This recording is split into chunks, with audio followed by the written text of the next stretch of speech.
Hello everyone, welcome back to the WoT7 tournament. We are experiencing some technical difficulties, unfortunately, but it's lovely to have you all here. Hopefully we're going to see some exciting games and bring you some top quality analysis. I think we're still experiencing technical problems, but I will guide you through. We've got a bracket now, and it is a very strong Polish presence here. We've got Holoanisi, Invil Go, Goodnight Nomi, and Pozdo, all four Polish teams, and then we have CSA and the Clueless Gamers, who will start in the lower bracket.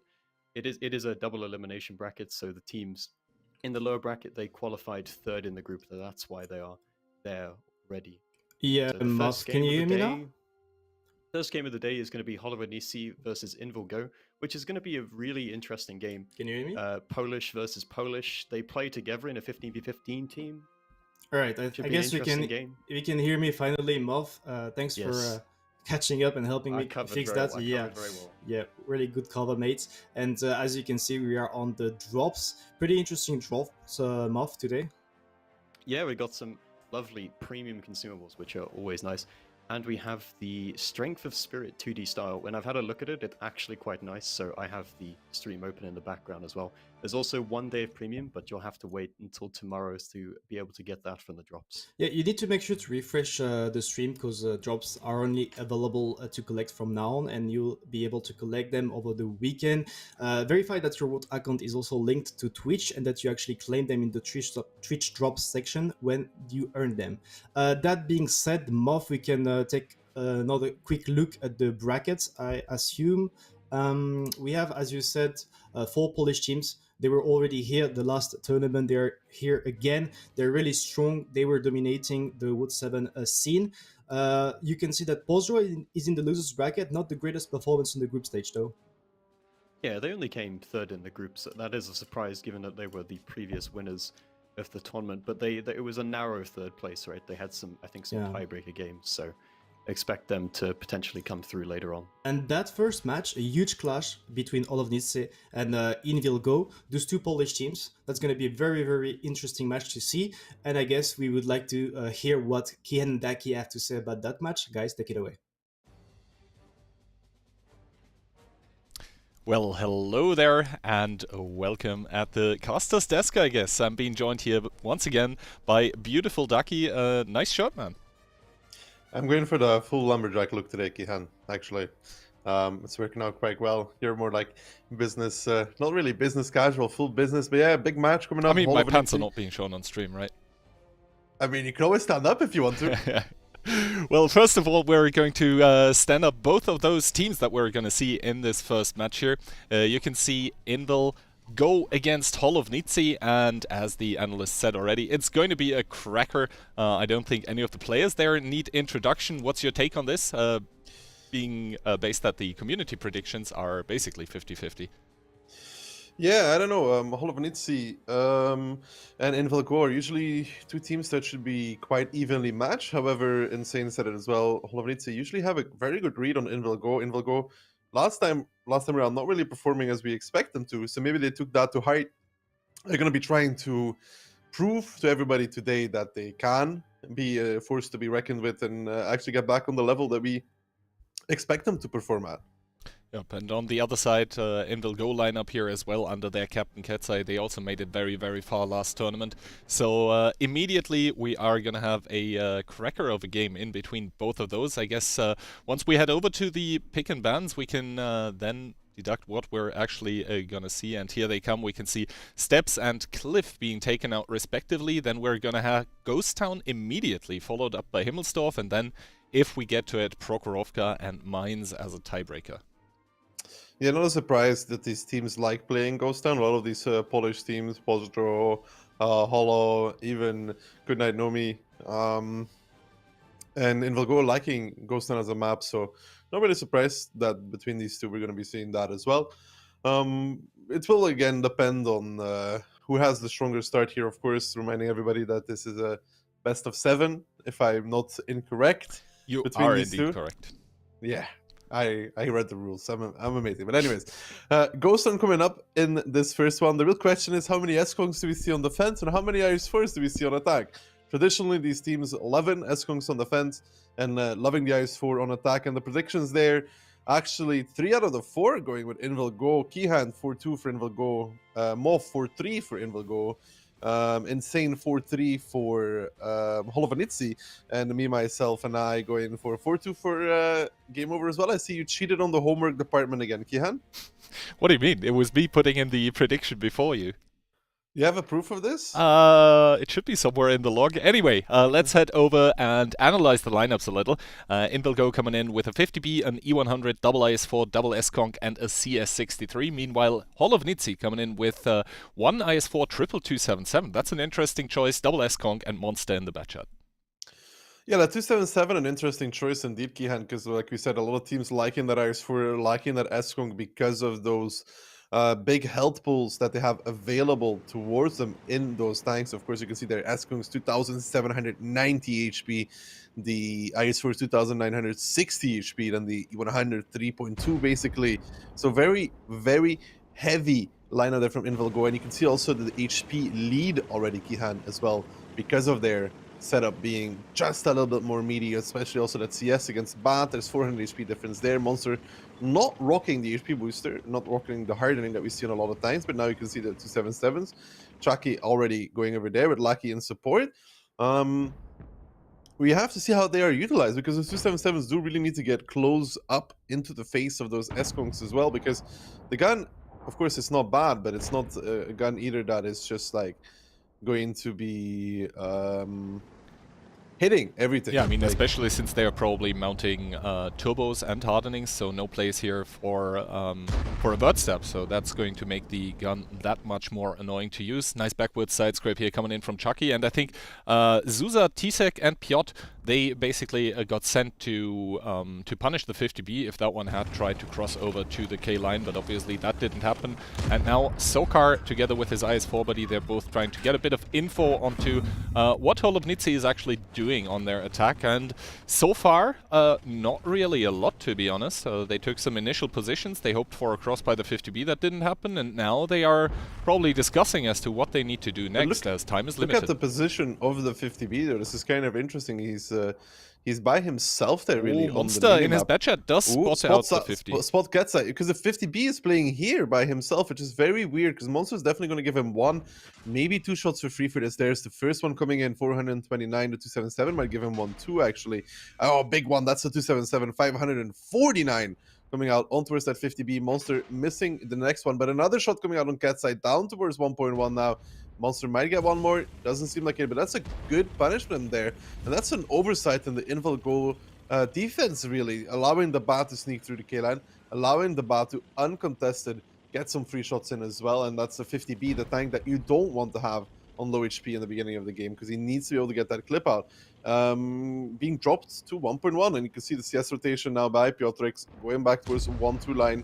The 50B wrapping around in the meantime, but this was good for Holovanitsi. You know, they were down on HP, but now no longer in the situation. And Monster and Zuza have an amazing flank here, actually, onto Rishek and Panzer Fury.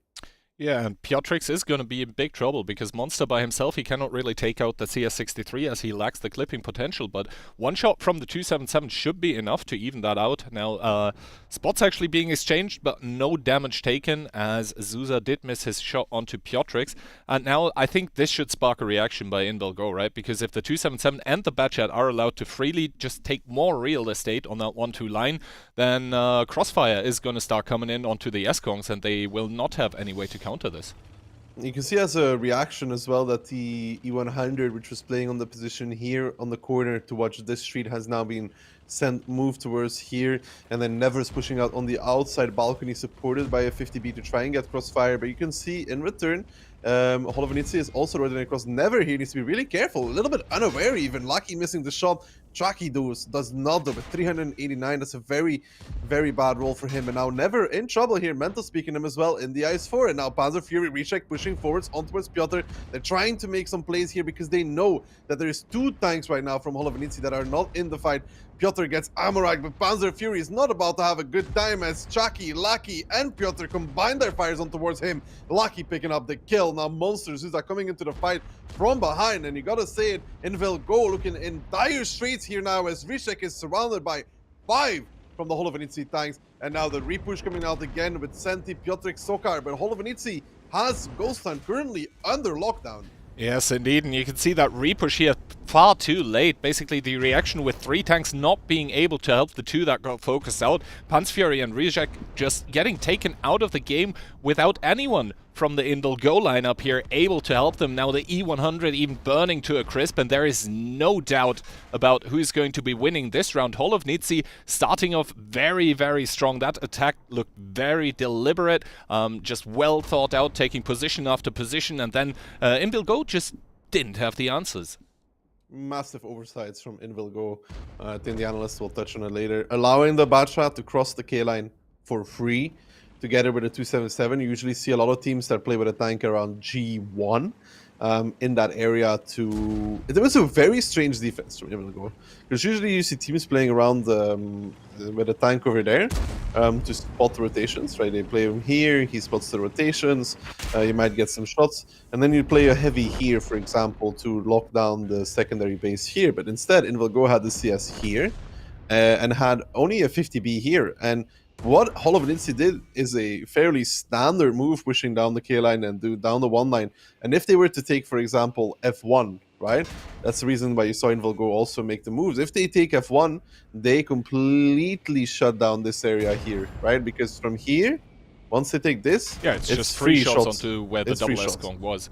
And even a cap coming through together with all kills here. So best result possible for Holovnitsi that are now up 1-0 here in this best of 7.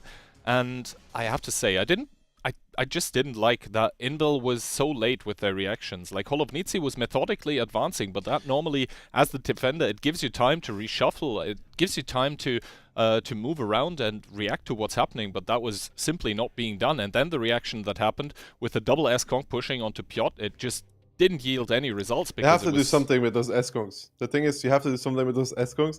They can't go backwards and around because then they die to 1 line. So the only way they have is forward. If they try to run into the cap, for example, then they will immediately lose everything worth of HP. So they have to try something. And that was the best possible play that Rishek and Panzerfury could have possibly done in that battle. But it's really just an oversight in terms of strategy, really, for Invilgo. I mean, the 50B position seemed very specific, that he was in G3. Maybe they tested something with 50B, that he had optics to spot the K-line crossing or something. Because he was there for a reason. You don't put a 50B there for no reason, right? So maybe they had put him there, he has optics or whatever, they think that they can spot the K-line crossing, but they didn't test it against the bat, and maybe the bat had low noise. You know, like, those equipment choices there can make a difference. Maybe Monster was able to sneak by because he has a specific set of equipment, or Ketsai missed his equipment, because you don't just put a 50B in G3. There's no reason for a 50B to be in G3 without there being a purpose behind it. Yeah, he just got outspotted and then outsmarted. And well, like I said, Monster didn't have HP boost. Maybe he had low noise exhaust across the K-line, man. Yeah, I don't know. Maybe the 50B had optics and would normally spot that, but because of the low noise exhaust counters it out. I don't think we saw Monster's equipment, right? So I'm just like kind of guessing in terms of what it could have been, because he's not there. The 50B will never be there just randomly. There has to be a purpose behind it. Yeah, and we do see the damage numbers, and the E100 that is normally supposed to be the sponge when you push somewhere and not really achieving a whole lot, and that batch. Well, he did take a lot of damage. Yeah, I mean, all of the damage that he could, basically. And you do see the Batcher coming in clutch with like 3.3k damage dealt. That basically means that he was able to do more than 1 clip, and already with 1 clip in a Batchet, you're normally pretty happy if you manage to penetrate all the 5 shots. Yeah, the real question here though is, will the 277s have a GLD in Art of Strategy, like in Art of Strategy, or they're going for different equipment choices, right? We'll have to see. I mean, in this game mode, the players can actually choose their equipment, so it's going to be interesting moving forward to see what exactly the 277s are going to pick. That being said, no 277s in this match here, so... Holovenitsi loves those S-Gungs in general. 5 S-Kongs, and still rotation potential with the double CS, and on the other side we have a CS63, an S-Kong, double IS4, 1 E100, and double B this time. I mean, normally this lineup from Holovenitsi plays mainly around the middle of the map at the S-Kongs, of course. Usually they go challenge towards like F4, and then you can have a CS on the offside towards like G1, or you go double CS towards K-line, which is kind of interesting from a Hall of Venezia. They have a Escon going to A3, and they have double CS playing K-line, actually. Yep, and that double CS is going to come in handy when it comes to fighting Grishek. One of them now spotted here, Monster on the cross here. That is a very, very ambitious cross, but if the 50Bs are not able to basically aim in time, then that should be fine. Monster not even spotted First currently. shot fire. Oh, that is unfortunate for Mentos. Unlucky for him to immediately get set on fire and drop down to 1k, and now Monster is trying to do what he can against Rishek. Both of But them. if Rishek backs off here, he might take some shots from the Eskungs, so which are in the middle of the map. No fire coming out actually towards him, and this is terrible for Holovenitsi. What they wanted to do, Kihan, and it was actually kind of smart in a way, but I think the CSs from Holo didn't drive wide enough to make it work. So basically, what it looked like, right, is you drive with CSs like this, yeah. You come like this, and you challenge the CS from Inval Go, or whatever tank that goes there. And then at the same time, you have tanks aiming from here, right? So the CS almost always will go for Inval Go. He will almost always like try to go here towards the bush, or try to go here. And they could have caught him, but Mentos didn't spot it, ruined that whole plan, because he could shoot him from the back. But like, look at Inval Go, man. They're just going for it, like literally going for it, which I'm not sure if this is the best play they could do right now. I mean, Lucky caught out of position a little bit. Ketsai now coming in the big flank. He's going to get that Eskun, gets a good 50B flank there on towards Lucky. Lucky now getting hammer up as well. Another ignite, this time on towards Zuza, who's barely going to burn to death, but he survives merely, but still. Lineup difference here because of that double 50B being able to clip out, and because of Holovenitsi having those double CSs out of the game. Yeah, at one point in time I wasn't entirely sure if that push onto the triple S-Kong was going to work, because triple S-Kong is just such a massive DPM. But yeah, that just enough people coming in with the push here for Indel Go, and you can see, yeah, there were some Holovenitsi tanks that were just plain out of the fight here. Once again, it was just the decisive move by one team that could not get countered anymore, because the losing team didn't have enough guns in the fight. And so Inval Go, after being down 1-0, are gonna equalize the scoreboard here. And they're doing so quite convincingly. Like, after the first round, I wasn't sure what to expect from them, but they certainly aren't backing out of this game. Yeah, no, I think everything here got ruined by the spots that they had on Mentos, and even more so by the fact that he got set on fire, which didn't help either. But honestly, like I said, I think the play here from Holo, what it looked like is you get the double CS to come unspotted on towards Rishrek's position. If he's playing on the balcony, like a J4, the double CS start trading against him. If he reverses, he gets stamped by all the S-Kungs, and he dies immediately. And then they would be forced to make a desperate push attempt for Inval Go. And it could have worked out really well for them, but Mentos, like, you could see how one of them was spotted and the other not. So Monster didn't get spotted, Mentos did. Maybe some slight driving failure there. It could have actually worked. It could have been really cool to see, because the CS usually plays on the balcony or the bush up front. If he plays at the bush up front, he dies against the double CS. If he plays on the balcony, he dies against all the S-Kungs. Yeah, so here we have the results coming in, and you can see Lucky actually not able to do a whole lot out of the three shots he fired. Only one actually did penetrate. So normally with an S-Kong, even if you get pushed up on, you want to get at least like 2 or 3 shots of damage. Unable to do so, and yeah, just damage across the board, just higher for the tanks of Inval Go, who yeah, just acted more as a unit after that double CS play. Yeah, I guess it failed, and you can see the 50Bs coming in here with the work, even 11-10-10 for Ketsai. That's just what you want to see, and I guess what we are going to see next is Himmelsdorf, because that is the next map on the menu. Yeah, but it's good for Inval Go to recover after that first round, which was, you know, kind of iffy, right? Going into 1-1 on Himmels is perfectly fine. Again, reminding everybody this is best of 7. So whoever, if any of the two teams is able to win Himmelsdorf flat out, that puts them on match point, which is a major advantage, of course. But Himmels, it should be kind of an even. Both these teams like aggressive courtyard defenses more than sitting back. So we'll have to see if they have an answer for that, because both of these teams, including Postro and a lot of others, like to have all the positions around the courtyard, so they can kind of shut down any aggression from the beginning. But we have to see if there's going to be innovation here in terms of how to deal deal with that. And after Himmels, move into Proco. Proco is usually hard 1-1. So we don't want to... For the sake of this match, 1-1 Himmels, 1-1 Proco, and then tiebreaker Mines. We'll have to see. First of all, I'm super excited for Himmelsdorf, though, because in the group stage, there was, I think, kind of a meta shift away from, you know, playing the one cap with, like, the windows and everything. No one really seemed to commit to doing that. Every defender was just flat out pushing with 6 tanks, at least, over the 1-2 line, over the rails. And then, for some reason, the attackers had also gone there. So maybe... yeah, I guess the teams have figured out that if you don't win that southwestern part of the map, then you aren't able to win the game in the long run. We'll just have to wait and see.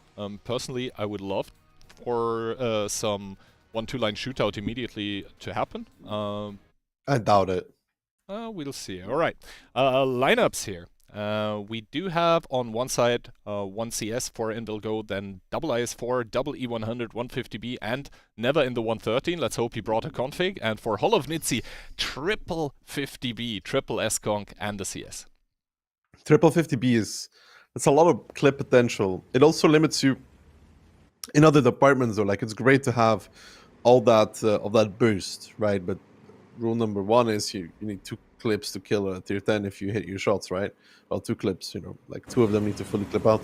And then rule number 2 is you don't really have that many tanks that can really play positionally if you think about it, right? Because you have the triple S-Kung and the CS. The CS can't really play a position. However, the triple S-Kung can, but compared to InVilGo's lineup with the E100s, the IS4s, the 113, it's going to be hard for him. But Piotrix here is in trouble already, actually. Mentos is going to push up on him. I mean, I don't think Piotrix can stay here for too long. Might be getting baited by the position of the other S-Kunk. He's going to be running away now, though. I mean, yeah, Lucky he must realize that they don't have info on the triple 50B and on the CS. They're just missing that info completely. That's why I think he's running where he is now. And, ooh, is he going to... He's fine. He's completely fine. He spots out Mentos, and he spots out none of the 50Bs, but Mentos will never go along to the hill. So you can assume there's at least 1 or 2 50Bs behind. It's a logical assumption to assume that there's a minimum of 1 tank behind him, probably 2 though. So you count 3, and if it's 3 50Bs, you could count for all 4, but assuming that there's 3 tanks that took the hills enough, and you can see the reaction because of that, immediately pushing out the 2 line with the InVilGo lineup. Only Senti taking a shot of damage. They still have to cross this gap though, which means that Mentos and Piotr can get some shots on them. But once they establish themselves on this gap, it's going to be hard from Holovnitsi to really approach all of the angles that they're going to have to cover. Yeah, I mean, also with that double IS4, double E100, that's exactly what InVilGo would like, right? Rishek taking 1200 for the crossing, but the March of the Elephants, it doesn't seem to stop here. All of them taking damage on the crossing now, never even reduced down to 1k HP, so the punishment was there. The question is it gonna be enough here, as Sokar is gonna start side-scraping behind that building in the cap here, so at one point I don't know or about another... this push. I really don't know about this push that InVilGo is doing now. I would assume that they would just establish the cap and play from that, but they're not doing any of that. They're literally just pushing down the 2 line, which is great for Holovnitsi because they have the hill, they have the window, they have still Eskos here, Lucky Chucky, holding these angles, and this is absolutely terrible for InVilGo, actually. Yeah, Zuza like, already on the flank here is going to be able to deliver resets, as Rishek is already down to a 1-shot. Zuza now starting to take punishment, actually down to a 2-shot here, but Rishek is going to be the first one to fall, and now Monster with the 50B should be able to cap out, not cap out, clip out actually, as the cap once again gets reset here. Senti down to a 1-shot as well, and Holovnitsi, I think they managed to stop this 1-2 line assault. Yeah, I mean, Zuza there actually making a bad play, let's be honest about it, getting caught out completely by Katsai's positioning there, making it closer than it has to be for Holovnitsi right now, but they're still completely in the driving seat. This 2-line push was the worst option. I mean, for InVilGo, I don't think they knew it at the time, but they could have assumed that like the 50B from the hill got basically a free clip.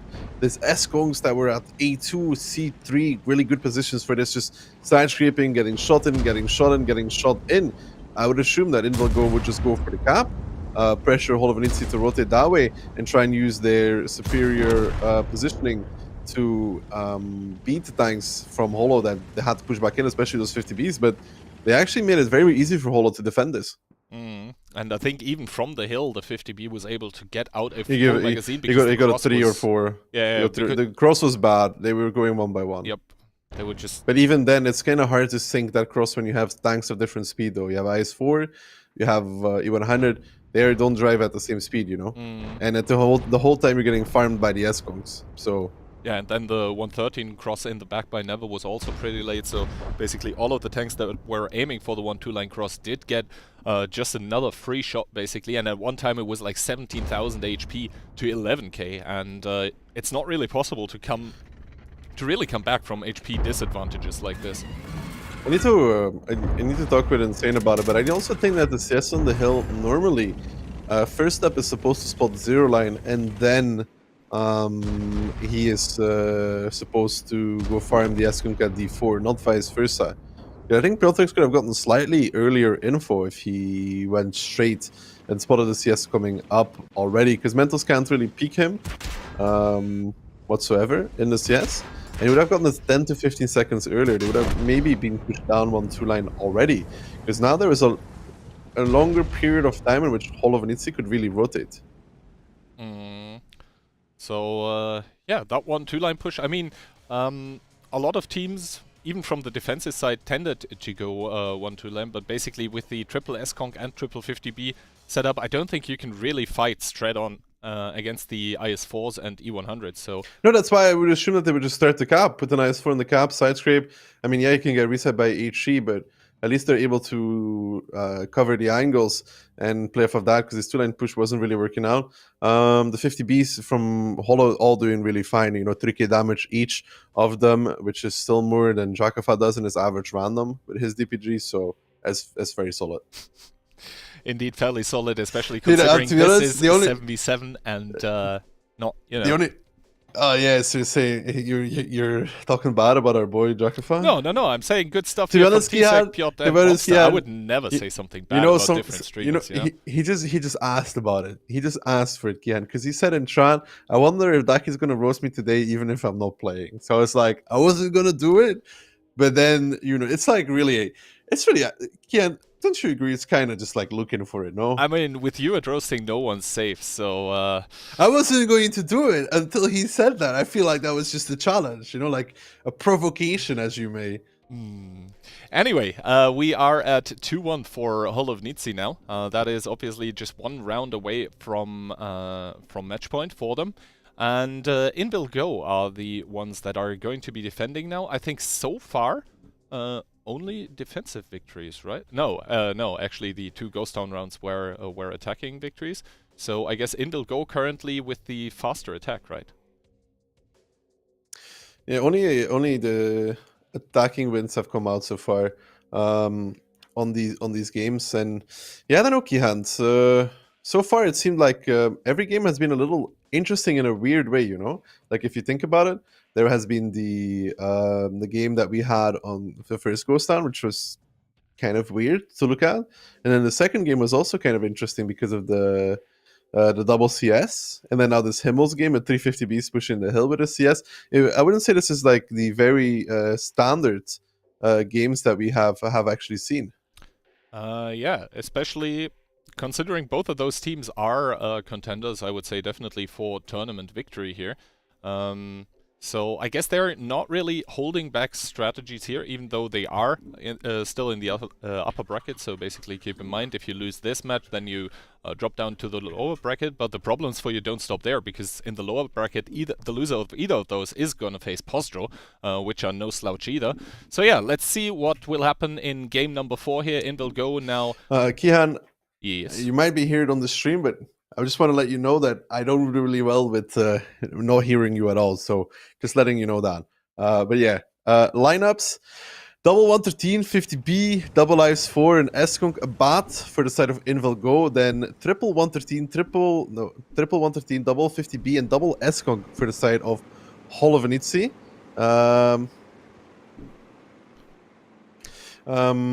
Coming out. right. I can hear you. Unbelievable. Man, that was the hardest thing I've ever done, dude. I had to look at your mouth when you stopped talking. I was like, is he still talking? Is he no longer talking? I think I should have been coming through on the stream though, so we should be fine. And yeah, immediately we do see 8-line push coming out by the triple 113 here that are not going to find anyone and just take damage for it on the crossing. And the S-Conk that was formerly on the 6-7 line here is going to start retreating together with the IS-4 that is probably going to start side-scraping here. And the Invalgo defensive tanks are getting sent back towards the 2-cap, which is clearly the one that Holovnitsi is going for, or are they? They do have 2 tanks in K2, that's the double 50B, I think, that is going to go for the flank. Yeah, I mean, this was good, though, for the side of Invalgo. Oh, never, though. Getting caught out, actually. The double 50B from Holovnitsi was still in the south, now punishing these rotations. Luckily enough for Invalgo, a small price was paid. Interesting rotations there from Holovnitsi.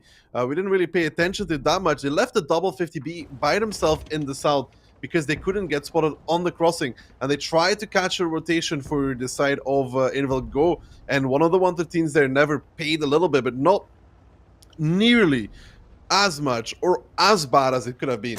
And you see here now Sokar in his side-scraping IS-4. They aren't really able to counter that currently with their lineup. The 113 just, you know, can't win in a side-scrape fight against an IS-4. You can shoot the cupolas, you can shoot the upper glacis plate even, and you will be sure to deal damage in your IS-4. And now Rishek, Senti, and all of the tanks here by Invalgo are preparing to make a cross here, I think.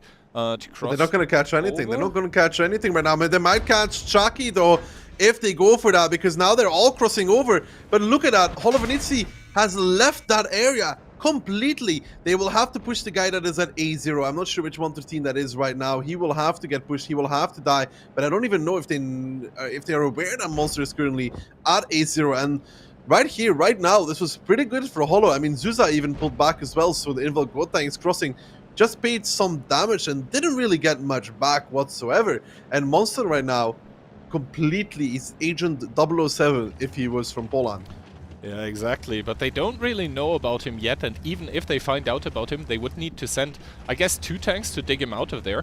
And keep in mind that the 0 line is elevated, so they would take a long time to reach him, during which he would basically be able to trade himself very, very well for getting pushed. But currently he's not really peeking. They don't know he's there. They don't know he's there, Kian. They don't know he's there. He's going to come behind them at some point. But look at it again. Invalgo again making another repush this time. But at the same time, Holo's making a push as well. Ketsai never gonna catch out Tisek, though, in his 50B. Tisek caught in the open. Tisek is going to barely survive on a one-shot. But now Chucky, Mentos, Piotr, catching Panzer, Fury, and Senti, as Tisek actually is the one to pick him up. And now Senti trying to move forward, trying to get out of this situation. Monster now driving in as well from behind. Piotrix actually picks up Tisek finally in that 50B, but now Rishek left to his own devices. Tokar left by himself as well, as Mentos comes around the corner, picks up Rishek. Now Sokar is going to share a similar fate. In the meantime, Piotrix chasing down Zuza, and Holovnitsi actually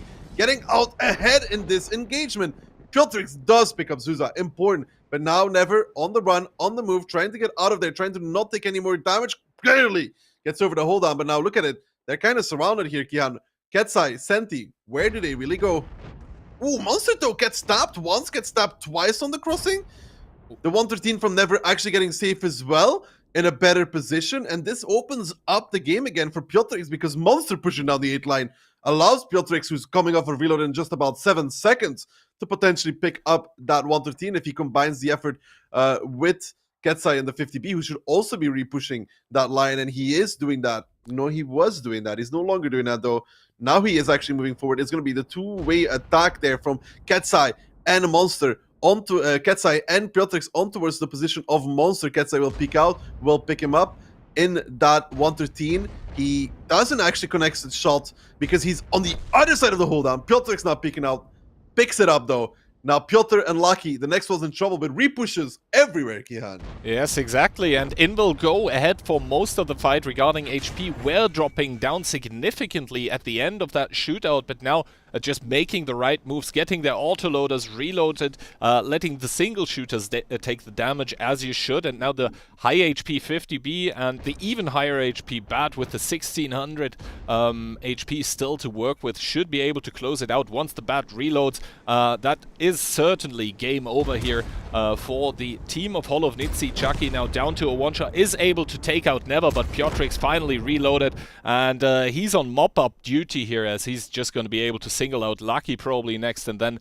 Mentos, the last one to fall probably, as Ketsai even coming around. And yeah, Ketsai also a very, very unlikely one-shot to happen here with almost 500 HP. So good stuff by Invilgo, able to win their defensive round. I mean, not quite yet, but should be able to. Lucky now the next one to fall, and Mentos obviously capping. So Invilgo know exactly where he's at, and yeah, Piotrix. 5 kills for Piotrix. Good stuff from him. 5 kills for Piotrix, very crucial plays there coming out from him in his Bachelor's round. It was a very interesting round if you look at it. There's a lot to talk about and a lot to see. The double 50B left behind in the south from Holovnitsi, that instant 8-line pressure, forcing rotations for Invilgo. And then the double 50B was there to try and catch something, but I think their timing was off slightly. They obviously can't know where the 113s are going, so they're trying to hit a timing where they can catch a tank. They did some damage to Never. It could have been amazing if they actually got to track somebody. Then the repush coming out from Invilgo, but there was nothing there from Holovnitsi anymore. Monster getting safe in A0. I mean, 4k for Ketsai, 3.7 for Piotrix with 5 kills, the two of them picking up all 7. So brothers in arms if there was only but 2 people. The rest of them, yeah, Panzer Fury, they're not getting too much. He's also the first one to get pushed. There's a lot of stuff there, you know. Invilgo repushing, Holovnitsi not being there. Then Invilgo repushing again at the same time as Holovnitsi is repushing as well. They catch Tsek there in his 50B, but in return they lose Panzer Fury. But then Piotrix comes in and kills the guy, get a 50B, goes to the 8 line, kills the 113. And there is also the other part there, the 113 from Never, he barely got to that D4 position as well. If him, Ketsai, and I think it was Sokar sat there on that same corner, they would have been in a lot of trouble, man. A lot of trouble. But, you know, a lot of good rotations. A lot of good rotations, and I'm pretty sure a lot of mind games going on in between both of those teams. They probably even trained against each other to prepare for this tournament, and so obviously the tactics that they showed during training, they can't use those right now.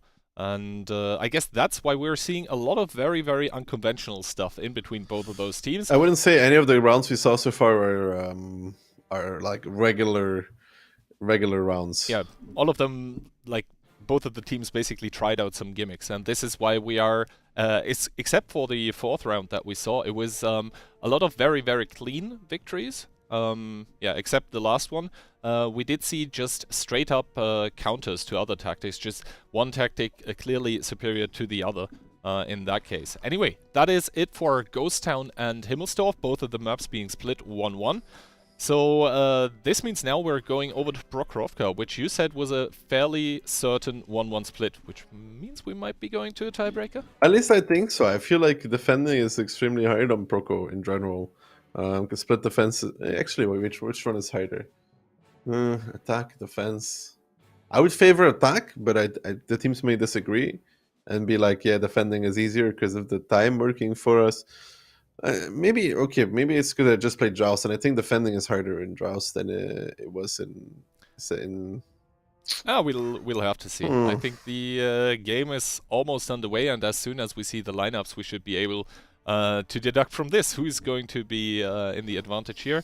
I think it's going to be Holovnitsi defending first. And they are going to do so with quadruple S-Conk, double Batcha, 1T100. Invilgo, on the other hand, double CS, double S-Conk, 1 IS-7, and double 113. Yeah, the difference here, you gotta mention the lineup difference, right? Holovnitsi have that light and that double clipper in the bats. Well, Invilgo has that sustained fire and the extra HP of having 5 heavies and 2 CSs against 4 heavies and 2 bats. So you can see there, in terms of HP, there's already quite significant 1,500 lead for the side of Invilgo. But we already saw that it doesn't really always mean something, like we did on Ghost Town, right?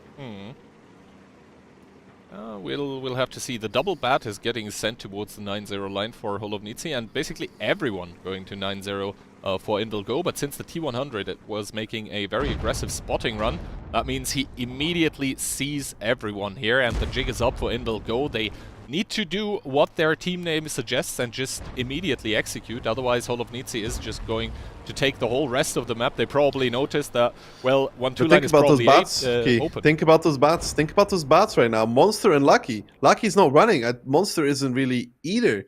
Were they spotted? Not sure, but because they're going to be able to give side shots here, as Senti and Ketsai are going towards those S-Kongs, and now the cap gets started. Early. Oh, the Batshets now finally starting to show themselves. Piotrix taking one, taking two. That is immediate fuel tank hit. If he takes another one into it, he does immediately start burning here. It does immediately start burning, and Rishek not faring much better. The little trap there from Holovnici actually working out really well for them. I thought InVilGo would just keep pushing down 8-9 line, but no, they wanted to overpush the middle because they thought the bats were 1-1-2 it. Look at Sokar! Look at Sokar exploding. Mental's now jumping the rail as well, and Piotr having the farm of his life really in that S-Kong, just putting in shot after shot after shot, and Panzer Fury is now driving, trying to get to the game. But think about it, Lucky, Monster, 12 seconds on Monster, 3 seconds on Lucky coming back in with their clips, and once they start unleashing the damage, it will be over if it wasn't already. Yeah, indeed, it does seem to be all over here for InVilGo, as the second Batchat is also fully loaded and starting to join the fray here. And yeah, Never is just getting farmed by everyone here, and Panz Fury knowing it's over. Also driving in here, as InVilGo's attack just falls to pieces completely just because that T100 was able to get the info. I don't even think it was a T100. I mean, yeah, the T100 spotted them, but it doesn't matter. Like, if the T100 spots 1-2 deep, because he can, because they don't have a T100, he would see them. If he spots over the middle and he sees nobody middle, it's kind of easy to deduct that the whole team is on 9-0 line. They're either all hiding in K1, unlikely. I mean, theoretically, it could have been on some weird Kazna 1-2 push. Yeah, the double bad is really what changed this, because the difficulty there of decision making for InVilGo is extremely high.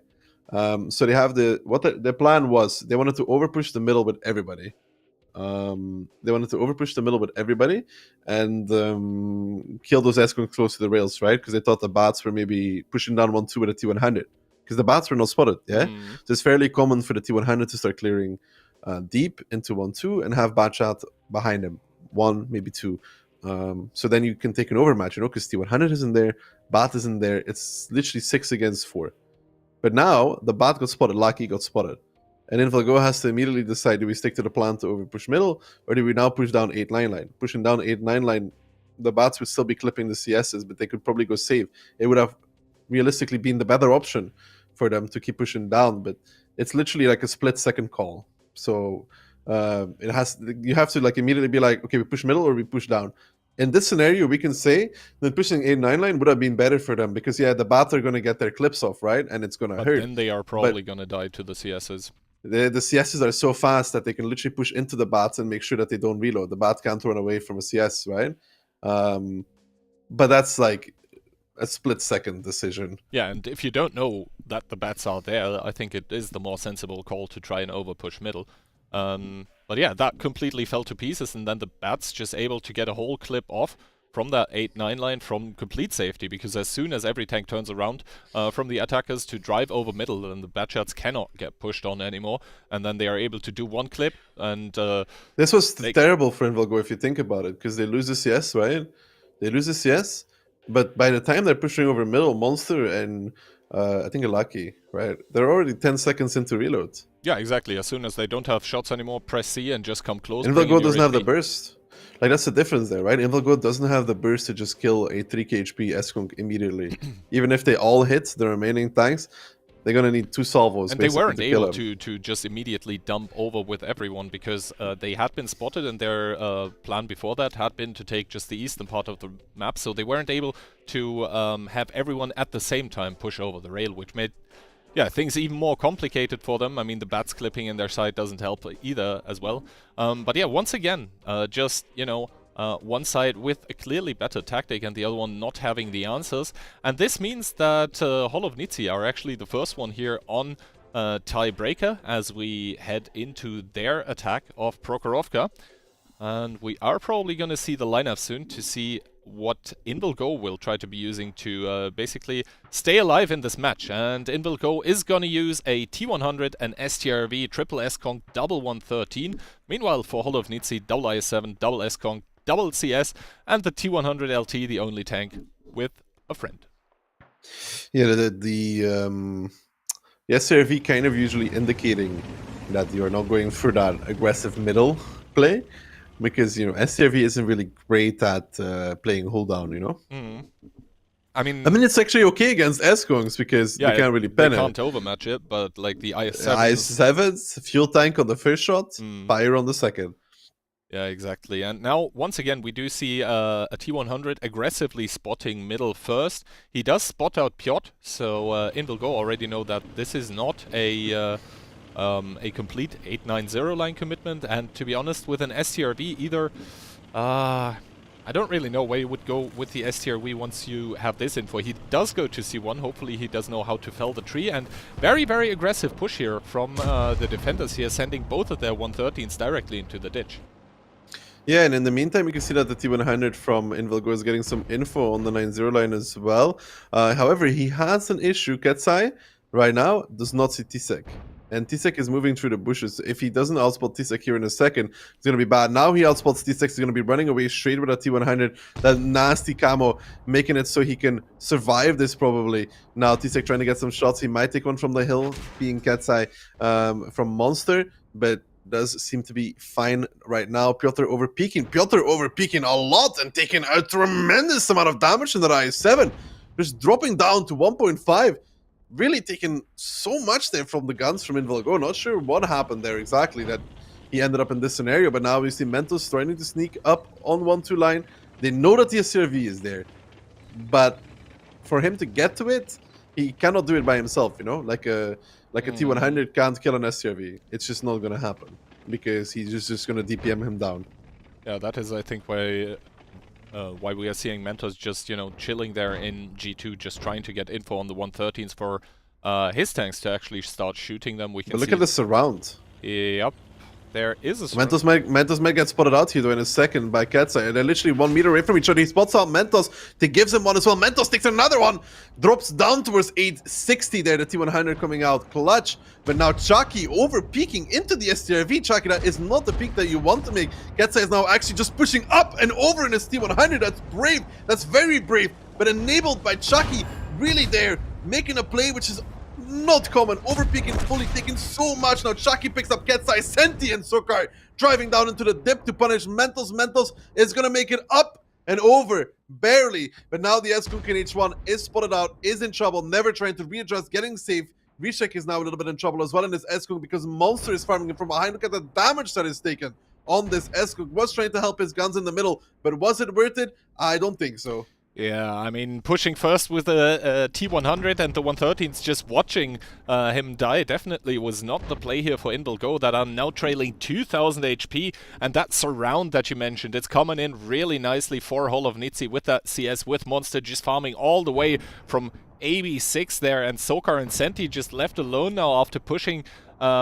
yeah, after their T100 had died, and that S-Kong is just going to make short work. Fire though! As I fire said on that, the Lucky. He does get set on fire though. That is certainly not helping Holovnici. It takes one more as well from the STRV driving down, which leaves Stenti to pick him up actually. Now Piotr pushed up and over, but he's going to be fine because Piotr is in an IS-7. He has Mentos from behind as well. But now you can see Piotrix is coming closer to his STRV. If Stenti could survive here, which is unlikely that he survives this shot from the IS-7. The IS-7 normally does not bounce it, but if Piotrix picks him up now, there is a chance here. Now Piotrix gives one to Piotr, needs to pick it up on the second one, does do it, picks him up. Now he's 1v1 against Mentos, but in the meantime though, rest of the tanks, Kihan, like 1-2 line might be won by InVilGo, but look at the rest, man. Monsters, Tsek, Zuza, Piotrix would have to have the game of his life to actually win this.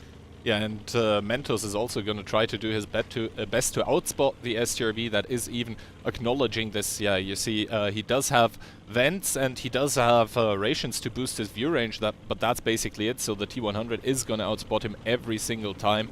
T100 not really going for this actually though, as double cap has been started by Monster and T-Shack, and this is why Piotrix is now probably going to move to A6 to have some sort of hold down, and against double CS and S-Kong that actually works sort of well in an STRV, but the problem is his body never has now been reduced to a one-shot by Zusa, who is just covering everything here. Now Piotrix also spotted. This means that Holovnici have all the info they could ever ask for, and they could even overpush the STRV with the double CS.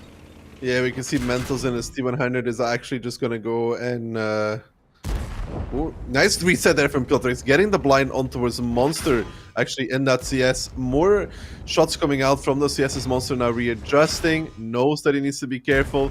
Another blind coming out from Piotrix. Of course, he cannot spot them because the trees are in the way, which is annoying for him. His gun gets damaged as well. He is going to try and readjust to get a spot. He has 12 seconds. He needs 2 seconds to get into the siege mode.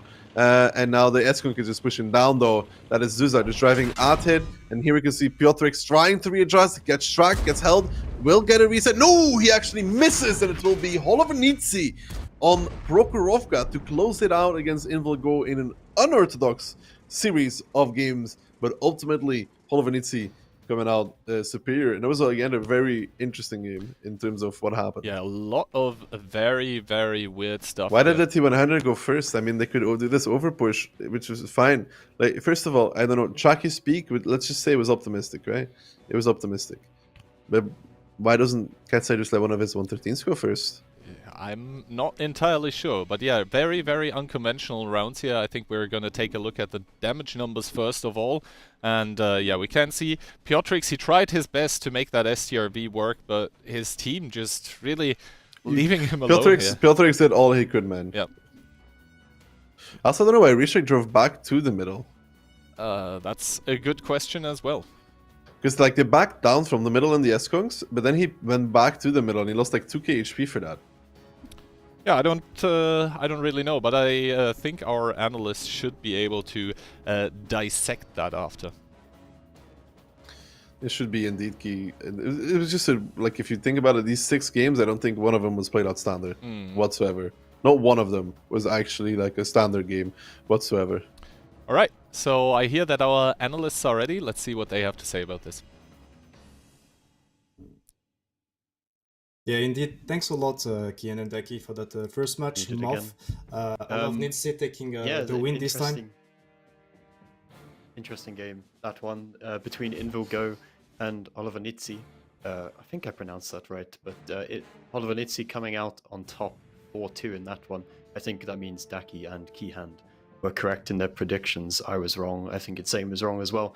So Holovnici, they move on to the next round in the upper bracket final, whereas Invalgo, they're going to get relegated.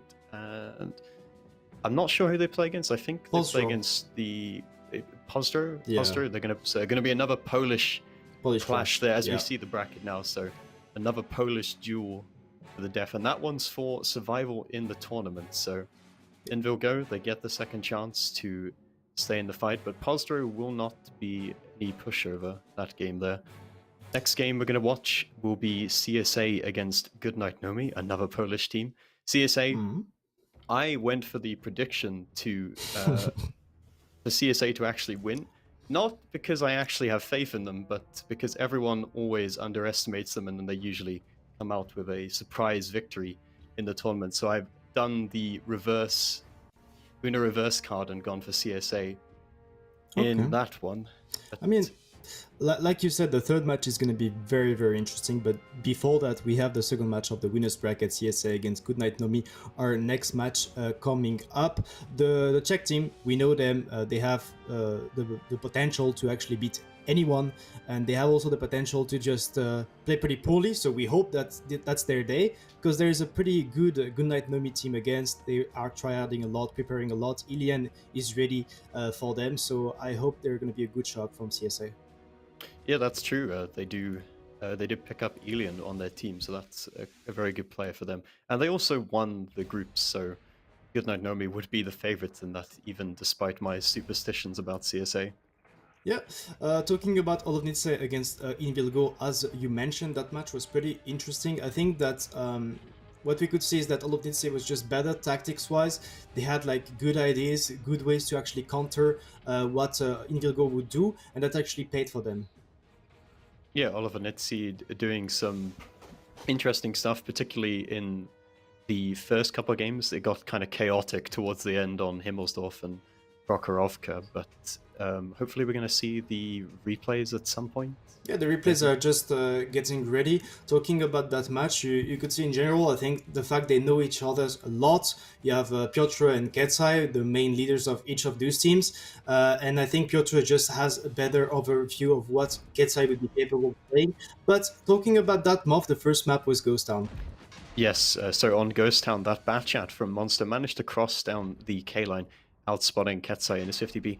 I was wondering whether the Batchat of Monster had low noise exhaust, because that might have been the reason why Ketsai didn't spot. But Ketsai's not running optics, so it's difficult to say exactly what happened there. And then we can see at this point now Invilgo are forced to push in with these double super conks because they're getting crossfired from behind. Yeah, that was actually good from the side of Olofnitse, taking map control and forcing those two Skunks to get isolated, and just that way they could just come and pick them up. Overmatch for the Olofnitse team, and that worked beautifully for them. That was like one way to start the attack and to take the lead 1-0. I still think Invilgo could have potentially like clawed that game back if they just, like you see Senti here and Soccer and Ice4 and U100, if they'd have just pushed a bit earlier in sync with the super conks, then maybe they could win. Yeah, the next round, this time there is Olofnitse on the defense, going with the double CS up here, a bit caught by Rishek spotting them. Good damage from the side of Invilgo, a better start than the first round. Yeah, Mentus going down to a one-shot very early on in that game, so a good counter from the side of Invilgo, and then filled with confidence, they just go straight over the top. Soccer takes a lot of damage here. There's some bounce shots on Lackey as he turns to the side in his super conk, but then Ketsai comes in behind and does a nice juicy clip in the 50B. Yeah, I mean, the first one, it was 2 tanks from the side of Invilgo caught, and this time it's a bit the other way. Olofnitse with 3 tanks isolated, 2 Skunks to the north, that guy that was A4 completely out of the fight. There's a CS at H1 covering a bit, but good overmatch and good use of those 50Bs with the clip potential, as you mentioned. 4k HP up, at that point the game is already kinda over for Invilgo, but he's just recovering for the 0-1 early.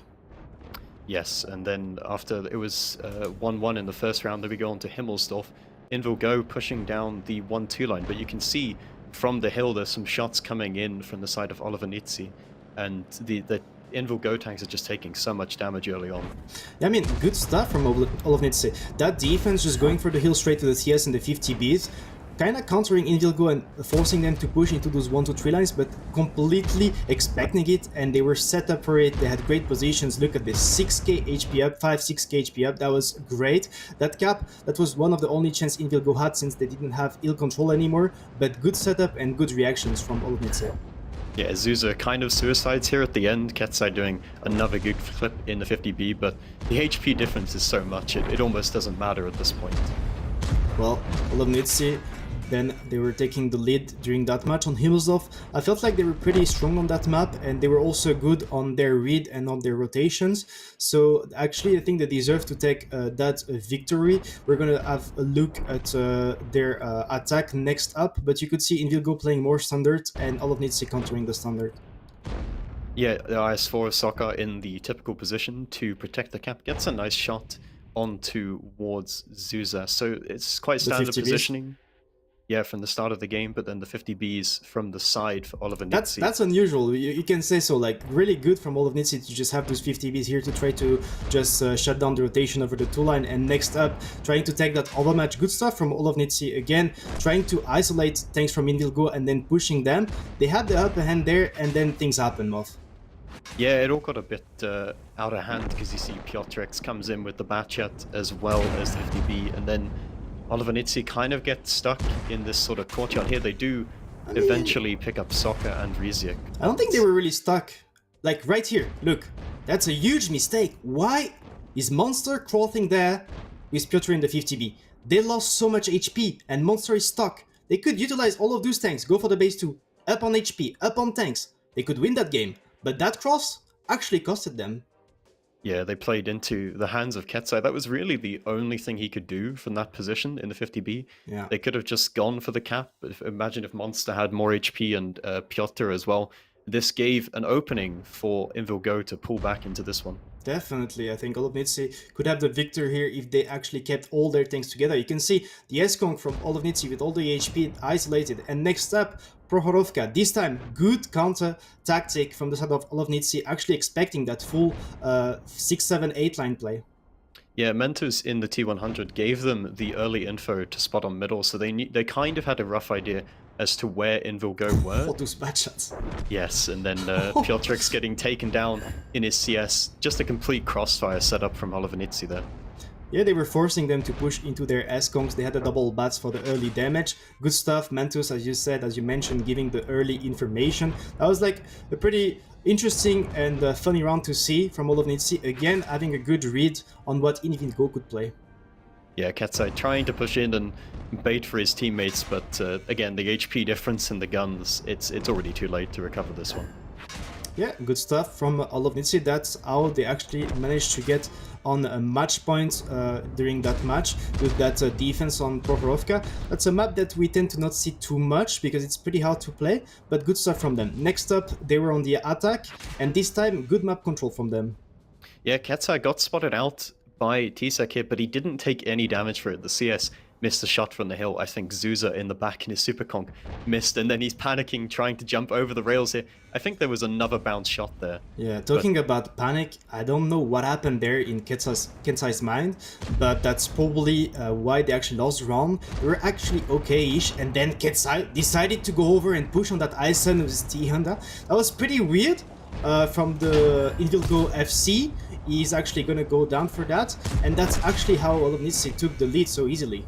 Yeah, he's just cosplaying a heavy tank there. He's high impact gameplay, going in first, taking shots for the team so that hopefully they can win, but unfortunately they don't have a light tank anymore, and that's kind of where they fall short in this game. Yeah, well, good job from Olovnitsy. That's basically how they get to win that round. Mistakes from Invilgo, punishing them. And at the end, you could see that SRV blind decapping with his tank, but that's not enough. 4 tanks versus 2, the T-Honda to kill the S-Kont later on. And Olovnitsy taking the victory for 2. Invilgo, as you said, is going to have to fight against Polstro later in the losers bracket. Good stuff from the Polish team taking the victory over their teammates from the 15v15 team.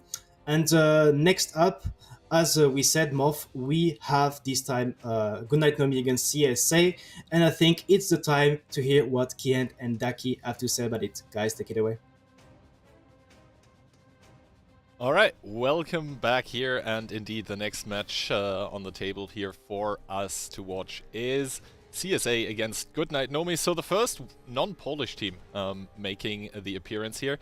The Czech team of CSA is coming in. All of them very, very experienced, obviously. I don't think their lineup regarding players has changed in, like, I don't know, over a year probably? Yeah, I don't think so either. Or we haven't noticed it. They just like to mess around with their nicknames, though. We have Hosmo, which is really just Cosmo. We have Halo, which is really just Nalo. Hondra, which is literally just Ondra. So, yeah, they like to mess around with their names a little bit. No Sigo, though. No Sigo indeed, but we do have Holder, which normally was a Golder from Mordor, and I think Sakalito is actually getting a bit annoyed with all of their nickname changes. I think they used to all have like dinosaur nicknames. Now for some reason they really like the letter H, and for Goodnight Nomi we see the team under their captain Sokol coming in. They did make it very, very far in the past tournament, so I'm very interested. They were amazing. They just in the final, I feel like they ran out of steam, you know. Yeah, they really did some good stuff. But Kihan, you know, playing. I think that was their first finals of WoT7, right? For Goodnight Nomi.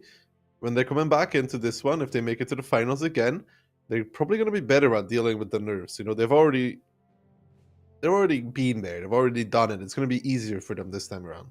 Well, first of all, they need to beat CSA in this upper bracket match here. Once again, gonna be a best of 7, and the maps coming in here are obviously, first of all, the bans with Proco and Moro getting taken out, and then 2 maps that we didn't saw last match. It's going to be a Tundra and Cliff. Next ban is Ghost Town, then we're probably, or maybe, heading to Steps, and the finals would, or the tiebreaker would take place on Himmelsdorf.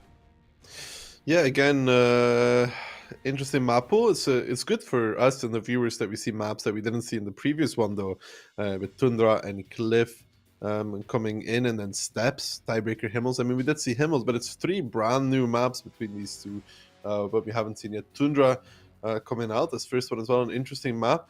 Tundra pretty attack-sided, right? I think so. Honestly, I think so. But then again, we also see, I think we've seen a lot of defensive wins as well. Like, in my opinion, it's very attack-sided because it's really hard to hold both North and South effectively. We'll have to see about that. And also Cliff, which we are going to see for sure, is a very, very fun map to watch because it just has immediate aggression. Especially with Gunnar Nomi's lineup, because they really, really like that 6 CSs, 7 CSs. And it really did work out well last time around for them. It does really work, though. Like, I've played it in Joust, like, with some slight adjustments, right? Because, you know, the rates. It does really work, though, but you need to make the right rotations, though. Now, caster predictions. Keyhand, 4-1 for Goodnight Nomi. Insane. Good 4-1 for Goodnight Nomi. CSA is being predicted by Moff with a 4-3. I think he did that to be, you know... different. To be different. And I'm also going with 4-1 for Goodnight Nomi. I just expect a lot from the lineups. CSA rocking the 113s ×2, a Kran, a double S-Kunk, a VZ55 and a Bad. Goodnight Nomi, double 113, a Kran, a 277, double S-Kunk, and a CS63. Yeah, we'll have to see. Obviously, the Kran on a map like this, where it is, where it can go super hold down anywhere almost, can be very, very useful. Now the splits going on here. CSA sending 4 heavy tanks towards the western side, towards the 2-cap. Then the S-Kong, where we sometimes also see a 60 TP getting posted. Probably with the Bat is going to spot out the north, and the VZ sort of there to punish the cross should Goodnight Nomi attempt that in the south. But they're not really doing that. They're sending tanks through the water here, as we see, to sort of immediately go towards the S-Kong to, to just suppress him, and the other tanks are sort of getting sent towards the south, where so far they aren't really pushing, but they're taking some aggressive positions from which you could push later on. You can see CSA putting the Kran here in this position in K2. Basically, you can see how hold down he really is. He's going to get some info on whatever is in this area here for Goodnight Nomi. And then they have, of course, the hit squad here behind, which is watching the crossing as well. If Goodnight Nomi does decide to cross over towards the ground, and they can quickly reinforce towards the corner and try and keep him alive. For Goodnight Nomi, though, you can see they're just establishing the S-Kong into this position. And what CSA doesn't have, which a lot of teams like to use now, is the position here on the block. It's very hold down, very hard to deal with, but they have the S-Kong more in a back position that makes the life of Marcel just a bit easier. But for Goodnight Nomi, this is fine. I mean, of course, they have to be careful about the time, how much they have left, and when to make their move. But I think with the Kran position that they saw, the crossing, they saw this, they will and should probably be approaching through the north to take position over here, because CSA is very, very weak right now on this area of the map. Of course, there's positions that Goodnight Nomi does not know about. Marcel with a nice shot into Cosmo here, I think. The thing is also that the Batchet, once it gets spotted there, he can't really stay safe from the hill, I guess. So once he just runs away spotted, when he spots. But then Cosmo gets crossfired in his S-Kong. Right? Yeah, normally yes, but it seems like for now Goodnight Nomi is approaching towards the south still. The final move should come around 4-minute mark to leave enough time. They're using Jordan here, who gets spotted out by Ondra in an interesting VZ position. Ondra gets 1 out of Jordan. And the reason why this is weird and interesting is because usually you could see teams play their VZ here, right? They play him over here, but Ondra is playing towards here now. But still, though, what Goodnight Nomi is doing is not necessarily bad, though. You can see Ilya now encroaching through this side here. If he's able to take this area here, right, he is going to put pressure on this Eskunk and absolutely annihilate him, to be honest. Ilian taking this is certainly going to compromise Cosmo's Eskong position, so he will need to drop back, at which point in time Marcel can just peek freely. Just needs to be careful of the Batchat that he doesn't know about, and Ondra takes another shot, and now Cosmo notices that Ilian has crept up behind him. He takes one shot for his troubles, and now he needs to sort of figure out a way how to stay safe from this 113 that is slightly above him, so should be very, very good shots here for the 113. Probably can load heat and try to hit the cupola of the Eskong there even. So I think over time, the better trades are going to be done by Goodnight Nomi, which means that CSA, they will need to react sooner rather than later. It's very methodically right now from Goodnight Nomi. You see that they're not rushing their decisions. They're just creeping up, getting some damage, adjusting and covering at the same time with everything. And you can see Golder Lucker now repushing, but immediately getting tapped by Marcel. Miku there in a position to cover as well. And Ilian has already run away. Lucker, Golder, oh, they're going for Ilian here. Ilian does take one, doesn't seem to be taking the second. And now you can see the tanks from Goodnight Nomi. They're starting to close the distance on towards these positions. Moneros and Jordan coming to reinforce Ilian's position. And that's not really good for CSA whatsoever, because now Ilian has help. And now still Miku covering. This is good from Goodnight Nomi. Slow and methodical approach here. Now they have two 113s kind of for free. Yes, indeed. I mean, they are fighting back here. Ilian down to 881, needs to be careful not to get two-shotted. Jordan now ammo-racked in his 277, so the 113s are fighting back. Ondra is going to be off reload in a second here, and Golden not getting rolled down to 9 HP, is able to do another shot of damage. And Ilian, actually, the first one to fall here for Goodnight Nomi. Now, 2 kills in favor of CSA that are still behind 1k HP, but as soon as the BZ is off reload, that should change. And Lucker here staying alive for CSA. Crucially, Nalosaurus also on a one-shot here in the Eskong is also ammo-racked, and Sakalito not really having an impact in the Kranwagen right now, I think. Yeah, and in the meantime, actually, Cosmo winning his 1v1 against Marcel, gotta say. I mean, it looks really good there for Goodnight Nomi, and they were doing it well as well, but then they had a little bit of an issue. I mean, there was Jordan, he reversed back into the VZ and took an extra shot, which means he did one less shot to the 277. For example, and that was to the 113 of CSA, and that could have been the difference maker there already. But now Sokol coming through the south, flanking out on Sakalito together with Miku. Still fights going on. I mean, there's still yet up on HP. Sokol needs to be careful for the fire.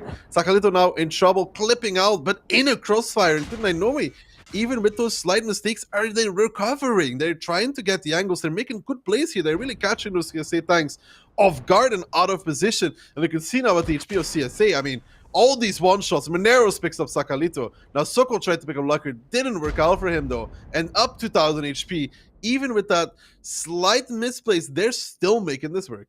Yeah, Cosmo able to get the better trades onto Menairos here, and the HP, they are still somewhat close, but the tanks aren't anymore. Goodnight Nomi finally able to finish off those 2 pesky one-shots. I mean, yes, Menairos dropping in turn, but Avisi is down to 1 shot in his clip, and Froley will have to drop off here, but I think Twist should be able to pick him up regardless. It's actually Marcel to do that, so very, very good stuff from him here, just, you know, having all the angles in sight. Now Cosmo will try to overpeak, but Marcel is actually able to get behind the stone, which means that Twist is going to be able to clip out here onto the only tank by CSA that has any sort of HP left, as Ondra drops down and out of the game. Cosmo able to get another one on the board for the stats, but that Kranwagen still has 1 shot left, so that is going to be 1-0 on the attack for Goodnight Nomi. Yeah, I really like the way Goodnight Nomi approached this. They saw the isolation in the Eskong and the VZ of Ondra and Cosmo in that Eskong, and then Ilian making the correct play by pulling back as well. But that ammo rack there that they had on the 277 costing them a lot. If that wasn't an ammo rack, then it probably would have been different. And I think Mineros came in and he bounced 1 shot as well on a 1-shot. So he was forced to run away. Those really small things worked out well for CSA, because if Jordan is able to not get ammo racked there, or he doesn't reverse into the VZ, right? Because look at Ondra, he still did 3k. If he didn't reverse into the VZ, because the VZ did give him 4-1. Yeah, the VZ did give him 1 more. If he was able to do 1 more shot of damage, Moneros could have probably stayed there and won the fight. you know. But then Mineros was the only one left. He bounced his shot on the one shot. And he was like, you know what, I'm dipping. I'm dipping. But then the CS came off the hill. They isolated Sakalito. So they recovered very, very well from that setback that they had. Yeah, I mean, CSA only able to win that repush because of some RNG basically going on with the Amorak. The only CSA tank that actually survived it there was one shot. So that really was as close as it gets regarding a shootout. But obviously, even with winning that, Goodnight Nomi was just too methodical in their advance in this game. And they are able to take down the first round here on their own map pick, which is Tundra. So CSA probably not too concerned as of now, but obviously you don't want to go back to 0 immediately and then head into your map pick, which you can't really be sure to win. So CSA now on the supposedly better, aka attacking side on Tundra, and we'll just have to wait and see what they are going to bring to the table there. Yeah, but we saw it was close. There was just a few interesting positions there from CSA that they used. Like the VZ one was interesting because we don't really see the tanks there anymore. But then Goodnight Nomi actually exploited that with Elin. They exploited that hard. We'll just write it down as common. An attacking win. We'll have to see if CSA can do it as well, though, because my main issue with a lot of CSA attacks, and it's been like this for a long time, is that they are sometimes very, very slow. Yeah, I mean, Sakalito basically the one asking every tournament to make the rounds longer. But yeah, in the interest of having actual action on the screen, we are not going to do that. And now CSA coming in on their attack with a triple 113, one IS-7, double S-Conk, and a CS. Goodnight Nomi are going to be defending with double 113, 1277, double S-Conk, one VZ, and Sokol in the bat shot. Yeah, Sokol in the bat shot there. All in all, fairly standard lineups. The triple 115 is kind of interesting, though. They prefer them over the 277s. I mean, basically, it adds a bit of DPM, and you can spread it out better because you have lower alpha. But you aren't as strong hold down, although I wouldn't say that both of those tanks have the best hold down capabilities. I mean, Yoshi is also a little bit the 113 position of the turret, right? With it being in the middle of the tank, kind of. Further back than 277, at least. The way you peek corners is not always the best way to play 113 is side scraping, right? Purely for peeking, 277 is better, IMO. Alright, CSA opting for a very, very south-heavy approach. The defending positions for Goodnight Nomi is they have double S-Conk in the north, they have the VZ in the sort of standard position, I would say, on the G23. And then they have double 113 waiting to punish the cross in the south, and the Batchat and the 277 both have crossed down south. Yeah, it's a very similar-ish defense from Goodnight Nomi as we saw CSA, right? Yeah, they don't have the crown, but instead they do have the Batchat there together with the 277 to sustain. I would say, though, you'd have the VZ here of Miku to punish this here, right? They want to punish if somebody decides to go for CSA. Probably they're taking some damage actually in a CS, actually getting tracked, getting held by Sokol there. Good damage afterwards. Probably actually, I think he had a purple spotted even. But yeah, so they have Miku here to punish this. They have slightly different, had an S-Conk here, and they have an S-Conk actually pushed up to the hold down, right? And they have this so they can still monitor this, right? So now they have those early warning systems of the S-Conks, but they have also a lot of tanks watching south.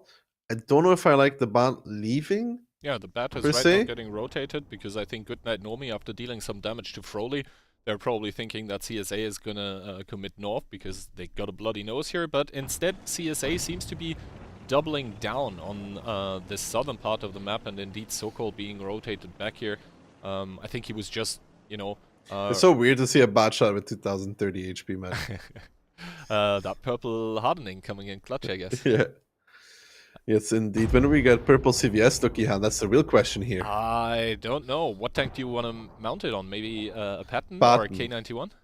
No, I had Lono's exhaust from a K91. Ah, alright. Yeah, we also need a purple version for this one, right? As Sakalita does take... I play my T95 with Grousers. Oh, right. Now you're really starting to connoisseur here. And fuel, no medkit. Ooh. I also don't use rammers on my tanks anymore because those are just overrated. Okay, I see how it is. I mean, I guess I'm still a pleb for using them then. But yeah, Sakalito taking another position here, and he was spotted doing that. This basically means that Goodnight Nomi now know that CSA is doubling down on towards those southern positions. Nalo also taking one shot for his trouble of approaching towards the next cover position. You're taking a second one, actually. So the S-Kong that's over the bridge is putting in some work here. And now he also gets tagged from the 277. This is not where Nalo wants to be currently. It's where it's going to stay for a while, though. Good stuff there from Marcel combined with Elian, getting those connections on towards that S-Kong. Sokol now hovering in that area. If he stays at J1, because they're like unsure what to do with him, it looks like if he stays at J1, right where he is now, and they push south, it's amazing. If he's too closed up, it's not going to be amazing. It really depends where he is at the moment they push. And now Ondra gets spotted out. Sokol's running away. He's going to be sitting there and just clipping whatever pushes Elian. Exactly. Now the March of the Elephants has started on towards that 2-cap, or rather south of it. Ondra taking a lot of damage for his troubles, going down to 763, and I don't think he can repair that hammer rack anymore. No, he cannot. No, he cannot. And now you can see the rotation, though. Twist, Jordan, Sokol. When the push on Elian happens, there's going to be the big brawl here from both sides. Exactly, and Elian is going to have nice crossfire positions. Reduces Ondra to a one-shot. He immediately gets destroyed here. Jordan pushing in. The Batchat starting to clip out, and this is not what CSA wanted. There's just too many tanks by Goodnight Nomi here, able to receive that push. Able to receive that push, able to decimate that push even. Jordan, a little over-eager, a little overzealous even, coming in as well. Pushing around the corner, but Lucker, Golder, they now have some real trouble. Called Elian in that position. You could see there the rotation from Goodnight Nomi. The bat starts clipping. They also did one thing, which is a very good thing. It might seem like a minor thing, but realistically, the IS-7 has quite a high chance of bouncing a Heath Shell on the side, right? With that spaced armor. They held their shot, right? They held their shot for, I think it was Ondra. They ammo-racked him, and then Miko came in with another double. So their focus fire on this cross was actually amazing. Both WoT teams held the shot, didn't shoot Sakalito, because that IS-7's the battering ram. Didn't shoot him, they didn't care. And then, they all shot Ondra. And he was down, what, 700 HP, double ammo racked, basically useless. Exactly. Now Miko able to do another clip here, and the last 3 remaining tanks here, Cosmo, Nalo, and Froly. Yeah, I guess they're just padding stats at this point, as there is no question whatsoever as to who is going to take this round. Miku now even carelessly advancing. He knows it's one. He's a one-shot, but he doesn't really care. And yeah, good stuff overall by Goodnight Nomi. I really, really liked how they reacted to what CSA was doing. Yeah, that was a perfect reaction there. I mean, they had the setup for that, yeah? 113s shoot, VZs shoot, and then you have to go and keep Elian alive. Then you have to keep Elian alive, and they did exactly that. They crossed over, because to push Elian is really hard. You have to basically drive into him to actually make that happen. Yeah, exactly. And when you do that, the 3 tanks that got pulled there by Goodnight Nomi, they're just going to shred you to pieces. So they decided to, yeah, not really mind about the 277 because its DPM was limited. But yeah, they didn't really get a whole lot done there in the push, except kill Jordan, who was overextended by repushing immediately. And that was very eager by Jordan. Not gonna lie, that was very eager. Yeah, and here we have the results here. Ondra not even able to do a single shot of damage. Actually, he only did team damage here. So yeah, and the rest of his team not faring much better. Obviously, Golder was alive and kicking in the fight for a long time. That is why he has such a whole lot of damage.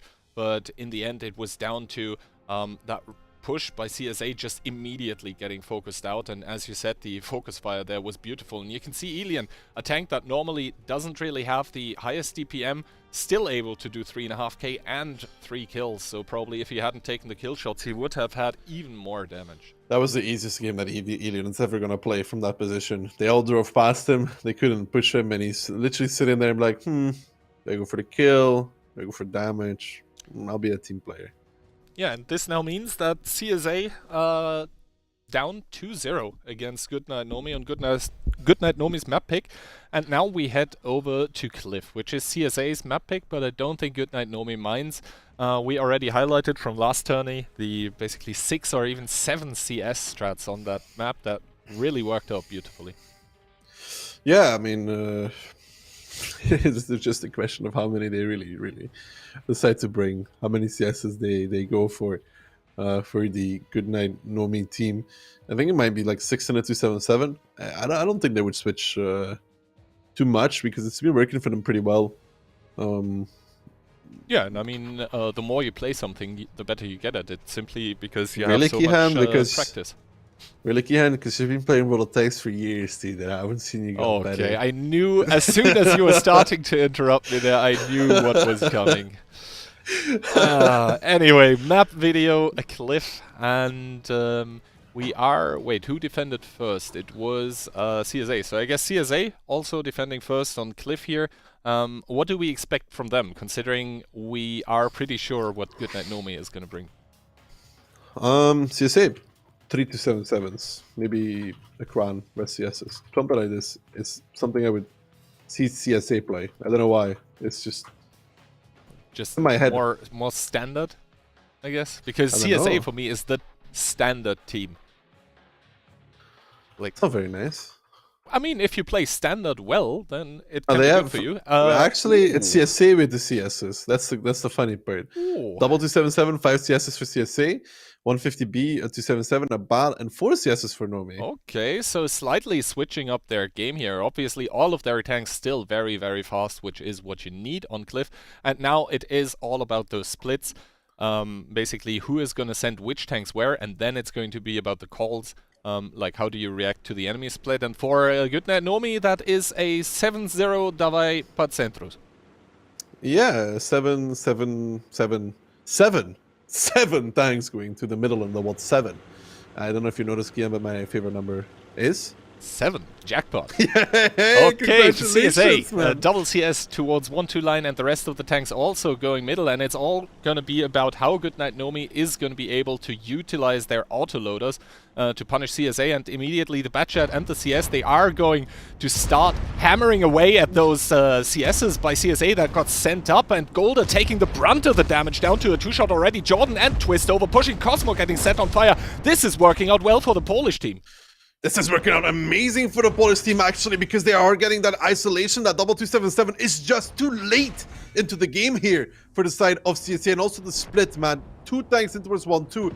That Batshot there to paying dividend, actually, for Goodnight Nomi. That 50B Elian as well coming and zooming in between the rocks, and they knew what they wanted to counter for the side of Goodnight Nomi. The whole point of what they just did is to counter those 2 tanks or the tanks from CSA that might want to take the hill. There was like 3 CSs for Goodnight Nomi on the ramp, 1 more between the rocks, a bot between the rocks, a 50B between the rocks. There was no chance CSA was ever going to get those tanks up unless they drove straight, and even then they take a lot of damage. You can see Goodnight Nomi here just wanted to take the fight, but CSA's lineup, the double 277 does not make the middle on time to support the CSs on the ramp. Like, the timing difference between them is just too big. There's too much disparity between that. You may think, man, 277 is really fast. Yeah, like it's amazing, like how fast it is to drive into the middle. But when the CS is zooming into the middle, he's there 5 to 10 seconds before the 277s arrive.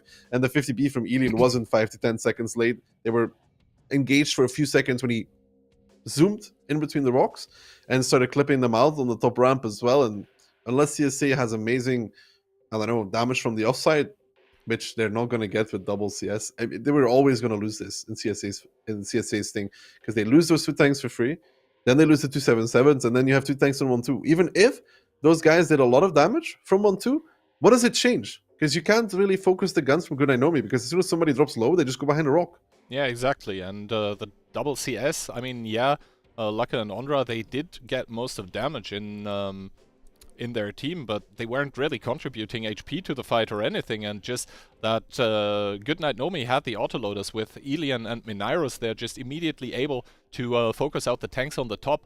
As soon as the first 2 guns went out for CSA, yes, Cosmo did get set on fire, so unlucky there, but I don't think it really changed a whole lot. As soon as you get that cascade effect going, where the enemy is dropping tanks and thus dropping DPM, it's almost impossible to stop that anymore. Yeah, once you start losing those guns on a map like Cliff, where closing the distance is extremely easy, because everything is really within 300, 400 meters. at max. All right, so Goodnight Nomi continuing so far, at least, to be the kings. Yeah, they're looking good, man. Goodnight Nomi is looking really good. They're making good plays, decisive plays. Even in this last game, it seems like their whole strategy, they knew what positions they had to take to counter the part of the map they wanted to counter. They had a good read on what CSA might want to do as well. On Tundra, they had a good read on the attack as well. They had a good read on the defense. Solid stuff from them, really, very solid. All right, now as Goodnight Nomi is now on a match point, I would really love for CSA to pick up a round, not only for the sake of the match, but also for the sake of my prediction. Yours as well, I believe. Both of us going with 4-1. But still, Moff's prediction could also come true, with the CSA now needing to do a clean sweep for that, a remontada, but judging by what we've seen so far, unlikely to happen. Cliff is kind of the map doki. You can make a play that immediately counters the enemy team, though. It really depends on the initial of both these teams. But the issue here for most prediction is that usually a team in the upper bracket, I'd say usually, because it's not always the case, but they're not really... It's not do or die for CSA. It's not. It's really not. It doesn't feel like it for them either. It's 3-0, but they're not out even if they lose. It's a different mentality. It's usually very different than actually being down 3-0 against the ropes, and it's like tournament elimination on the line. But lineups though, 5 CSs, double 50B for Goodnight Nomi. CSA, a Kran, double 277, a Ban, and 3 CSs. Alright, and the split for CSA seems to be that they are sending Froley in the bat, so that is all the clip potential, save the Kranwagen of course. They're sending everything towards the middle and Froley to give info on that 1-2 line. And for Goodnight Nomi, it is 1 CS that is immediately spotted by Froley, as well as the double 50B towards 1-2. And they're just going to drive up with the Bs. They're just going to drive up with the Bs to try and get a clip out on towards the tanks from CSA that are trying to potentially take the hill here. I can see Jordan, Sokol going up, Mineros going up as well. So far, so good. I mean, Goodnight Nomi is going to pay for this. It's normal that they pay for the 50B. Is speaking out now, though. Gets one towards Cosmo. Ondra takes one as well. A secondary shot coming out as well. A third shot coming out from Marstal that in his 50B.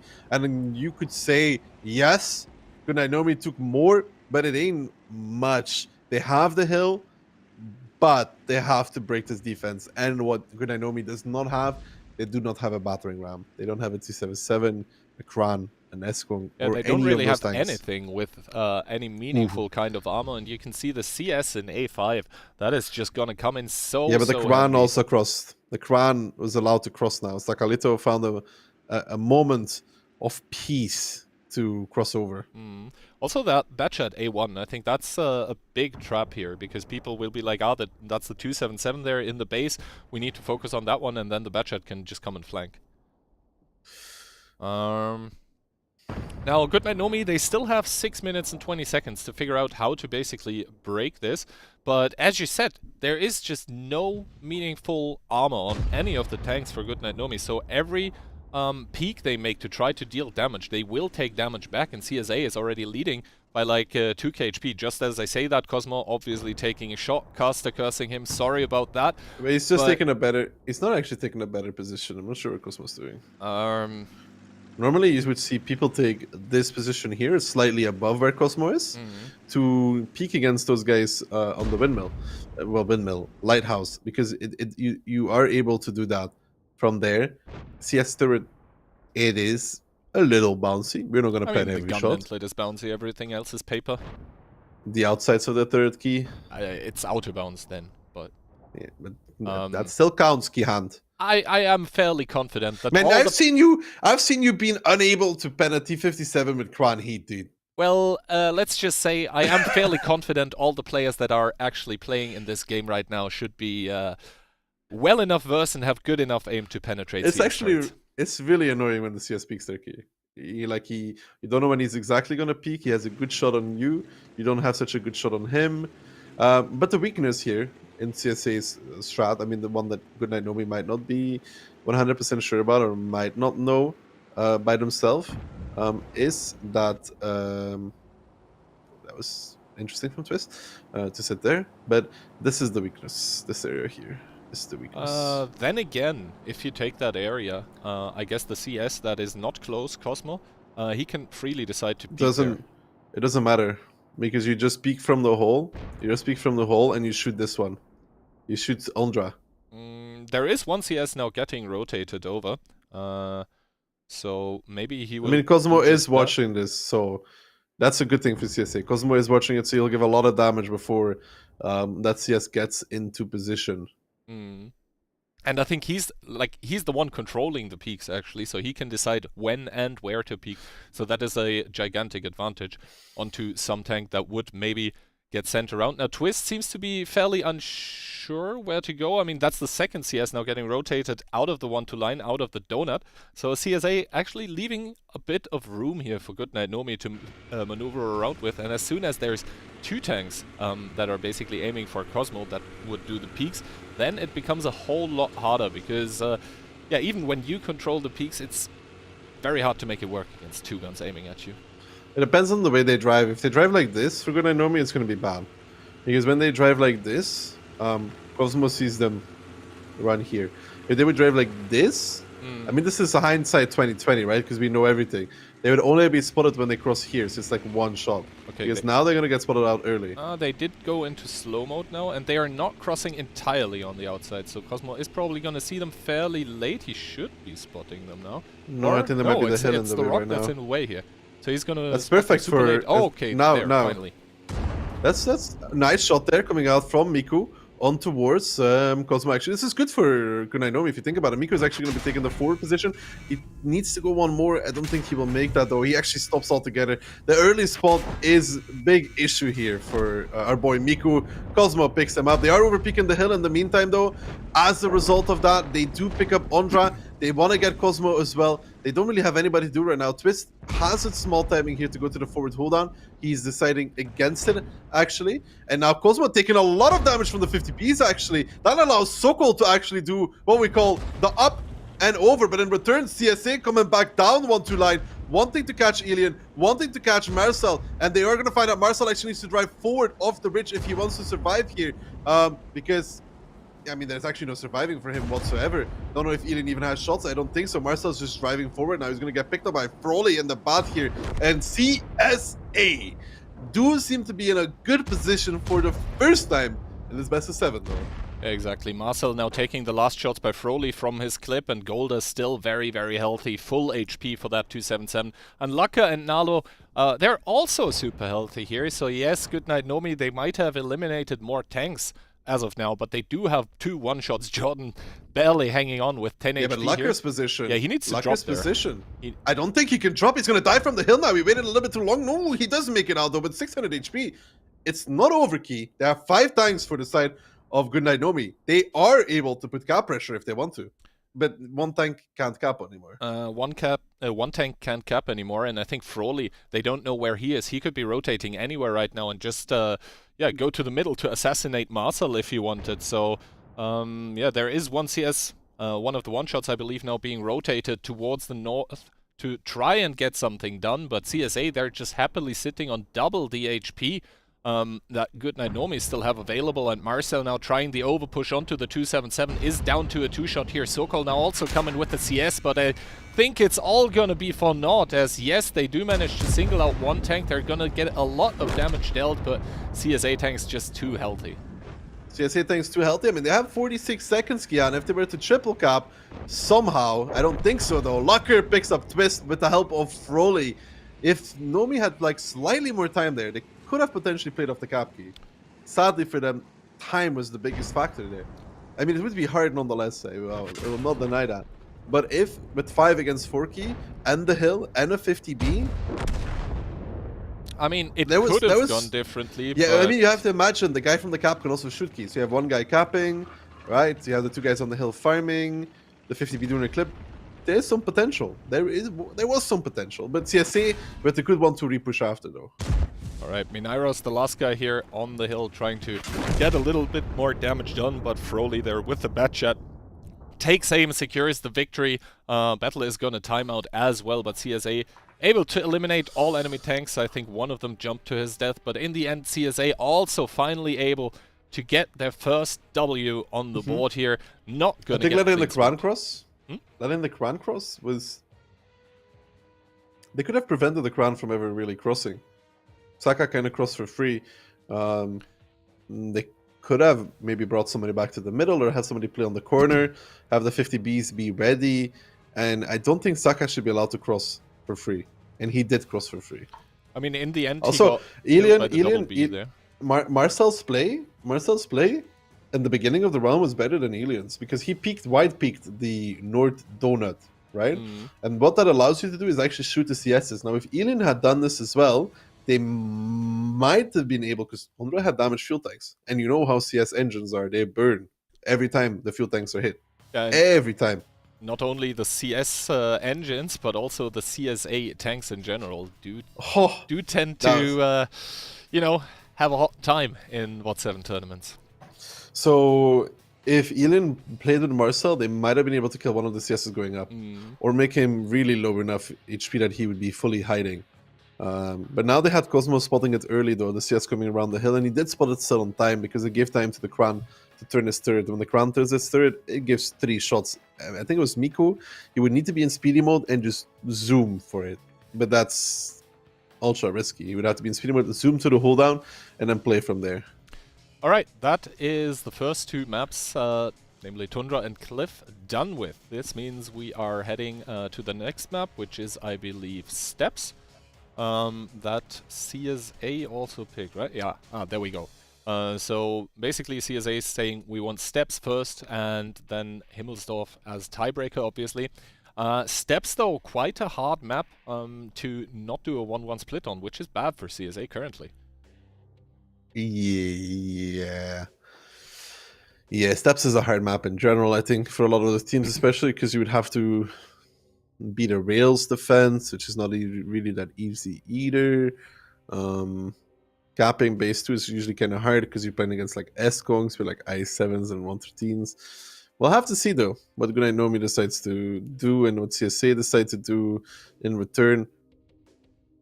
Let's hope our predictions come true, Key. That would mean Goodnight Nomi winning the next round here, and I believe we are just about ready to jump over the game. I believe it's getting started as we speak, and indeed already the map video here of Steps. Quite a different beast to both of the maps that we've actually seen in this match before, whereas Tundra is mostly like hold down but close range, and Cliff is immediate brawling. Steps is sort of a slower map, which maybe suits CSA, who are defending first, and they're doing so with a T100, a Badger, a CS, an S-Kong, a Kran, and double 113, so very hold down heavy lineup. For the side of Goodnight Nomi, we see 113, double IS7, double S-Kong, a 5A, and a T100 as well. Yeah, well, teams opting for the T100. We sometimes see a team that wants to just play Rails and Eastern Cap defense, not play with that T100, and just have the 7 heavies. But CSA very, very heavy on that A-line in the beginning, double 113, a Badger, and a CS being sent there. Yes, and the T100 is going to make sure they will have something to shoot at if Goodnight Nomi decides to bring a lot of tanks there, which it doesn't look like they're doing. They're committing south very heavily, just sending Sokol in the T100 there. And yeah, he is going to get a lot of info for his team. The same cannot be said about CSA, who now just have yeah, the T100 spotted and don't know where anyone else is. Good initial counter there from CSA, having the double 113 stay at A4, A5, aiming at the guns of the T100. But this is a copy from what a Russian team actually played at some point. Basically, what happens with this, I think it was even Nesqui playing it, and Sane can confirm it later. Basically, what happens with the defense that they're playing, we're not going to see it, so I'm going to explain it, and then Sane can touch on it later, is you put the 113s in the bushes here, right? And you have the Badger here. The 113s can get spotted in the bushes. When you go over the rails, like when the team pushes over the rails, so you're you just simply, you just push back into them, and you have an extreme amount of tanks there. But Goodnight Nomi is completely going for the second base, so we're not going to be able to see what would have happened. Exactly, and now the tank's getting spotted for Goodnight Nomi, so I guess some reaction is going to happen indeed. The CS is going to take the west for CSA, but the double 113, I think, and the Badger are both, are all getting rotated towards the eastern part of the map, where obviously Goodnight Nomi has committed in. Not entirely yet, but with the amount of tanks that they have here, basically they're committed to some kind of 2-cap play. Yeah, some cab number 2 play, but it's still gonna be hard though, because all of the Nomi tanks are now stuck here in this area, and they don't have like that much time. They can't like rotate out of this per se. Also, I think if they try to rotate out, they would take some kind of damage for it, and then CSA, they have the much shorter rotation in between the 2 caps, and CSA, they are taking a lot of map control even with that T100, with that CS, and the only tank that has basically been sent back properly to keep some kind of map control is the T100, but he's passively sitting on the K-line currently with the 113 and the S-Conk, Marcel and Elian possibly being able to help him, but CSA, they seem very happy to now sit this out here and just wait for that inevitable 2-cap push. I mean, good night, Nomi. There is no realistic other option anymore.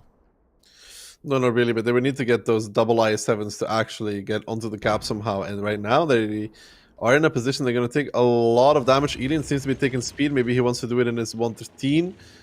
Maybe he wants to go in his 113 onto the cap by himself, but even that is...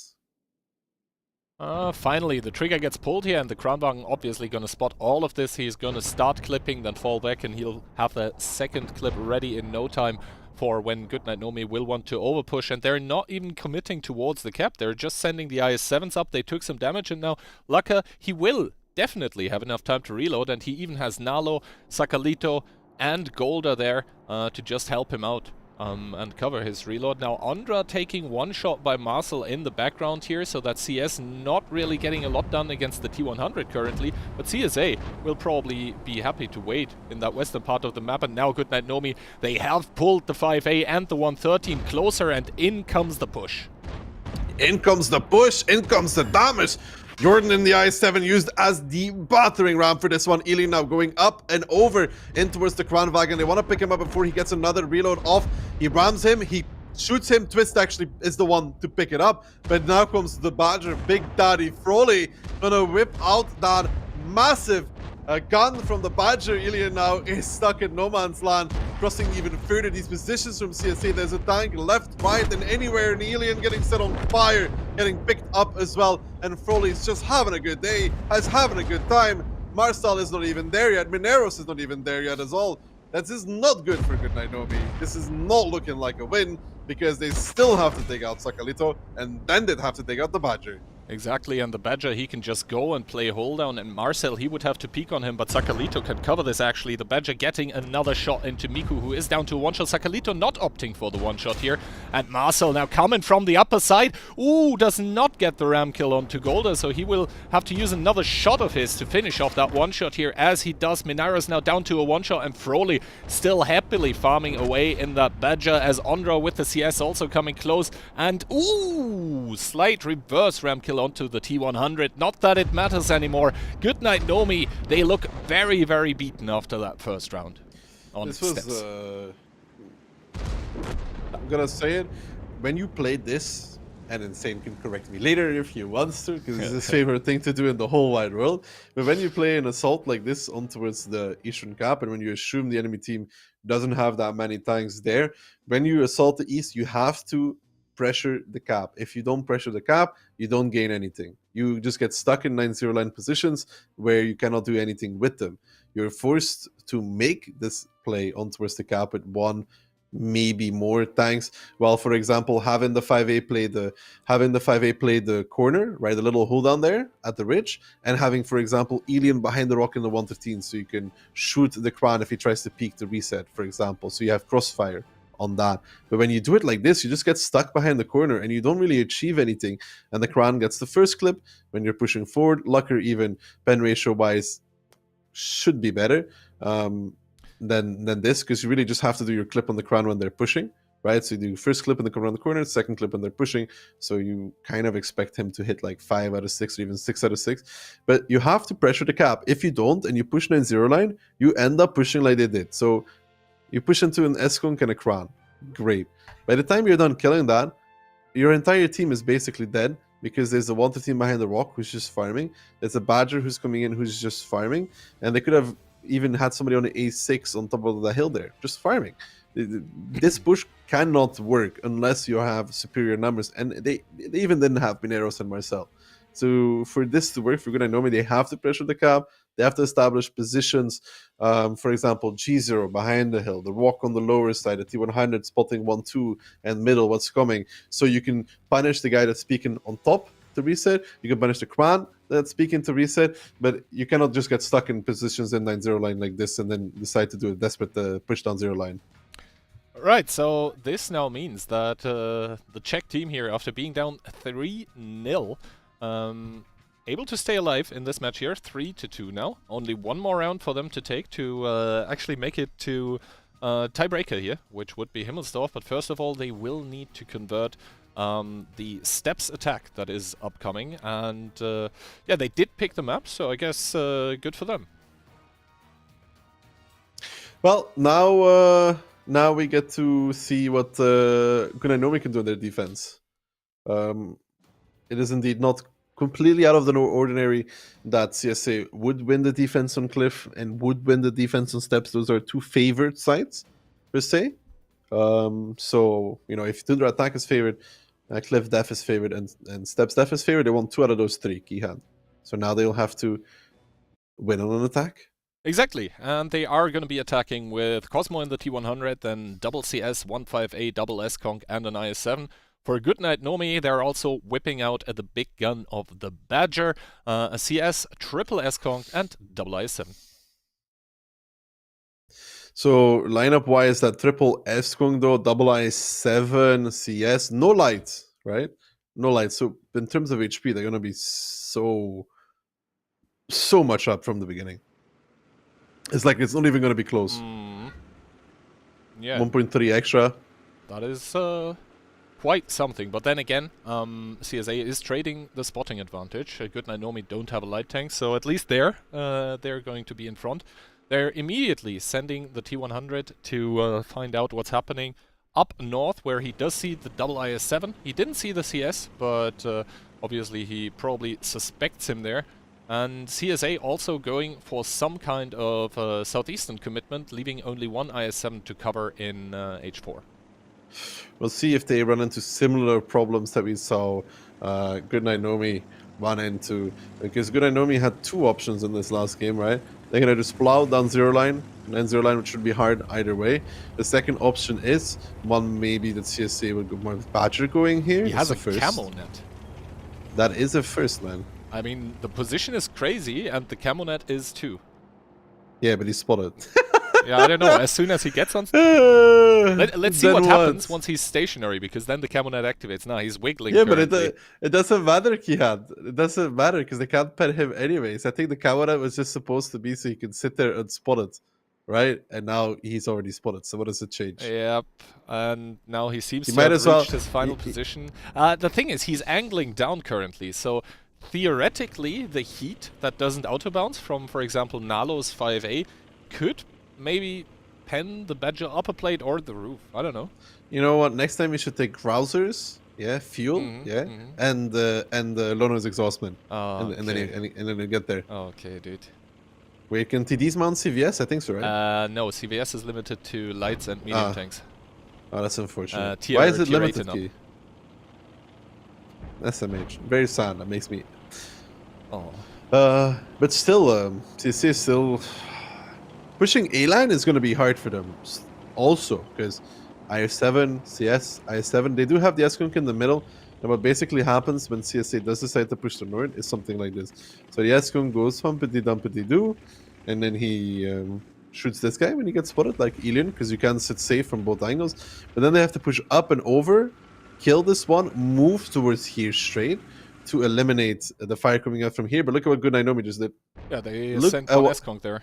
Hey, this push will not work. This push will not work for CSA right now. Yeah, they would get slaughtered, exactly. But now they're even pulling out completely from the 9-0 line here, even taking the 5A and the S-Conk for, I guess, a run around the world, a big rotation.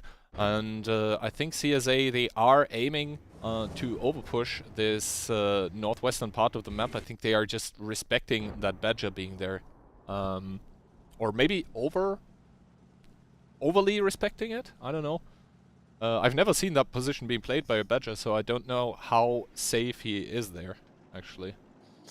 Good Night Nomi has early info though, a bit, because Twist is gonna spot them here, unless they decide to be really sneaky, use the old smite, and they come like this, then they're gonna be spotted earlier for the side of CSA, which they should do, right? If you come like this, you might think that the difference between this and this is not big, but for example, what that difference implies, if they were driving the better way, is that this guy doesn't have time to do this. If they get spotted early, this guy always has time to do this straight, to go cover and potentially push this S-Conk in the middle, right? Now, CSA... They are going wide, that's good. They are That's going good. wide, but they still need to wait for their S-Conk. And if Sakalito gets spotted by Twist very early, then... Which he... Well, Twist should reverse to the red line as soon as he sees the push. He gives a shot, and then he normally goes back to the red line, so they can't use his shield to go safe. Yeah, he's starting to reverse now. That's a bit late, to be honest. He's even... He wants to do another shot. He wants to do another shot, so very, very greedy by him. Sakalito, though, has to wait for his other brethren there to overpeak together. Yeah, I think they see the S-Conk. I think they just spotted the S-Conk and they're not sure anymore if they want to go for it. Yeah, they saw the S-Conk and they were like, nope. Froley now even taking a shot here, so that CSA this push... is bad. That's indecisiveness. At this point, you're committed as a CSA team. You're committed. You don't have a choice anymore. You're just trading HP away for this. I mean, that's not even trades going on currently. That are just donations going on by the Czech team, and now the CSs, they are probably waiting to get unspotted, but they got spotted leaving to where they are. Look what just happened. Look at the double S-Conk from Good Night Nomi, what they're doing already. They're going through the outside. They're going to kill this guy. And when that happens, Elian's no longer in crossfire. The Badger's here too, Key. The Badger's here already, Kihan. That Do you purple understand? turbo coming in clutch here. And now CSA, I mean, they sort of need to do something, and finally they go over here. Twist is going to be falling soon, but he's going to do it in the knowledge that his team is going to be happily farming away at that whole CSA push. He even made it up and over, so he's surviving longer than he actually should. Golda will be the one to pick it up, but Good Night Nomi 4k HP up now.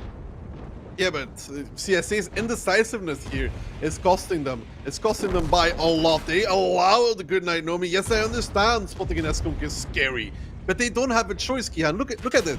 Look what happened right now, right? The S-Conk has been there the whole time. What would have changed if they pushed 30 seconds earlier when they spotted it and they were committed? Yeah, the only thing that would have changed would have been that CSA would have had more HP to push with, but like this... They would have an extra full HP S-Conk. So... I mean, yeah, of course it was still gonna be probably a Good Night Nomi win at the end, because CSA would commit 4 tanks into an A-line push, but still would have been better.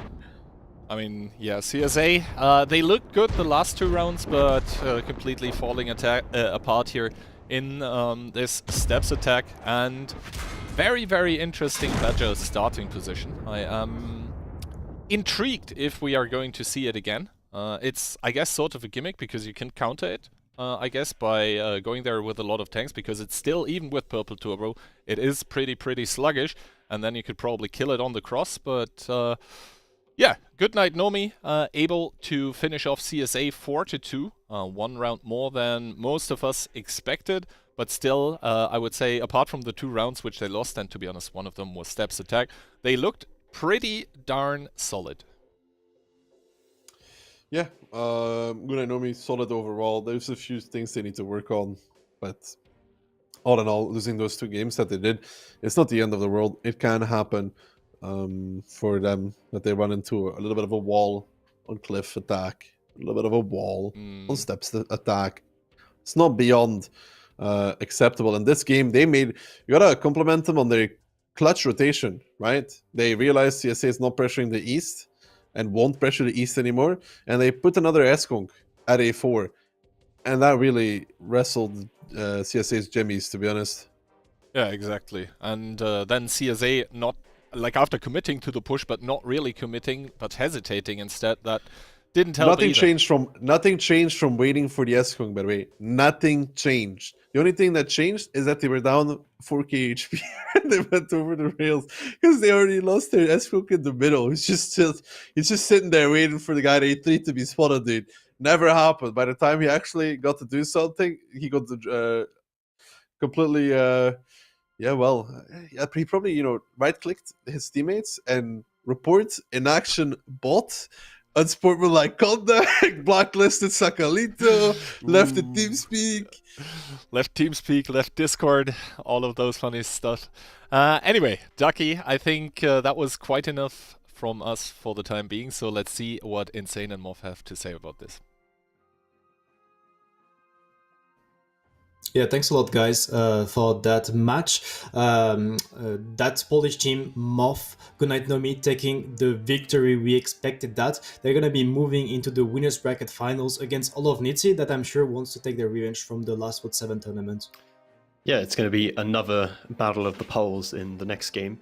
But this kind of had an up and down feel to it. It's flawless start from Goodnight Nomi, taking 3-round wins. Like CSA didn't even have a look in those games really, and then a bit of a resurgence, and then Nomi kind of slapping them back down at the end. I mean, first map, Tundra, I think Goodnight Nomi is very comfortable in that map, and they have been proving it. And next we had maps that were really death-sided.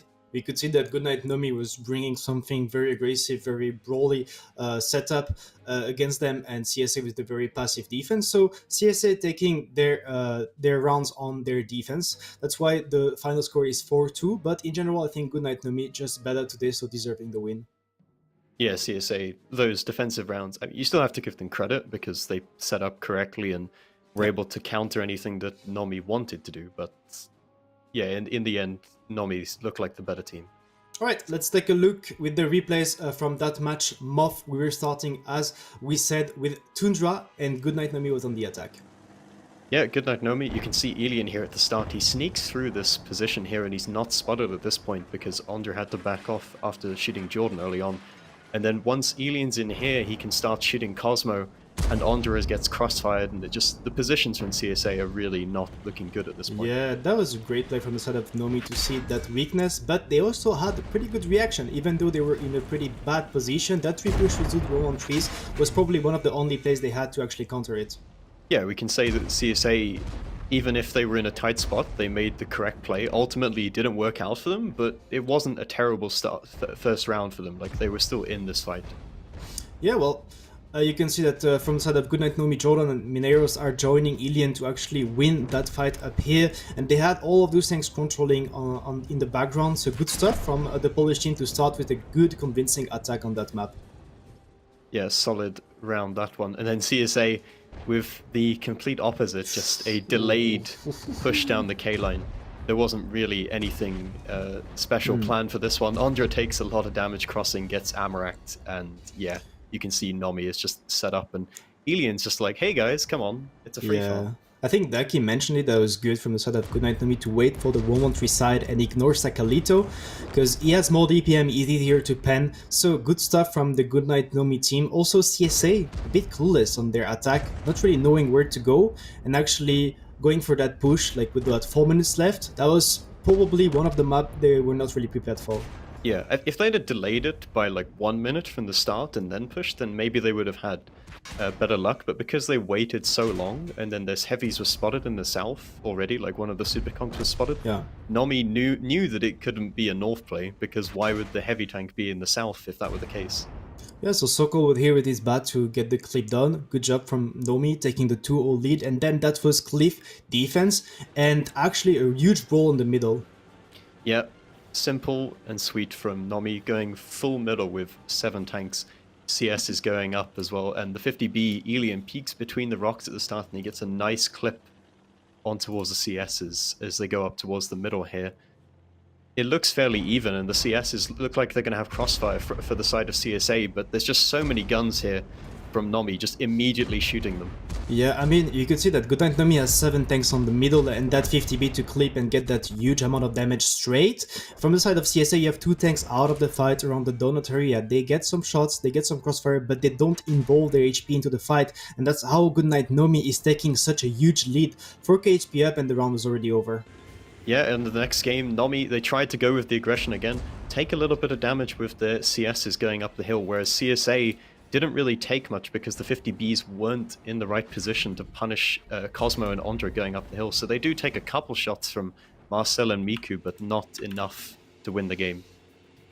Yeah, so well, Goodnight Nomi was forced into one of the only play they had, which was to go around the hill, even if the lineup they had was not the greatest with the double B. And to be fair, CSA, they just held well, their shooting was on point, and they actually managed to finish that push. Miku with the mistake, though, going into that hole. Yeah, even with Miku making that mistake, I'm not sure it would have changed the outcome of the game. You can see the repush from Golder and Frolly. They know Elian and Marcel are on reload. Elian's trying to stall for as long as possible, but it's too late at this point. Yeah, so solid defense from the side of CSA. As I mentioned, Goodnight Nomi going for the brawl with this lineup with double B, but CSA actually opting for a very passive defense where it worked out for them, and then we were on step. Yeah, so the battle of hesitation games on steps, both teams hesitating on their attacking rounds. Nomi, they kind of set up on the 9-0 line, but they didn't push for such a long time, and by the time they did push, the Badger had rotated over, one of the 113s that were set up as well, so they were just pushing into a crossfire. Yeah, I mean, Goodnight Nomi, they played well, but that attack was horrible. I have to say that I'm very disappointed when I see them play that, because when you actually go for that base 2, that's a bit of a gamble. You have to keep pushing, you have to go for it, you cannot waste time, you have to start the cap. You have 8 minutes total. They actually gave CSA the time to make all the rotations of the world. The Badger is back, the Tihunda and the CS take control over the south. That was just a disaster from the side of Goodnight Nomi in attack. Yeah, their strategy was kind of, let's put all of our tanks in one place and hope that we can just overmatch them. There wasn't too much. I mean, perhaps there was deeper thought going into it, but it certainly didn't look like that. Maybe they went there, they had hesitations about what they could do, but anyway, they took the victory on their attack, CSA took the victory on their defense, and then it was Goodnight Nomi on the defense, and that interesting spot with the Badger. Yeah, he picked a camo net, which is highly unusual.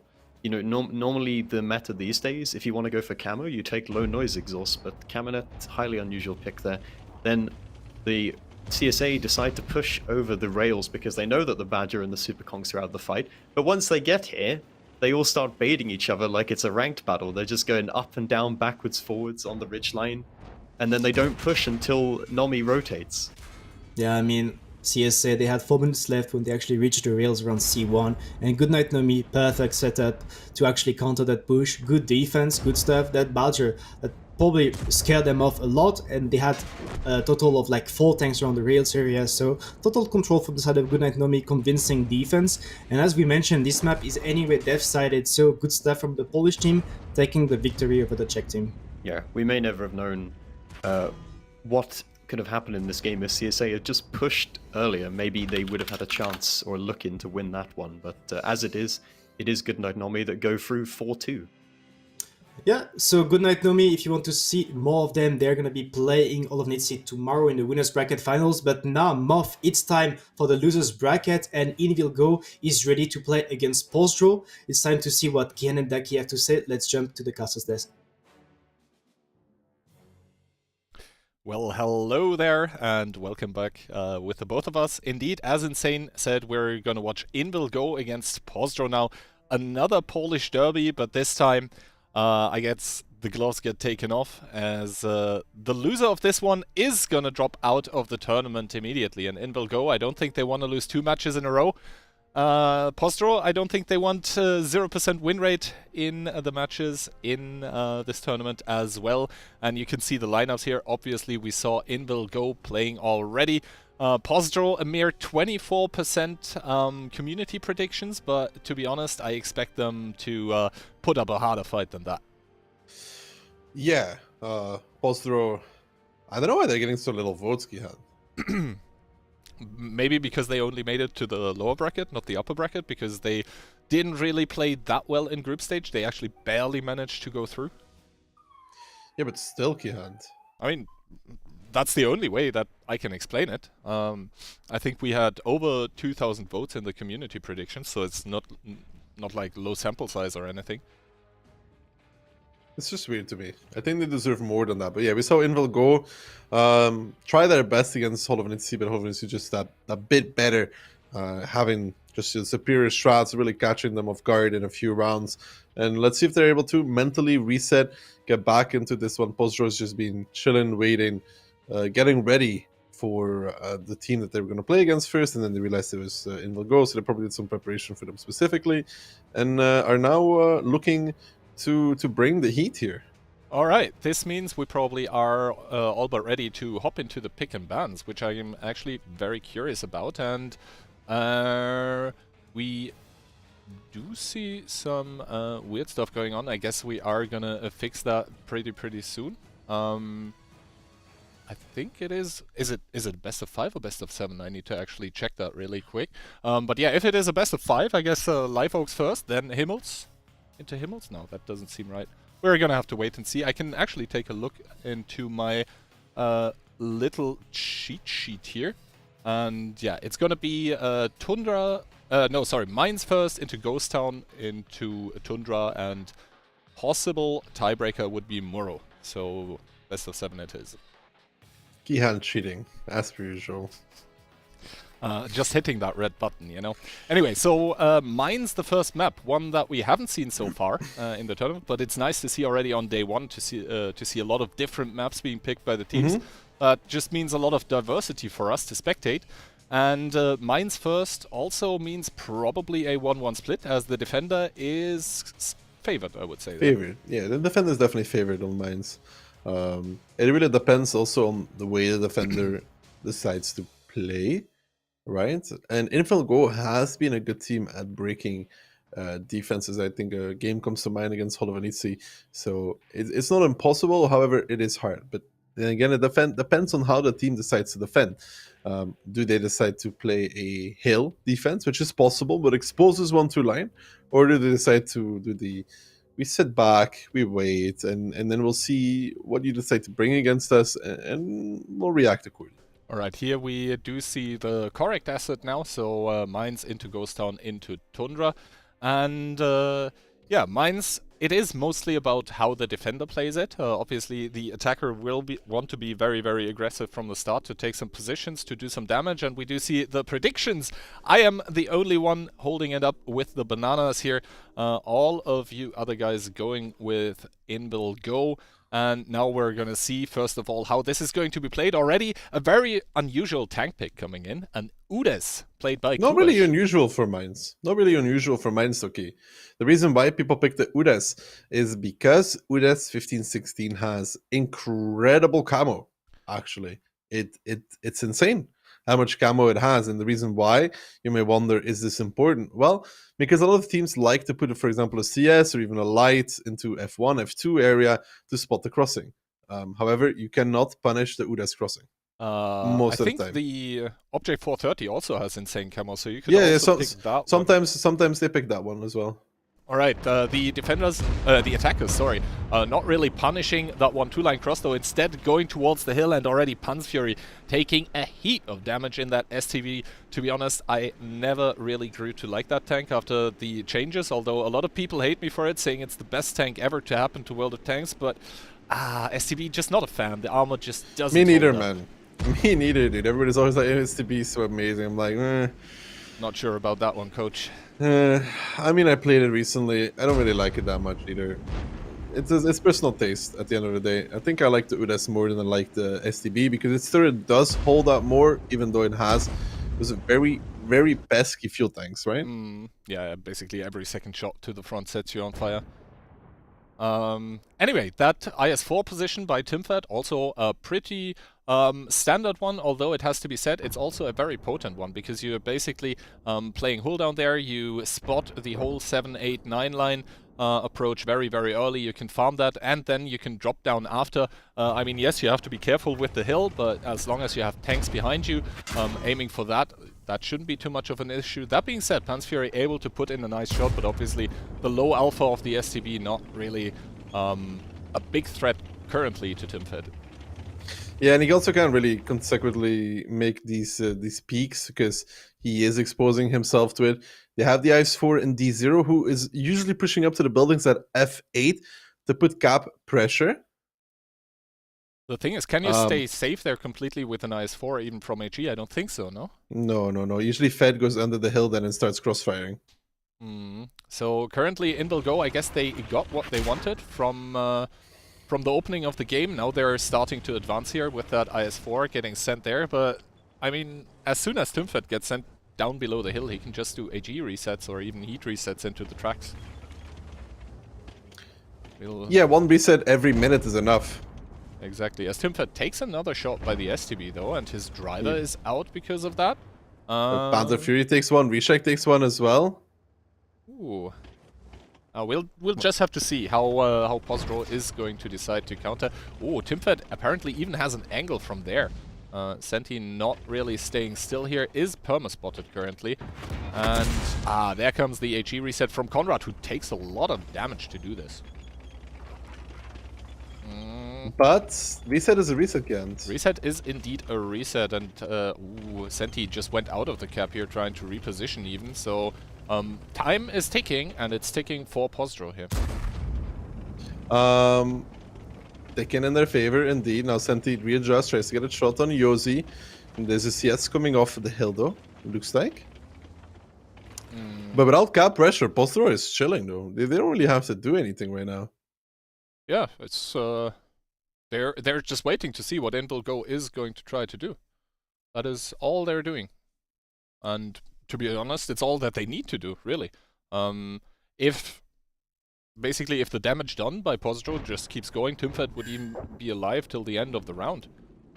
So, yeah, Pozdro just comfortably camping this one out right now. Timfed taking another shot by the STB, but Panzer Fury is already down to 839, so he can't really afford to do any non-safe peaks. That means he will take a very, very long time to just deal more damage to Timfed. And yeah, that Udas on the 1-2 is just going to make sure that nothing is happening there. Finally, oh, Timfed actually taking a lot of damage by the 113s that were now pushed out through the 4-line. Yeah, those 4-line 113s were behind the rock at first hidden, and now Tim fed them down actually altogether as Sokar and Ketsai pick it up. Ketsai is now actually going to be running away. Sokar as well, because there is that 1-2 line presence by the Udas 15-16. Sokar bailing out of this one. Might take one from Yosi. Does seem to be just fine at this moment in time. That was a good play there from Invil. Very good play there. Those 113s were not spotted. They pushed out and they ran away to not get crossfire. Yeah, so good stuff here from Invil, but still the fact remains. The time is an issue. It's 3 minutes and a bit here. Cap has once again been started. That is actually the CS in there now. So sooner rather than later, Pozdro will need to make a move and basically try to make some resets happen. But it's going to be hard for them now. This was a very good play from Invil Go. I don't know why the tank from Fed wasn't sent under the hill earlier though. Like why they were so... I'm trying to understand why they were so reluctant and dedicated to keeping him there. And now Invil Go is just chilling because they have the middle to punish this crossing, and you can see DJ taking the worst of it. Takes two. But those double 113s, they're both Amorak. This is a little funny. Sokar now pushing back up into that hold down to crossfire. This IS-7, they don't know that the Udas isn't there anymore, but it's a good timing for Sokar because Kubash is actually flanking. Yeah, Kubash will need to flank, and he will need to make the resets happen as double cap has been started. 13 seconds on the clock there, and Senti in that IS-4 will get pushed up on because he's the one punishing DJ for providing the resets. But now the cap, it was all a fluke, it was all a bait. Now they're actually pushing off the cap, trying to make something happen onto the tanks that got sent to do the resets, and it's just a free-for-all right now with the HP being dead even. Oh, KPRK bounces on Reshek. I think that was bounce number 2 actually. Reshek's gonna be winning that 1v1. Disaster striking for Pozdro, even though DJ got a fire initially onto one of those 113s. If KPRK was alive there, would have been great for his team. Now Kubash chasing down the Panzer Fury on the hill. Yosi still in the base. DJ actually managed to get through and around the tanks from Invil Go. 1 minute 30. Time is still ticking. There is a CS going onto the hill now for the side of Invil Go, but a good tracking shot there from Kubash on towards Ketsai. Ketsai not connecting in return. Another good shot here from Kubash. 484. He could technically roll this if it comes down to it, but Kubash surviving on the hill is very good here for the side of Pozdro. Kubash now making the smart play, the rotation around the rock, never trying to adjust, attacking from the front now, forcing Kubash to peek reverse 408. He doesn't roll it. Now they still have to go pick up DJ. They still have to get Yosi. 54 seconds now. Yosi is Amorak though. No repair kit available. DJ trying to support his teammate, trying to cover him against Senti who's pushing up, but Senti is gonna just keep plowing down. It would seem like in the meantime we have Never dropping behind DJ in his IS-7. Now Yosi, 35 seconds actually, DJ here trying to angle against Never. He does not win this 1v1 most of the time though, because of that DPM of the IS-7 just not being good enough. Ketzai comes around the corner as well to pick it up, and in will go with 23 seconds to spare. Pick up the Mines attacking round, but a very good play there on towards Fed. But then also, I don't know if it was once or twice, man, but at KPRK, don't want to bash too hard on individual mistake, but I saw at least one non-connection.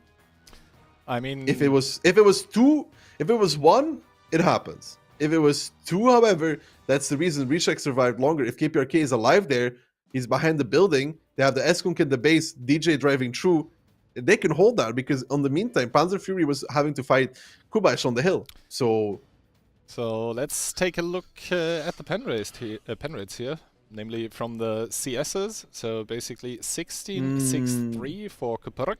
It depends if those it depends if those 3 non-connections were in the fight or before, you know? It depends at what moment they came out. I'm not sure.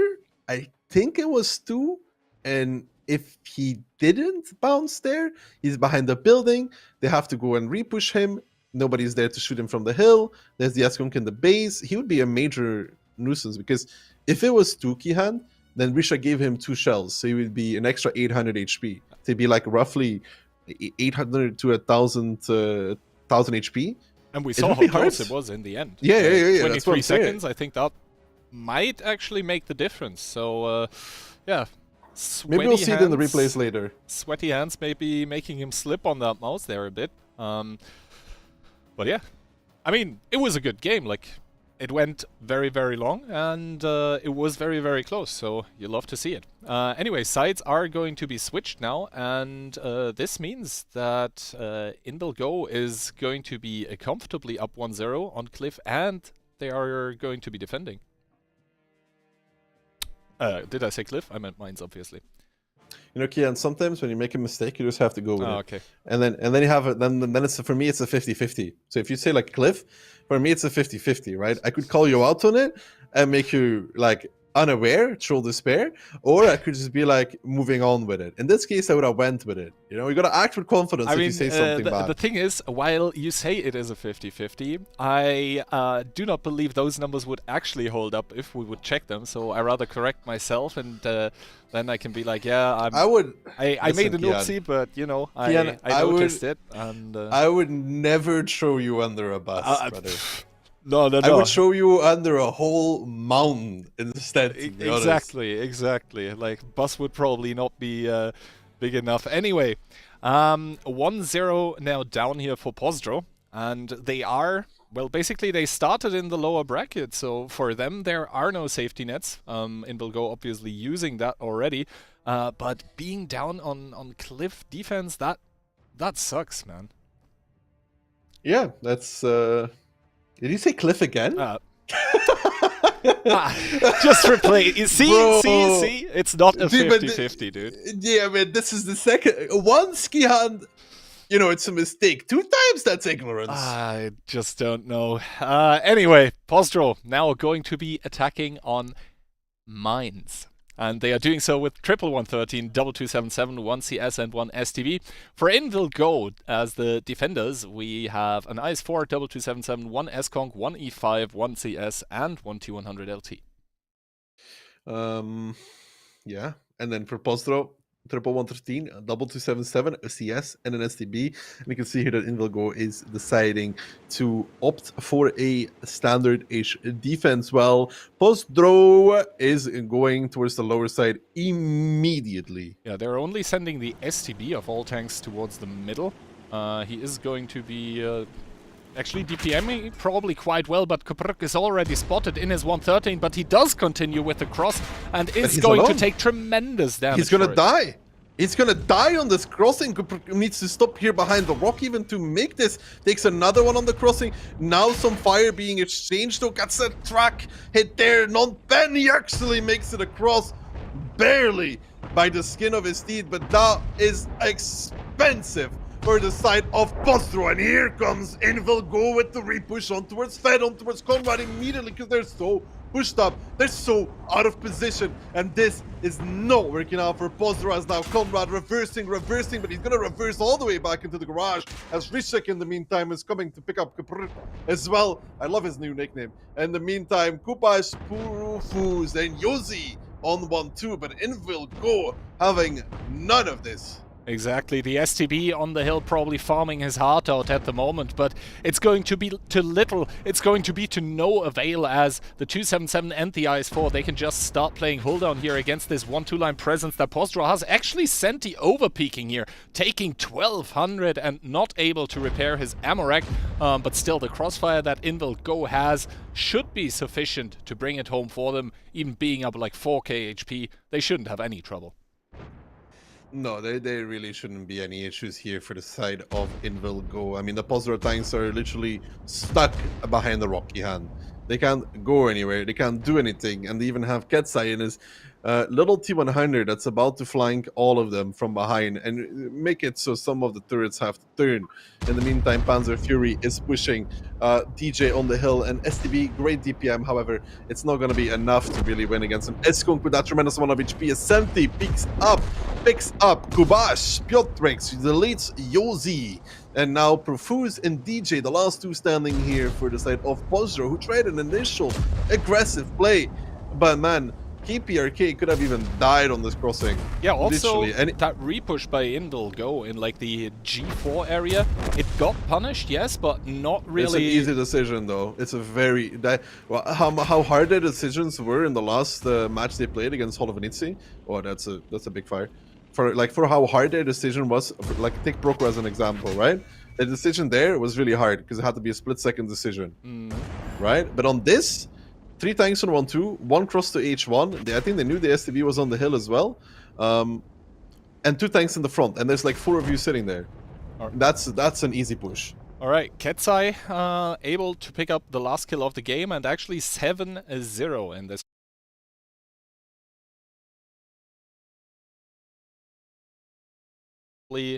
Gonna appear on screen soon. Sorry guys, the light was off for a second. Yeah. Stop playing with that switch, please. Anyway, we are probably also gonna head over to battle results and see if any tanks from Postro actually had an impact in this round. And we do see that the STB was able to farm, but, well, when all of your team collapses around you, that really doesn't matter. I mean, he farmed the Eskunk on the hill. Yeah, so he set him on fire as well, so even with that, Panzer Fury able to get tomp damage. But yeah, this was good for Invil Go. I mean, Postro tried something here. Mine's attack is very, very hard, so... And also that 113 cross, like, at the end when the cross was finished, yes, he made it a cross with the 113, but there was already a CS able to help the T100, and I think even in the DPM duel at that point in time, the T100 wins, so... yeah, Postro trying something, and it basically not working out. This means that Invil Go is gonna take Mines 2-0, and we will be heading over to our next map, I guess. Mines? Are you sure about that? I was fairly sure, yeah, Mines. Look, it even says it on the asset, so I must have been correct, right? And this means we are going to be heading to a map that is picked by Postro, but was already played by Go in the first match that we saw. It's going to be Ghost Town next. Ghost Town next, a Postro favorite, though, if you think about it. They did really, really good stuff their last time around, so... I am not too concerned for the Bananas yet, and I'm not too concerned about my prediction for them yet as well. No, it's still within reasonable. Postro on Ghost Town can always bring something back here, to be honest. They're the kind of team that can 2-0 on Ghost Town. Yeah, so I wouldn't count them down and out yet. No, certainly not. Certainly not. I mean, we even saw in the match before this one that someone was on match point, and after that, 2 rounds for the losing team happened for CSA. So, and I don't want to offend any of the Czech viewers, but I think Postro is stronger than CSA, all things considered, currently. Kian, can I remind you? Can I ask you a question? What country do you currently live in? In the Czech Republic. Do you want to be dragged out and moved back to the border? I guess pitchforks and torches have already been I'll give collected. I'll give you a chance to redeem yourself for the Czech people, Kihan. What did you say about CSA? I think CSA is a very, very strong team.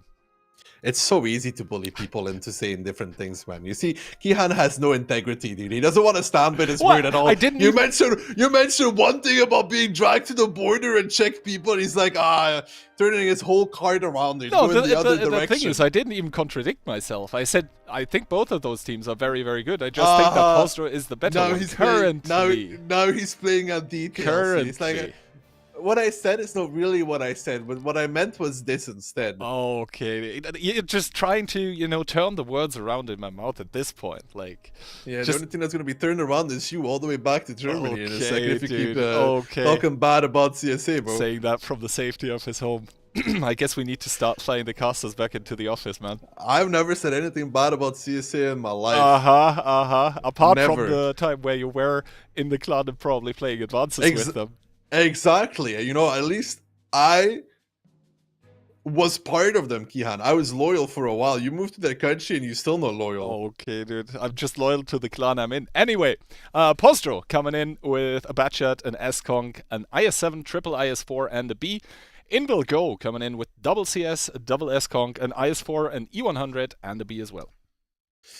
Postro, 1, 2, 3 IS-4s, 1 IS-7, 1 BAT, 1 S-Conk, and 1 50B. Fairly well-rounded lineup. Okay, so it's going to be about the splits here by the defenders as well. One CS getting sent north, one CS getting sent towards the south, but I don't think he's going to take K-line. All the heavy tanks going towards the middle with the B, going towards a position where we saw a B already earlier today, and he got countered by a Batcher, but since the bat by Postro is not going there, he is gonna be able to safely play that position. Also, Invill Go adjusting here, sending the CS towards the south, so the 50B cannot be outflanked like this anymore. Yeah, and you can see here just the CS is going to K1 to counteract the IS-7 move that usually happens down the K-line, which is a Postro classic, actually. So he's there. He's going to be countering that. 50B is sitting there as well to clip out the crossing if the CS does spot him going. So there's that established for the side of Invill Go. All right, so now it's up to Postro to basically figure out how to break this defense by Invill Go, and since they have a Batchat available to them, the Batchat should, in theory, always be able to outspot the CSs, so can safely generate information. We also see Profuse here in the south with a very potent IS-7 position. The only problem is that from here on out he won't really be able to go a lot further, and if he goes into the bushes and catches a bad timing, then Rishek is going to spot him, the 50B can clip out, Piotrix probably will even be able to shoot him. So needs to be very, if Profuse hits a bad timing here yet, but he doesn't hit a bad timing, he's actually quite safe altogether. Rishek actually takes one from Profuse, and no shots will be returning towards him. It would have been bad if he was in the bushes. So not caught out here, and Postro are going to make some rotations now with the B getting sent more north, and the IS-4s getting sent closer towards that 2-cap here, with DJ having an angle obviously onto Sokar and Senti if they peek to do resets. They aren't spotted yet though, but they don't need to be, as the cap siren hasn't even been started yet. No, but this is just Postro establishing positions around the map, trying to get the angles. What they want to do is they want to push the tanks from Invill Go off the corners, so that way they are able to nice shot there from Fed onto Sokar, so they can pressure the cap by themselves. They're just doing the slow and steady surround. Ooh, big shot though. I think it was the E100 into the IS-4. Not sure exactly. But yeah, he's going to push them off the angle here for Kapruk actually and Yosi to go onto the cap. So double cap started, 50 seconds here for Invill Go to make something happen, as Conrad is able to suppress Pan's Fury on the other side, and DJ just waiting for these S-Kongs to come up so he can start clipping onto them. Yeah, Katsai is now going to be, or should be rotating towards the city because they're going to have some real issues holding this right now. If his 50B does not join, he will be joining now. He gets spotted out. He will take one from Profuse. He should take one from Profuse. He does take one from Profuse. In the meantime, Kubash flanking across the A line, trying to establish an angle on towards the tanks in the city as well if they do decide to push around the corner. Some good stuff here from Pozdro.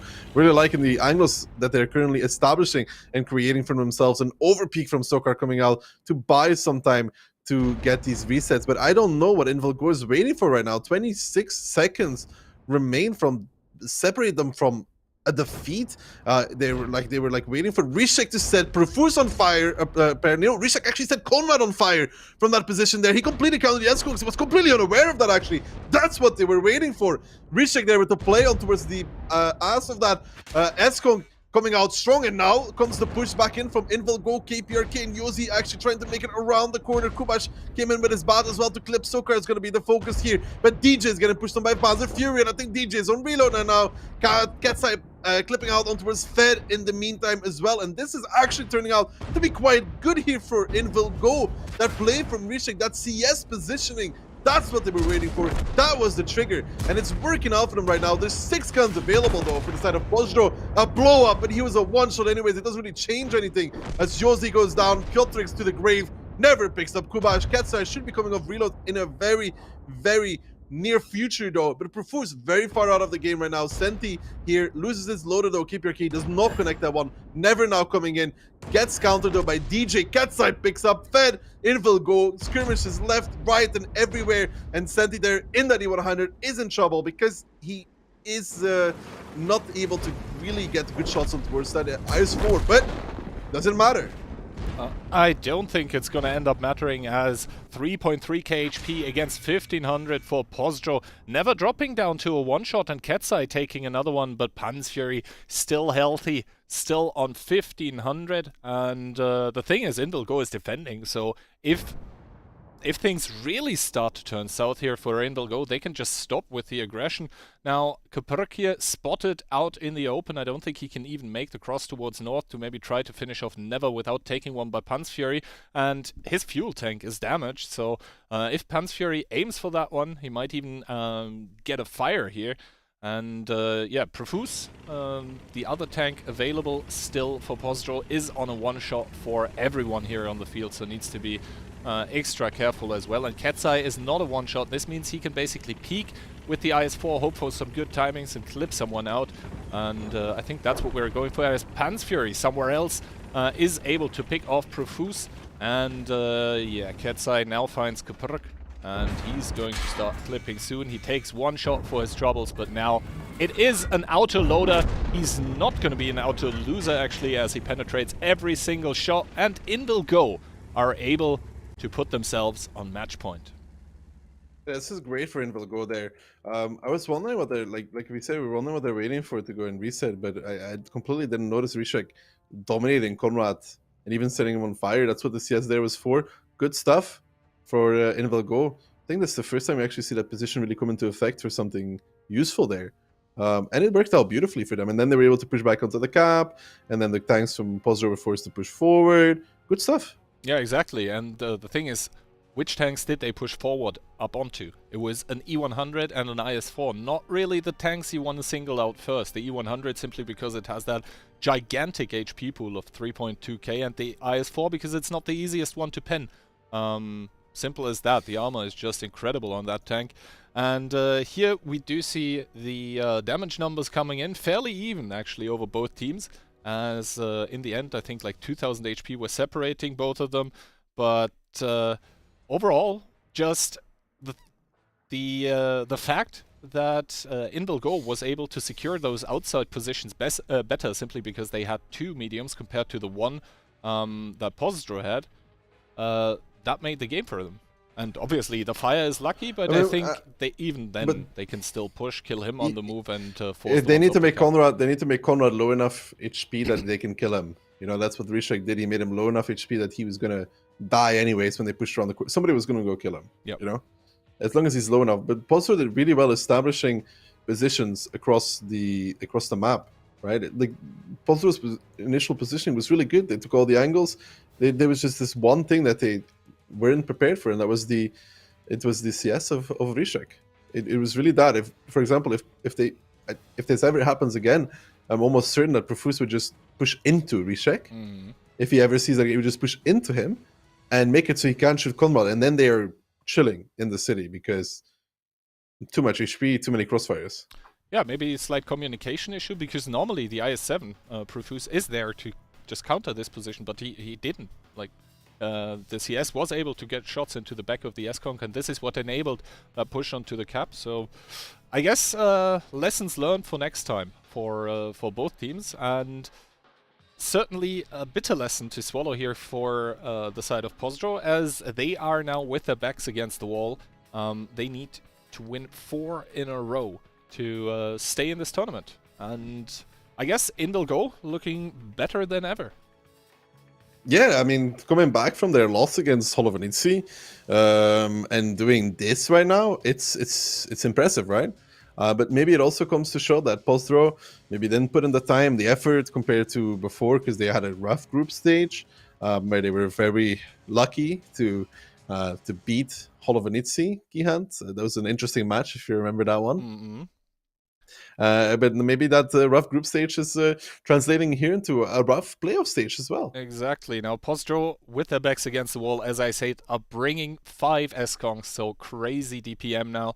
An IS-4 and a CS to go with it. And for Indulgo, we see a double B, an E100, double IS-4, 1 S-Kong, and a CS being picked. And yeah, Pozdro, that actually worked out well for them last tournament. This stuff with a lot of S-Kongs, because if you keep them compact and together, you can't really push them without taking tremendous amounts of damage. Even the 50Bs, like if they get to clip out, they probably take so much damage that after this first engagement, they can't really do anything anymore. But Pozdro actually choosing to sort of split up their forces, sending the CS up to the A4 position, sending 1 S-Kong there to go as well. And that is completely going to deny the 1 cap from ever getting taken by Indulgo. They are not really looking to do that though, apart from the double 50B and the E100 that are sort of getting sent towards there. We see Southern presence by the CS here, Rishek, and he's going to take a lot of real estate for free up until the point where he meets DJ, because then DJ is going to be just, you know, eating up his HP like it's nothing from a hold-on position. Yeah, so just establishing the positions. You can see DJ there in the S going to cover that K line to counteract what we saw, for example, from Holovenitsi with those double tanks going down there. Now we can see Indulgo actually doing the same-ish surround as we saw from Pozdro. But yeah, those double 50Bs there, Kihan, they are in a peculiar position. It's like a trap position, you know? Exactly, as now the trades for the angles at the cap are beginning. Both of the IS-4s unable to really pen each other here. And Pozdro, they look very, very well set up. The thing is, they also have 2 S-Kongs farming from the back. That is an asset that might become a liability later, because those 2 are not in the fight. They cannot shield, they cannot share HP. And Kubash about to make... a discovery. A discovery, indeed. He does spot out Ketsai and Pyot, but I think he was in speedy mode. So now he seems to be out of it. Ooh, immediate counterfire though by Never. Nice connection into Kubash. And I don't know about this 50B push. I don't know about it either, coaches. There is double or even triple S-Konk ready to just farm upon this. Remember, A4 has an S-Konk. You see Jose and Kaperk as well. He does make it here with like 1200 HP to spare, but he can't really peek Kubash without peeking into the S-Konk. I don't think Kubash should peek this either, as... well, he does regardless, I guess. But I think Piotrix should be able to cover Ketsai.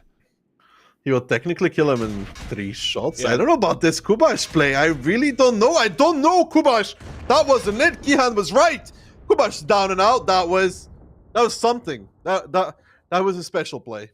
That was indeed not the trade that he was looking for.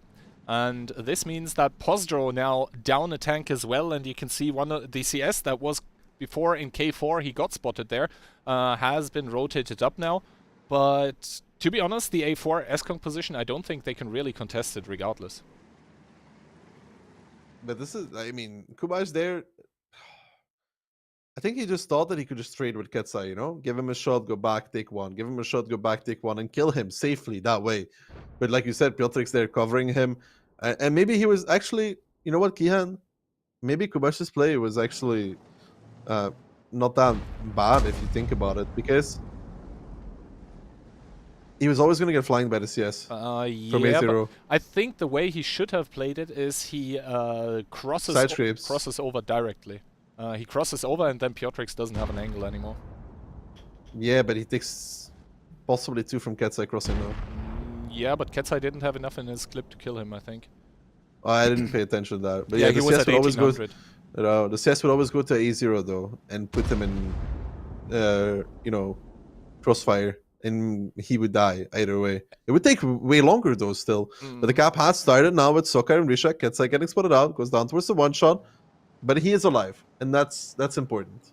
Yes, exactly, and I think Tymfed at one point or another is going to have to start sacrificing HP to make an overpeak into that cap. Yes, Kabruk has some shots.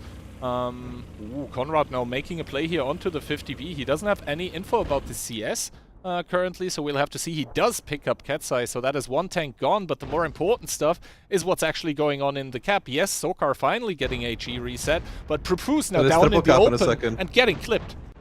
Yeah, Profus down in the open, getting clipped. A big head shell there, though, from Profus on towards Piotrix. 500, you know, that can count over a longer period of time. Nice shot there from Senti as well on towards Profus, making him a one-shot, 58 HP remaining. But Invalgo now deciding to push up and out of the cap, wanting to pick up Fed, wanting to pick up the tanks here. Is this going to go well for them, though? Because Pulsar is starting to stabilize. Pulsar is starting to recover here. Sokar in the 1v1 against Fed. I think he will be fine over there. Senti now getting flying from behind by Yozi, though. Piotrix coming back into the fight with his 50B. Rishek going to do the damage now with the CS. Yozi getting ammo-racked, actually, on the first shot. Now getting away and out. Piotrix down towards the one shot. That's Conrad coming in as well. Rishek still very, very healthy, but he's about to be in a 3-way crossfire as well, as now Conrad is coming back forwards again in his Eskong.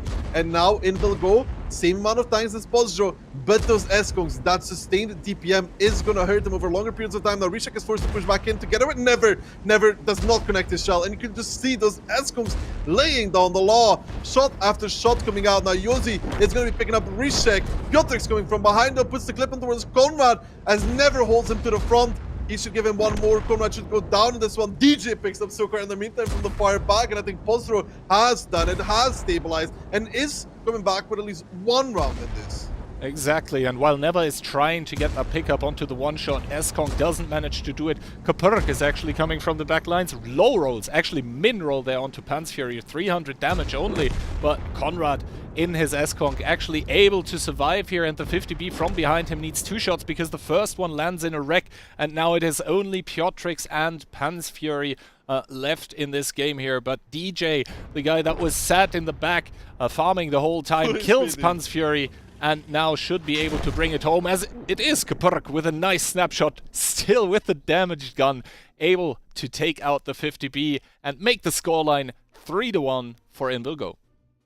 I mean, they do have armor, though, so damage gun is like not usually the end of the world. It's not really a skill most people pick, but on those accounts, they do have it. Do you have armor on any of your crews, Kihan? Depends how many skills, but no, mostly no. What about Jack of all trades? On some really old crews that I never Yeah. bothered reskilling, I probably still have it, yeah. Anyway, let's take a... How many Bond vents do you have, though? Bond vents? Oh, like 7 maybe? 7. 7? I know I have like 13 or 14 rammers. Well, Right. good damage there from Conrad and Yosi. I mean, overall, pretty split and well. Same for Invalgo. Like, there's nobody really standing out that missed a lot of shots there. I think Ketsai at the end could have played it a bit more safe as well. You know, he peeked out, he took a shot from Conrad, and then Conrad was able to push him and kill him in one. You know, you get what I'm saying? If Ketsai just sits there and waits, he will get a clip unless Conrad loads hash, which is a risk. Yeah, but still, like, at the back you have DJ full HP, so... I don't think at this point it was winnable. I don't know why they left the cap that early. Like, they could have forced another overpeak. When they left the cap, I actually looked at the damage, and they were down 2k, so I guess they thought they would need to make something happen as long as DJ is out of the fight. But DJ is also 3k HP out of the fight, so Mm, in the well, three basically. So in the actual fight, they were even or up. Okay. yeah. I guess they wanted to deny DJ from shooting then. I don't know. I mean, maybe they didn't know how far away DJ was, and they thought he would close and go behind them. So they decided to try and beat the timing of him driving down and coming behind them for resets to make an overpush.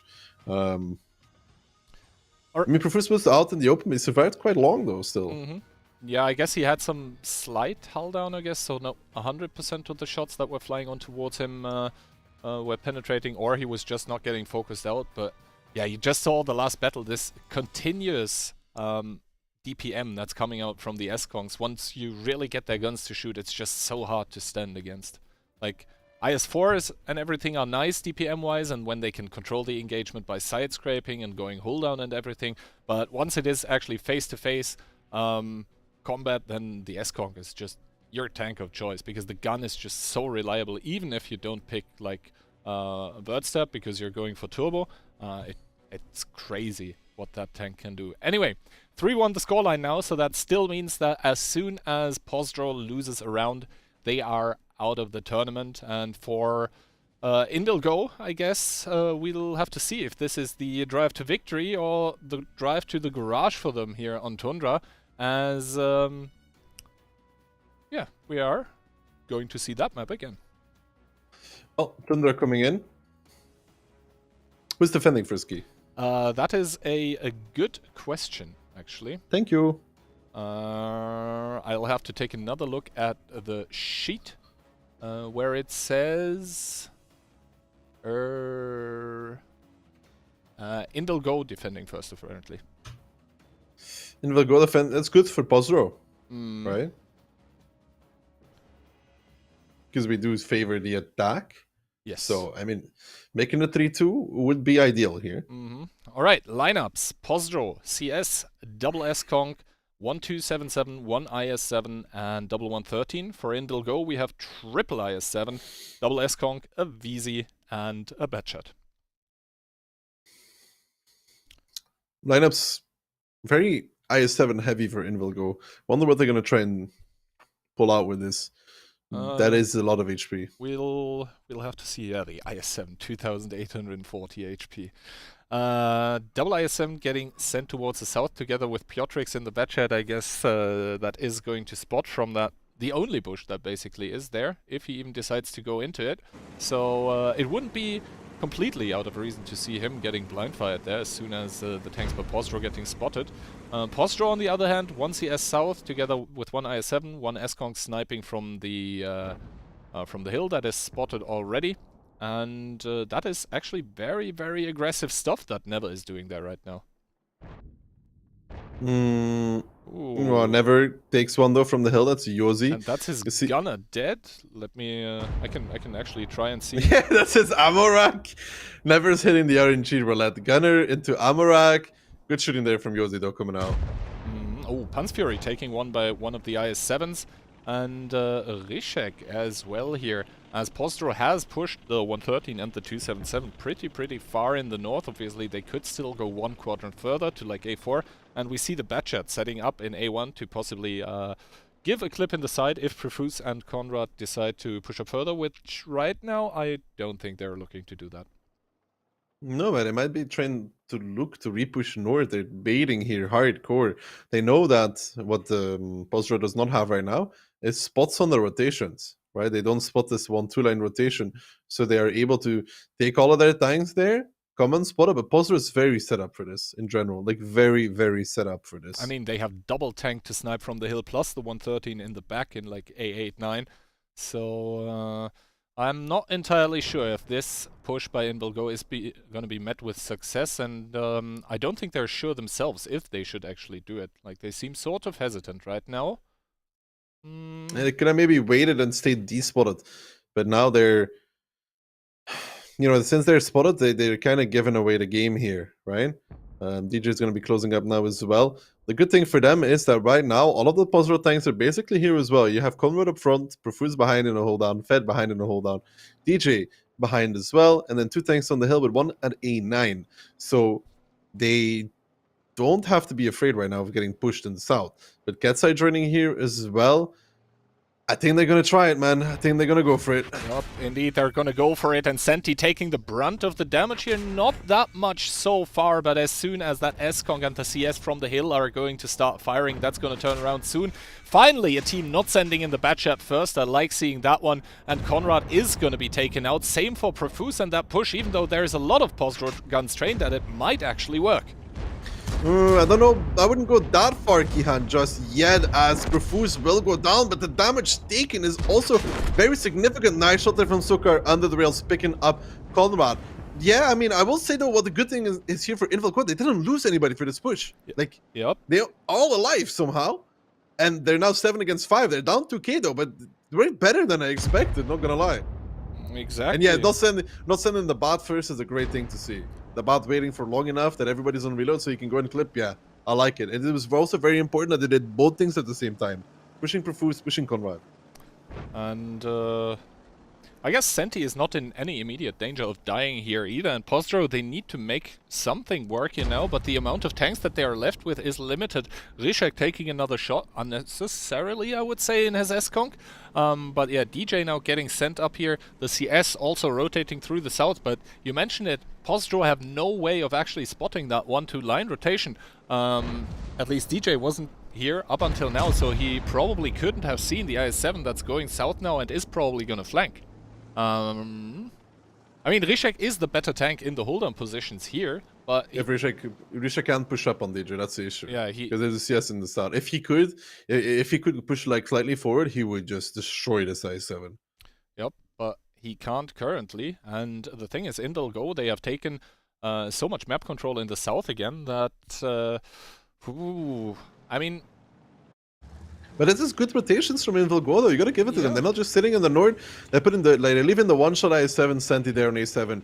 If he gets pushed, he does one shot. Whatever, it's fine. He does one shot, he dies. But then you have to push onto the tank at A4. Like it's time for Invalgo to rotate. The VZ's now at the buildings too. The bot's taking the south. The IS-7's watching the crossing. They made some very fast rotations here, and now we can see this repush on the A line though. KPRK is pushing Senti. Senti gives us one shot, goes down. That is expected. But now Sokar is in trouble, though. Yeah, Sokar is in trouble because the S-Conk is going to start peeking onto him, and he's going to do so safely. I think he's driving around the hill, so both of the S-Conks by Invalgo will not be able to support him here.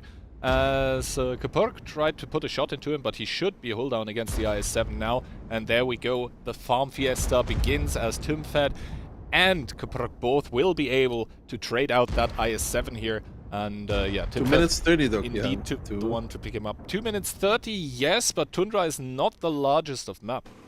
No, but Yossi here is going to take some damage from the VZ. That's into the engine. Takes 1, takes 2. That's minus 1k straight. There, Ketsai coming out strong with that VZ 55. Now Kuba is pushing on towards Never, but Never is going to do the smart play, the reliable play. He's going to push forward, force Yossi to go all the way around. In the meantime, Ketsai is almost reloaded, man. Ketsai is going to peek out. He's going to give Yossi another 1k here. Ooh, the Amorak though, but instantly repaired. Panther Fury goes down in the meantime. That Amorak though, making it so Yossi does not take another clip from the VZ. 2 minutes here separating the feet for the side of Invalgo. 2 tanks left standing though. Pozdro seems to have done enough. Pozdro indeed seem to have done enough, as the 2 tanks on screen here in yellow are actually the only ones left. And Piotrix, I'm not sure how many shots he still has remaining. I'm pretty sure he already used one on the S-Kong. He's now going to start clipping, and Ketsai is all out of steam once again.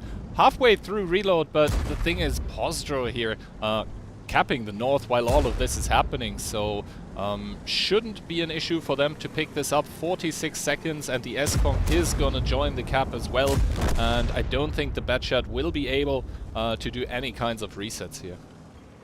It depends if Piotr is reloaded. I mean, I don't think he makes it either way. It's 20 seconds. He's gonna have to drive like hell to make this, and I think he's just gonna explode immediately. And they need more than just one reset. One reset will not cut it. They will need one reset, and then another, and then another, and it's just not going to happen between Piotrix and Ketsai. Yeah. I mean, good stuff from Pozdro though, to realize that they can push the A line. And Piotrix tries the snapshot here, but does not connect it. And this means that Pozdro, after being down 3-0, they win 2 straight maps in a row here. So Tundra attack now, though, comes a different beast. Now comes Tundra defense for them. And we'll have to see if they will be able to yeah, stay alive in this one, or if they are gonna drop out. What's your take on that one? I still think Invalgo is fine, to be honest, because they get to play Tundra next, and you see, like, even with all of the things that Invalgo did, it's still not enough. I will say there, though, that Amarak on Ketsa was pretty clutch from Yossi. It extended his reload just long enough to the point where I think he didn't get minus another 1k, you know? Yep. Yossi, though, it's 5.3. That's it's a big game, man. That's a lot of damage. That is a lot of damage, Kian. I don't even remember the last time I saw you do this. Yesterday, probably. Copium. Anyway. I think it was the summer of 2013. Summer of 69, you mean? Yeah. Kian, I'm trying to be nice to you. Right? Okay, dude. Okay, saying he ago. wants to be nice when he's actually trying to roast. Oh, okay. That's not true, man. You're such a We'll let sensitive... Twitch chat be the judge of that one, dude. You're such a negative Nancy, man. Honestly, you think everything in a bad way. Let's just say you have... What if I wanted to say, I don't remember the last time you did 5k, it was 2013, because all the other games you do are way more than 5k because you're a gamer. But you didn't let me finish. You just immediately assume that it's going to be hostile. I don't know why. It's just, nowadays, you can't say anything and people just think you're being negative.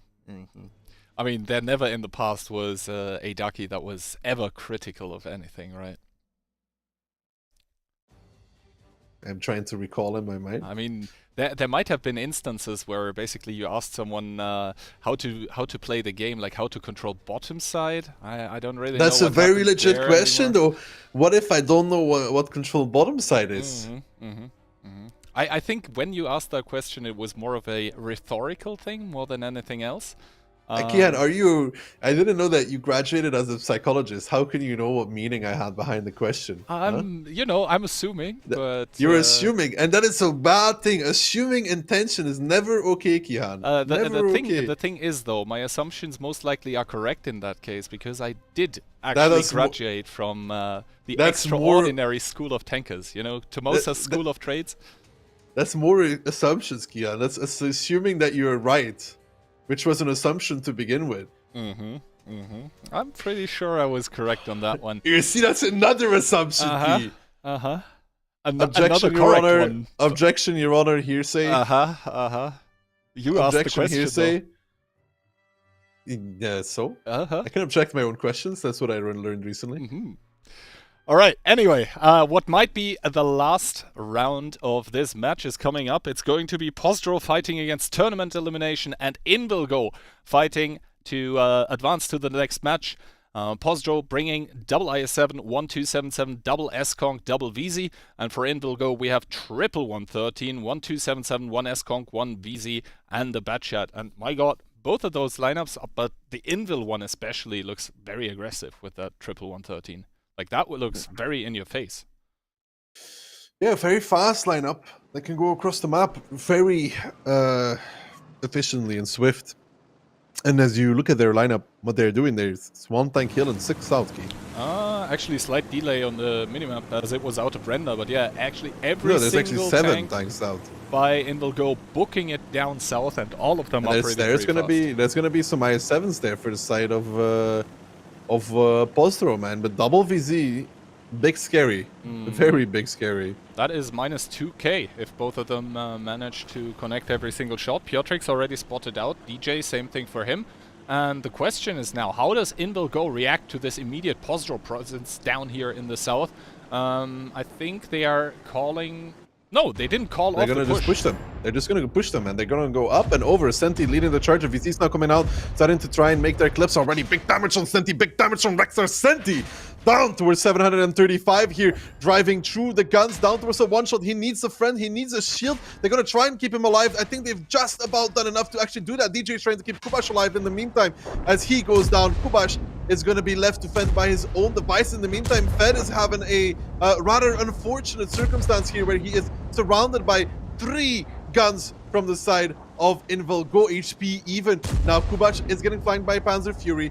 It's Fed is trying to do best that he can. Piotrix is just, you know, playing ring around the rosy right now. I think he's even on reload as Ketsai now comes in with a good clip on towards Kubash. Might even get the kill. No, he's going to turn his gun, pick up Fed. Piotrix on reload as well. And look at this from Invil Go, the aggression, making it so they don't pick up 1, not 2, but 3 from the 7 Pozdro guns. How are they all alive? And how do they have more HP than Pozdro currently after that push that should have gotten farmed to pieces by the Pozdro tanks? I don't understand it. There must have been some crazy shielding and focus fire going on, as triple cap is also going on. Senti, Sokar and Rexa, all the 130s in there, forcing Pozdro out into the open, forcing Pozdro to take even more shots and forcing this HP advantage to grow. 20 seconds left here, and Profuse and Conrad, they somehow need to make something happen, because if Yosi overpeaks, he's just straight dead. But I don't think there are any good reset angles available, and I think this might be the beginning of the end here for the team in purple.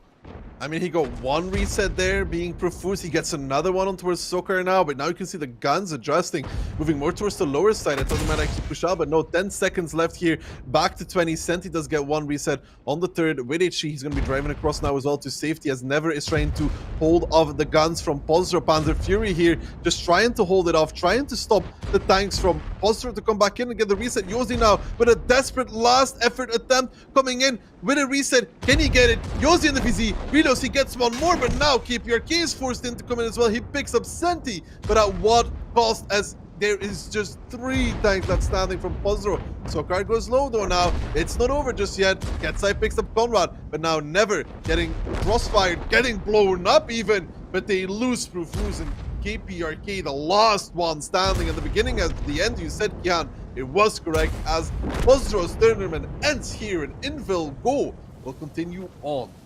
Indeed, Invil Go showing why it was them and not Pozdro starting in the upper bracket here, able to take the 4-2 victory over Pozdro. So the Bananas down and out of the tournament, unfortunately, but we are not done yet with that.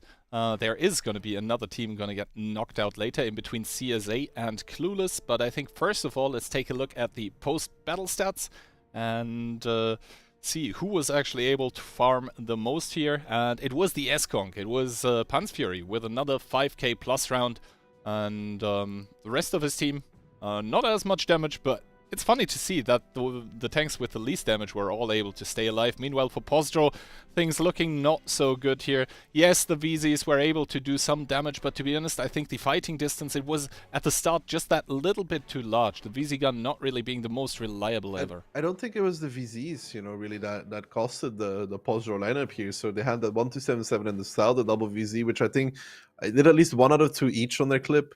But it's more like, so 2, 2, 1, and then they have 2 guys in the north, and those guys were out of the fight for a long time, where Invil Go had all seven shooting basically as well. That's why the reason why they were not down on HP when coming out of that fight. Usually you see maybe 1 tank on the hill still, 1 tank staying further back, right? Which is kind of standard. Even if you push south, Invil Go said no, we go with all 7. So they were able to dish out the damage rather quickly, and they did a good thing as well. They ignored the IS-7s, kinda, not really. They split like 4-3. Yeah, they split like 4-3. So there was like 3 guys in the south fighting the 277, the rest is fighting the I-7s, and they were able to clean up both of those groups pretty effectively.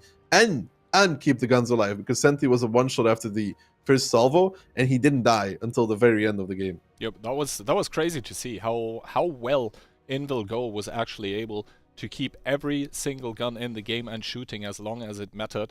And about this last game, I think that's probably what we'll also hear from the analysts, but I am very interested in what Insane and Moth both have to say about all the other games we just saw.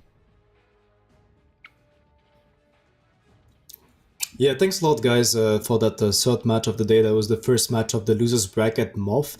And Invil Go is taking the victory, so we have to say goodbye to the first team, which is Pozdro from this tournament. Yeah, Pozdro, they won the last tournament, so it's quite surprising that they're already knocked out here, but unfortunately that's just what happens when you qualify third in your group. You straight into the losers bracket, and 1 round and they're out. So unfortunate to see them go, but Invil Invilgo will progress to the next round of the losers bracket. Yeah, they had a really good performance in the last two WoT7 tournaments, but this time was just not their day, I guess. Good showing up from the side of Invilgo. They had a match against Olofnice before, so I think what was really important to tell was that Mines was a 2-0 for them, which is a map that is pretty deaf-sided, and I think that made the difference.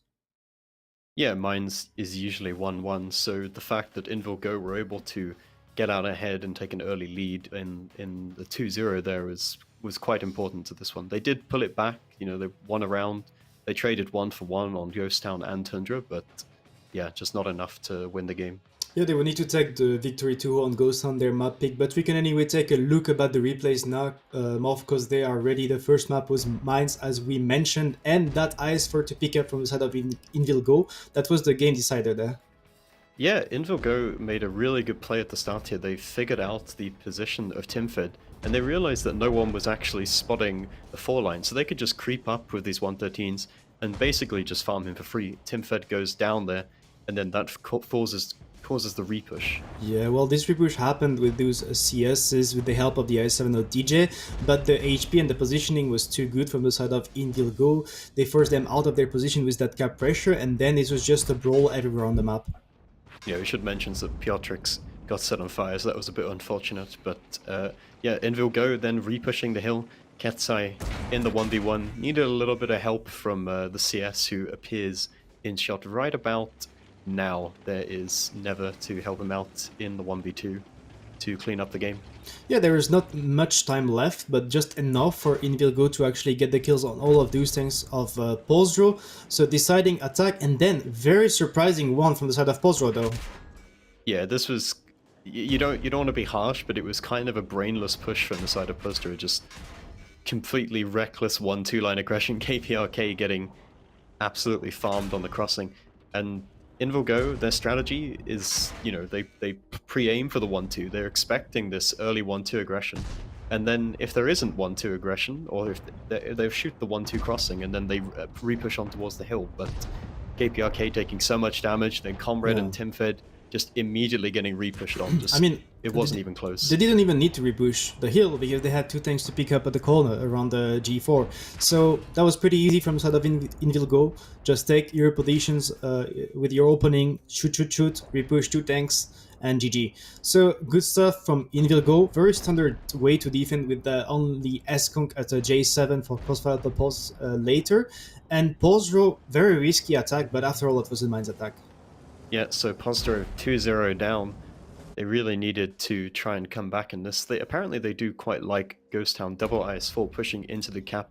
They're quite difficult to dig out of these positions, and Comrade does look like he's in a pretty good spot, but any second he's going to start getting farmed by the CS. Now he gets his fuel tank lit, and then the fire comes in, and that whole sort of setup from Polsdro protecting the cap just falls as soon as Comrade dies. I mean, they're pretty solid on that map. They have a good knowledge with that ice for cap pressure, but as you can see, the S-Con going down that easily actually was really good from the side of Invilgo. The HPs were pretty even, but then you could see those 2 tanks from Polsdro escaping from those tanks from Invilgo, the 50B and the double S-Con, to take down Soaker. So good stuff from Polsdro, but Invilgo with the gun advantage making the difference. Yeah, those IS4s pushing off of the cap is what made the game a lot closer than it otherwise would have been. But at that point, you're just trying to like salvage the game on the side of Polsdro. Prufus does get the kill on the CS, and he's in K3, but he's just so out of the fight. Amarak on, what's that, like 1 HP or something? Yeah, that was just for the cool animation, right? But yeah, you can see Never with the guy at A4, and he's just coming right on time to help his team win. Next up, we had Polsdro on the defense, and interesting play from Kubac, spotting those 50Bs, but then he felt that he had to trade with Ketsai, but there is some coverage, so actually Ketsai managed to take him out. Yeah, Piotrix actually kind of readjusted, and he was able to get 1 shot in. So Kubaz's thinking was that he could actually take a full clip from Ketsai and just kill him, but that shot that he took from the other 50B in the back just completely ruined his plan. He looked like a bit of a Muppet going down Yeah. full HP there. Next, there's a bit of all-in play from the side of Inilgo with that cap pressure, but I think there's a bit of a mistake, Moff.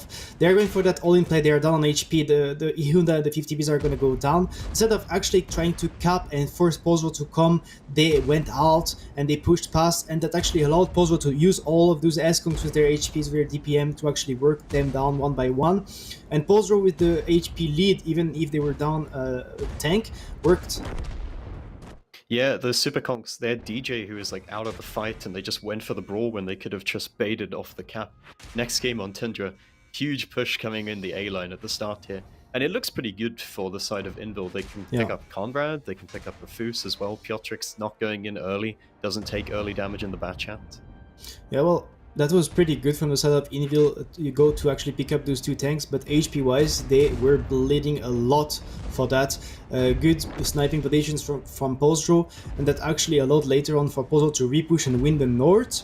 And in return, they had some tanks at the south. Invilgo was losing the north down HP, so they were trying to focus on the south, but that was just too much HP advantage from Pozro. This moment here from Yossi was pretty lucky. You can see Ketsai's licking his lips. He's like, I'm going to clip this Super Conk in the rear. And then the shot on the move while going up over the ridge Amaraks him, so you can't clip him in time. I'm not sure if it would have actually changed the outcome of the game. It's possible, but... I think it will over. Because like even if they actually win the Thals faster, you could see those three tanks cleaning up the north and then getting the cap pressure on. That was just too much HP to dig out. But it was 1 minute 20 left, so maybe a few decaps would actually make it if Ketsai managed to get on time. But he's so far, I don't think it would have mattered. Yeah, and even then the HP difference is pretty big as well. And the last game, this was really weird. Like the IS7 positions, DJ and Kubaz, they have good coverage from their team, but the problem is that they're just in the middle of the open, and you can see DJ is trying to shield Kubaz. I'm not sure if that's the best idea in that situation. Maybe it's better to be the other way around so they can do a little bit more damage and keep the guns alive, but instead they opt to make a shield. So initially you had a lot of damage made from the side of Pozro with the double VZs, but later on then Invil go stabilize because they get some positions where they're safe and they can take out those three tanks from the side of Pozro. And even though they were down on HP, they managed to get up on HP, up tanks later on, and have that opportunity to cap the base too. Yeah, that's the key thing, right? Is Invil took a lot of damage at the start, but they were able to trade the HP for positions, and then they can convert the positions into the round win. And Pozro, they did a lot of early damage, but after the double IS7 died, it's like, okay, what can we do? We don't have any positions. And then they're just suiciding it at the end, just desperately trying to not get knocked out. I mean, very basic. It was like a bit of a 7v3 at the south, because even if you can count that the VZ's shot, the HPs were never involved into that fight. So after all, Invil just pushing at the right time, at the right place with more tanks and taking the victory 4-2. For them, they were knocked out from the winner's bracket by Olonetsi, but they came back strong up here, taking the victory over Pozro. And now, Moth, we have the last match of the day, the second match of our losers bracket.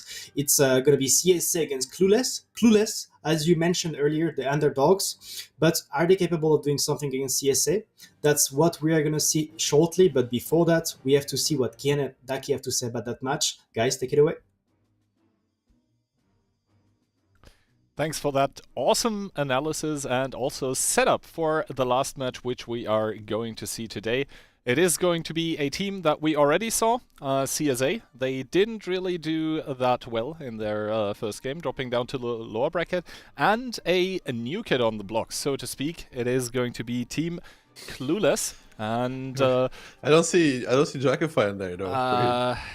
I think he was on vacation this weekend or during the qualifiers, He's always, so he couldn't play. Man, these Twitch streamers, dude, they're always on vacation, aren't they? Oh, yeah. Like they don't even do anything to begin with. They just play the video game. Second of all, they're always on vacation, dude. They're never there.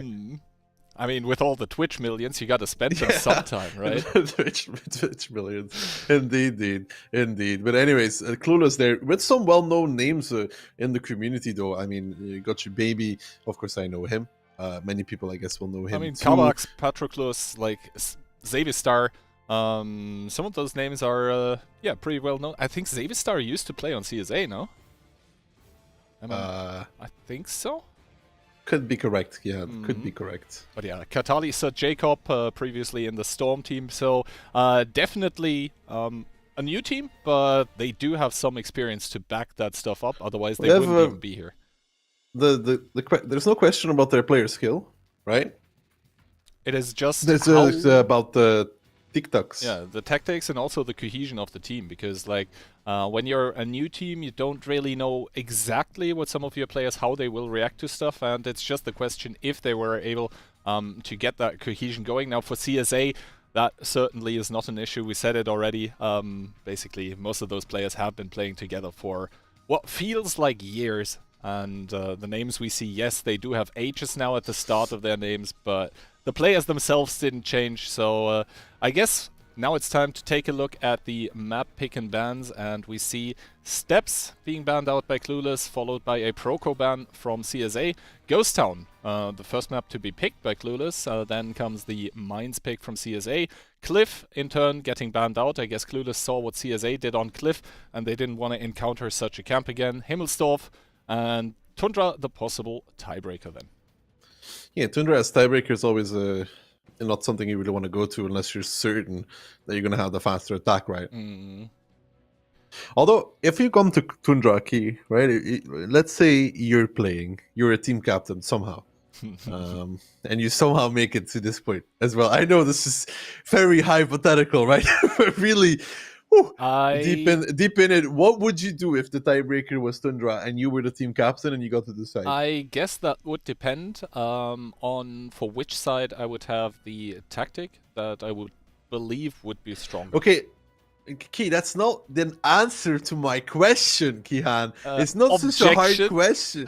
It's not hearsay. There's no objection to be made. I mean, I just heard you say it, so, you know. Yeah, but this is not hearsay. I'm just asking you a question to which you answer, but I'd pick attack or defense. Let's say you felt. I mean, me being a team captain, I would obviously factor in the needs of all the players that are playing with me, so I would hold a democratic vote, right? Amongst my players. So, assuming you would be one of my players, what would you vote for? It's not the question.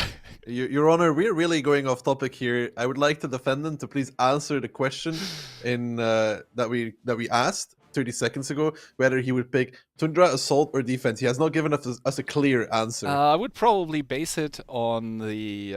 Objection, hearsay. Let's move on. Anyway, I would probably pick attack. Yeah, okay. Thank you, Kian. I would do the same, to be honest. Yep. That's one of the few maps I think I would do it on.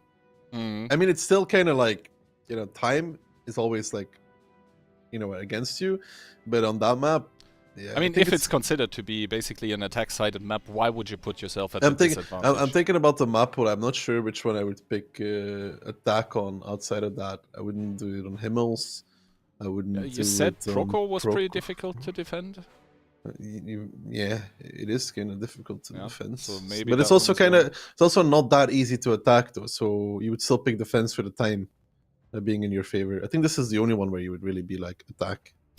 All right, we do see the map video, and with it come the predictions, and actually all of us go in with CSA 4-2 for me. You saying 4-1, Insane, believing the same thing I do, and Moth going with your prediction as well. So, yeah, even though we have tried to uptalk the player skill and everything by Clueless, obviously since they are a new team, it is actually up to them to prove their worth and to prove they're in it to win it here. As, beautiful Ghost Town map video, and I think the game is loading currently, so it will all depend on the setups that are going to be brought by either team now. Who is attacking first? It is Clueless gonna be attacking first with a 50B, triple IS4, 1 S-Conk, 1 Batchat, 1 CS, and for CSA we see 1 CS, 4 S-Conks, and double IS4. We don't really often see the double medium though. I'm like trying to recall it. We saw it once today from Hollow on their defense, right? But on attack, the double medium. Yeah, not sure if we saw it already. I'm also trying to recall group stage. I'm trying to recall like from today. There's only one team that played with double med, I think, and it was Hollow on their defense, right? I think so. If my memory is recollection is there. So because like using that lower HP tank and getting it into the fight properly is always a little hard. I mean, with that double medium, what you're actually trying to achieve is basically control of the outside, so you can generate additional angles to fire from and force the enemy's hand. Obviously, you are at a disadvantage right from the get-go in the HP department, but basically your map control and your superior positioning and spotting potential is supposed to sort of make up for this, right? And this is why we don't see Clueless completely booking it here, except for Got You Baby, who takes one very shot. fast though. It's very fast, right? When we see teams, they're very fast at taking positions right now. When we watch, for example, Postro, I wouldn't say they were this fast at establishing the positions. They were a little bit more weary, trying to feel out the where the defendant has placed a lot of his tanks per se. But, they decided to go for it this way, and they're immediately going towards the cap, actually, with Kartali, with Yogro, but they're going to take damage for this. They are indeed going to take damage, as Kartali even gets tracked, and this is going to enable the tanks from CSA to put even more damage into them. Yes, that double track certainly hurting Kartali. Yogro also taking one into his fuel tank, doesn't burn yet, and here are Zavistar and Skirpy. Both of them now gonna clip out onto the S-Conk that was pushed up very far to farm those tanks in the cap, but he's gonna pay the ultimate price for this, as neither Skirpy nor Zavistar actually screw up a single shot, so good stuff for them. Very, very good double track there from Skirpy. Obviously, you don't want to have to waste a shell with the bat onto the tracks of an S-Conk, because, that's heat. Because obviously he's going to be shooting heat, right? In close range. There's heat, so Skirpy establishing the double track, making it very easy for Xavi to really just clip out. And it was a little worry there with Kartali getting double tracked and held, but this is ideal for Clueless. I mean, yeah, they're down HP, but 700 HP, up a gun, and CSA has to come in and reset now within the next 12 seconds. And the thing is, Ondra with his S-Conk is not in the fight, so actually in the fight the HP are better for Clueless currently. And Sakalito, he was trying to make a play to possibly get reset angles, but he gets stopped by the S-Conk, and now Golda needs to go completely in the open, but I think he didn't get the reset shot. So the game is over and Clueless is up 1-0, no? Yeah, the game is indeed over, Kihan.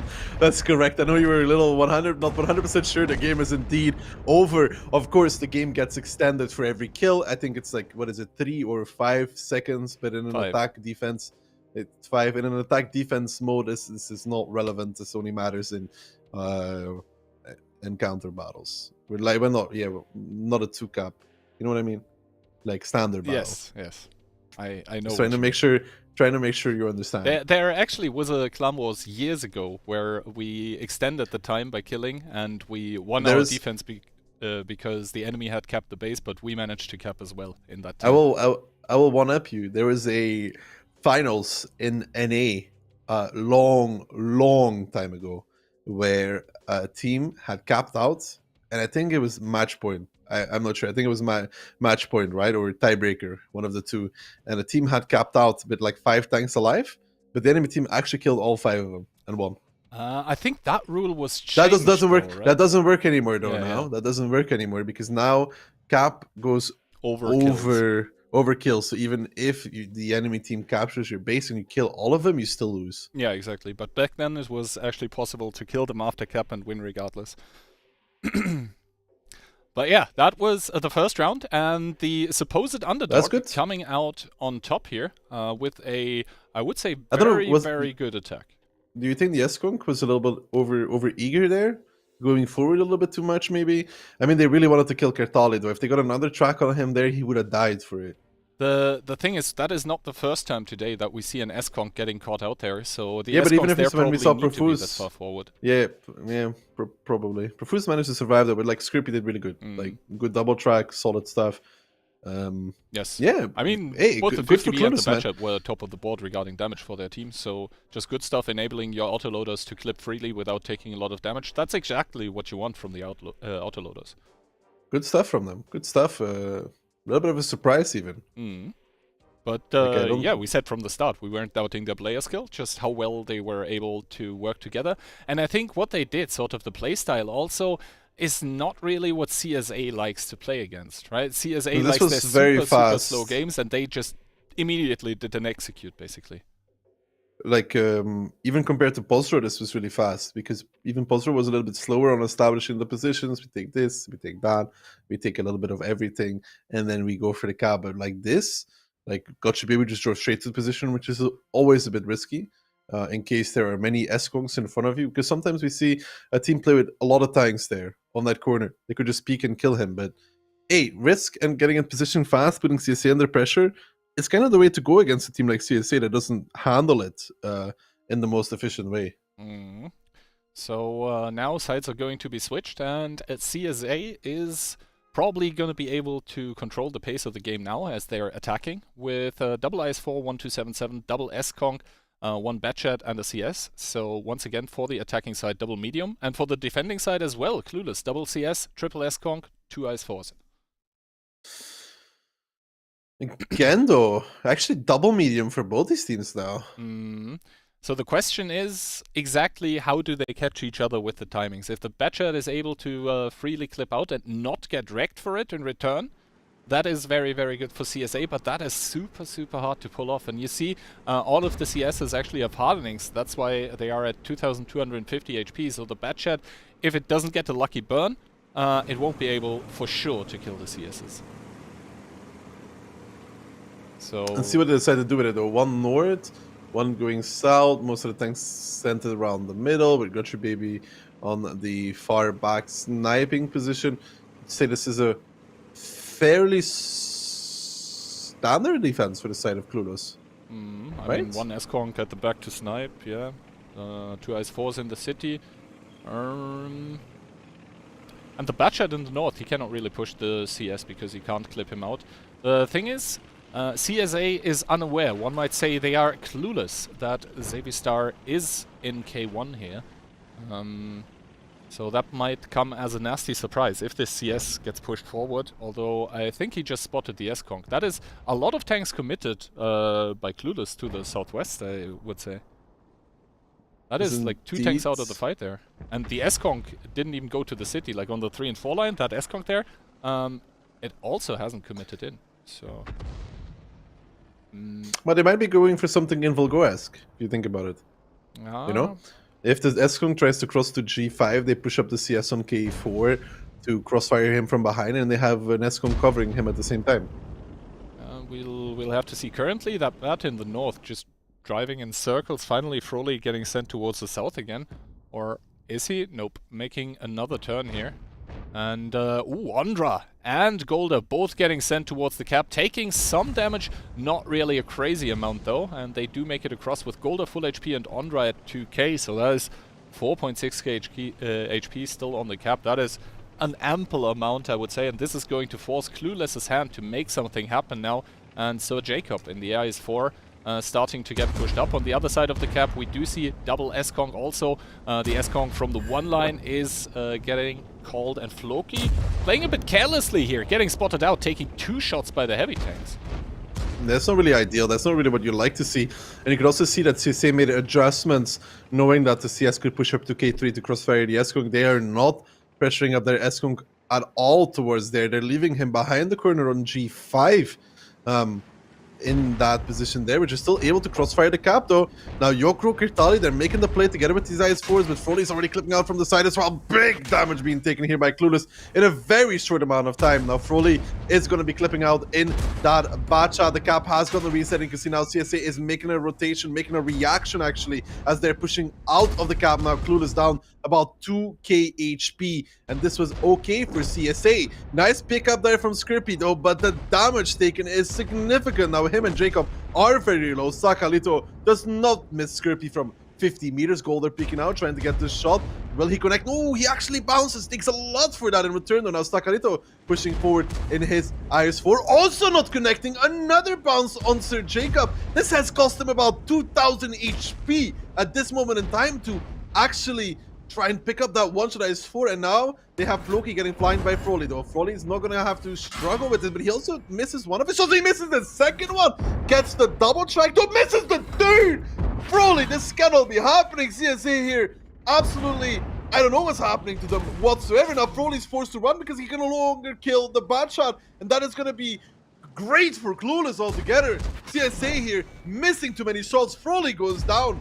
Now CSA is in trouble. Clueless now with Gotcha Baby that came in from the back, peeking out on towards the cap. That's a big, meaty S-Conk, and they don't seem to be missing that many shots. Exactly, some penetration skill issues even on the side of CSA that are unable to finish off low tanks, and then some track shots that do not yield damage as a result from Froley. That was crucial misses there by CSA, and Clueless, because of this, able to firmly secure this round here now. I think it would have gotten very, very close otherwise, but yeah, CSA just make it unnecessarily hard on themselves. CSA would have won if they actually penned their shots. Yeah, I don't know what we just witnessed. Like, normally...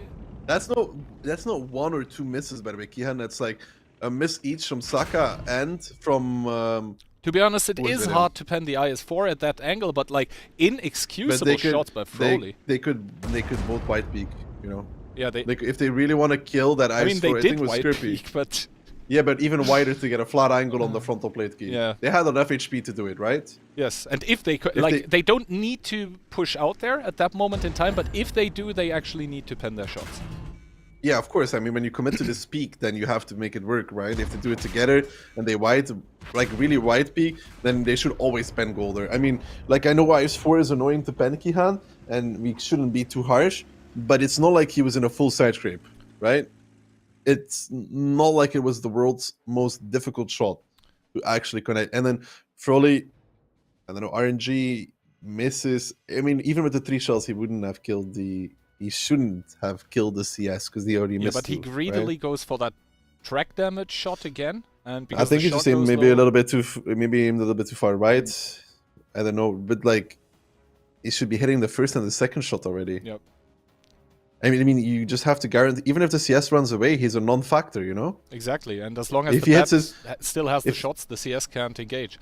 If he hits his Floki there after that, like, Clueless play... Yeah, but some of those, like, you can't say that he missed 6 times. Some of those shots are also really, really hard. We're more talking about the close range shots, you know? Like, from right in front. Those are the ones that really matter. Before that, shooting at some side shaping IS-4, which is in perfect side shape, is not going to be that easy, right? But yeah, I guess CSA losing the second round, and unfortunately for them, deservedly so. After what we just saw, they will have to step up their game. As I guess we can take another look at the pick and bans, as this is a ghost town done and over with, and the supposed underdogs didn't only take 1 round, no, they took 2 on their own map pick. Now we are going to be heading to CSA's map pick, which is Mainz, and after this, should it come to it, I don't think it's going to be a clean sweep, but, well, I also thought that CSA should be favored in this matchup. We would go to Himmelsdorf and possibly Tundra for the tiebreaker.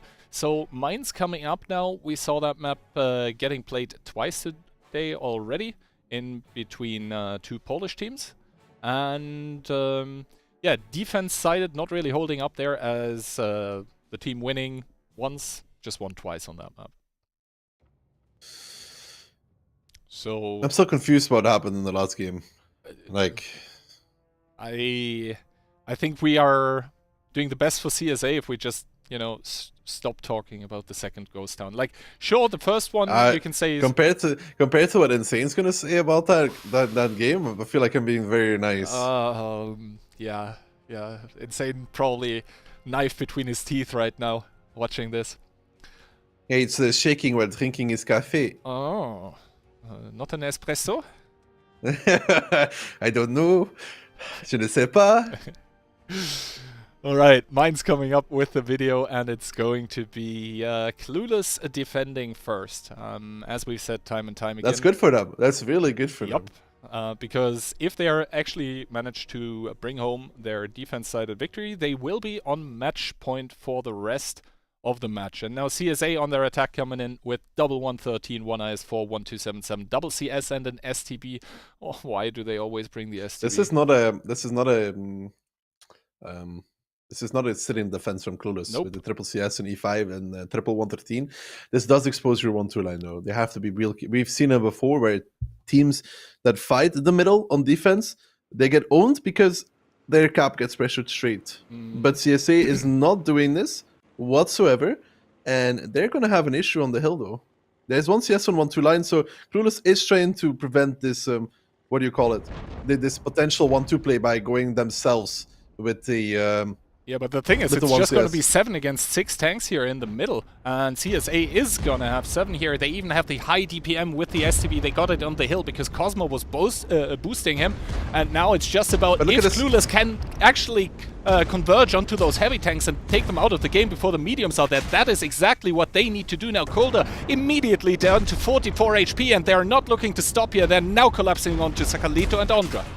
This is a great from Clueless, realizing they're going to lose the hill. They take the CSs from the hill. They push the middle together with the 113s coming over, and CSA closed up too much for this. Missing a CS, they couldn't predict he's going around the hill, or he's in 1-2. They close the middle with their 277s, which is a major mistake in this. You have to be on the corner ready to either go on the hill or watch for the overpush, and Clueless take the perfect approach there, which is actually the overpush, and now they're going back on towards the hill. They gotta be careful though, it's not over just yet. It can't count CSA out, but Yogro and Gotcha Baby, they're certainly gonna win this hill engagement here against the tanks from CSA, and that should be done and dusted, really. Gotcha Baby bullying an STB, and Clueless here with the 6v7, but the good reaction because CSA is too close with those 277s. Yeah, Clueless, the team, they should be called aware more like, because that was the perfect reaction to what CSA was doing. CSA with 7 tanks against 6, not able to do it here.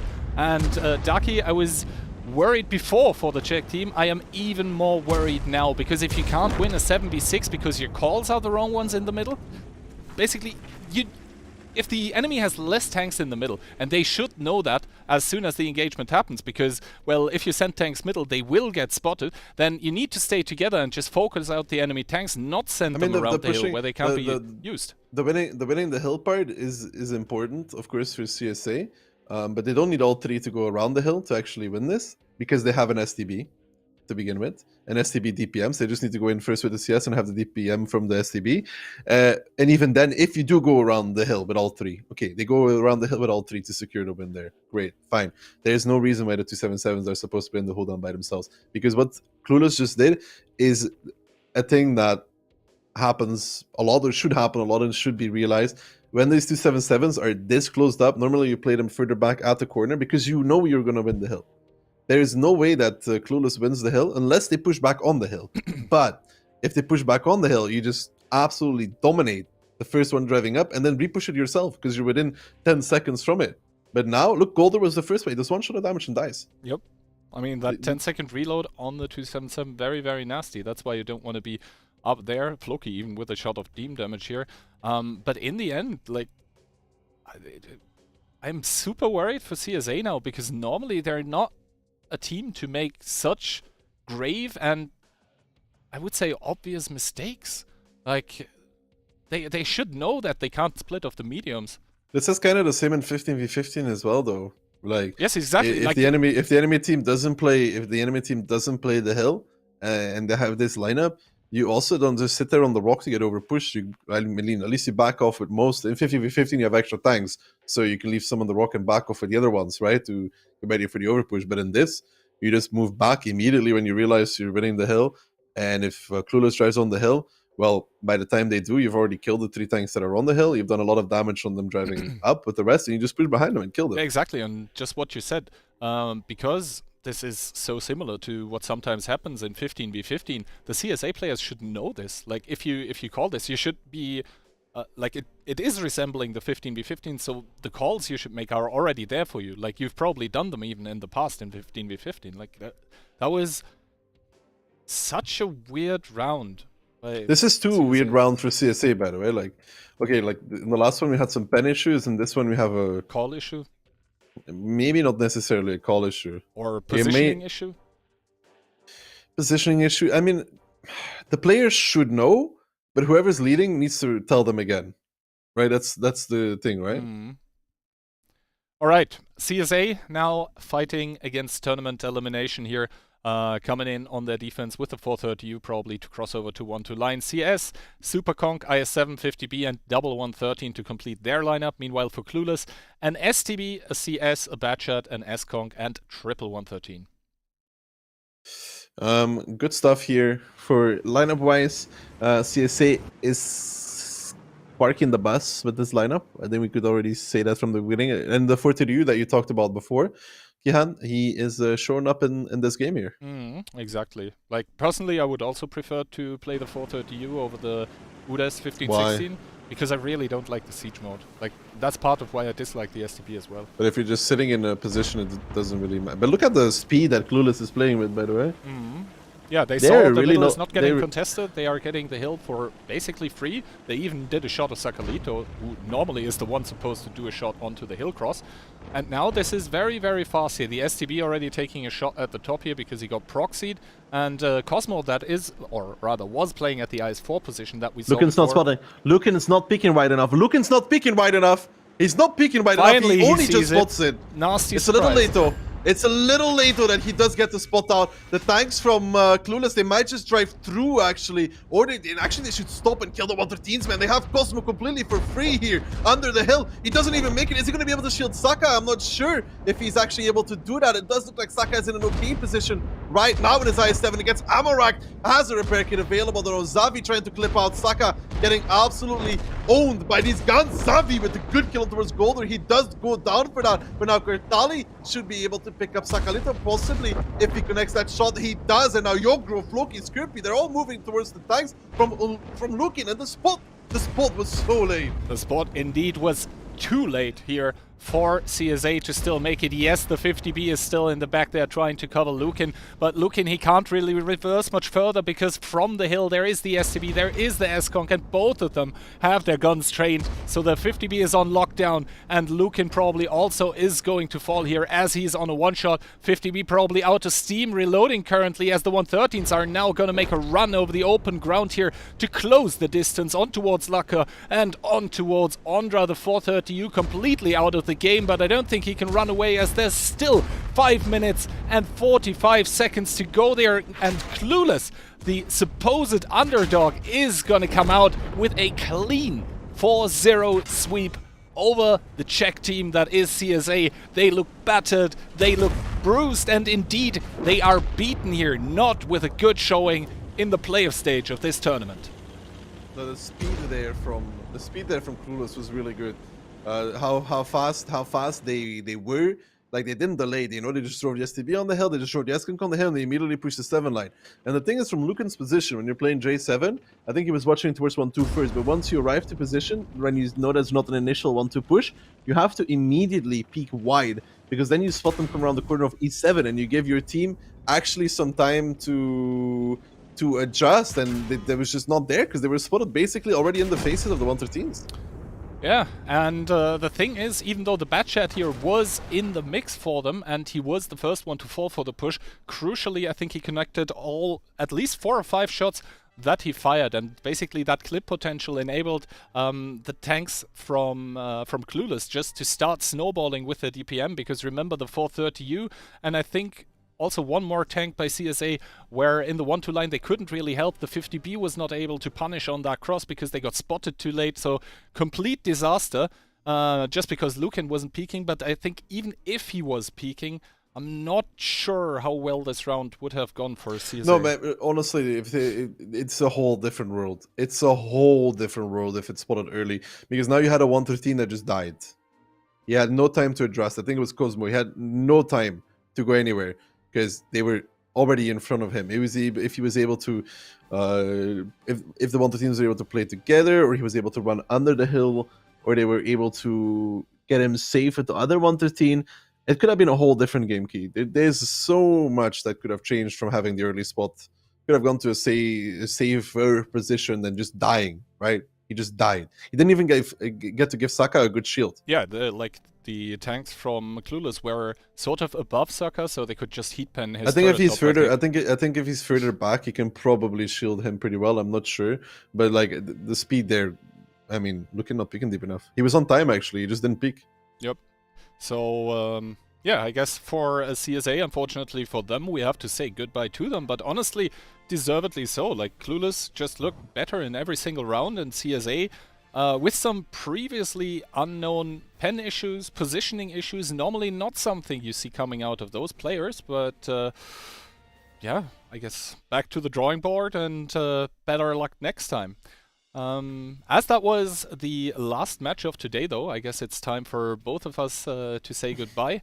Throw it over to the analysts and remind all of you to tune in tomorrow once again at 4 p.m. Yes, exactly, Kihan, tomorrow for the second day, but to talk about just what happened, CSA out, and in what manner more 4-0 Clueless taking the victory. That was their first time in the playoff stage of such a tournament, and they actually took it in a very, very fantastic fashion. Yeah, I think they should swap team names, honestly. CSA looked like the ones who were clueless in this game. 4-0 sweep. And Clueless, they dictated the pace the whole game, particularly on mines. Like on the defensive round, they just go straight to the middle, aggression, albeit with the CS out of the fight.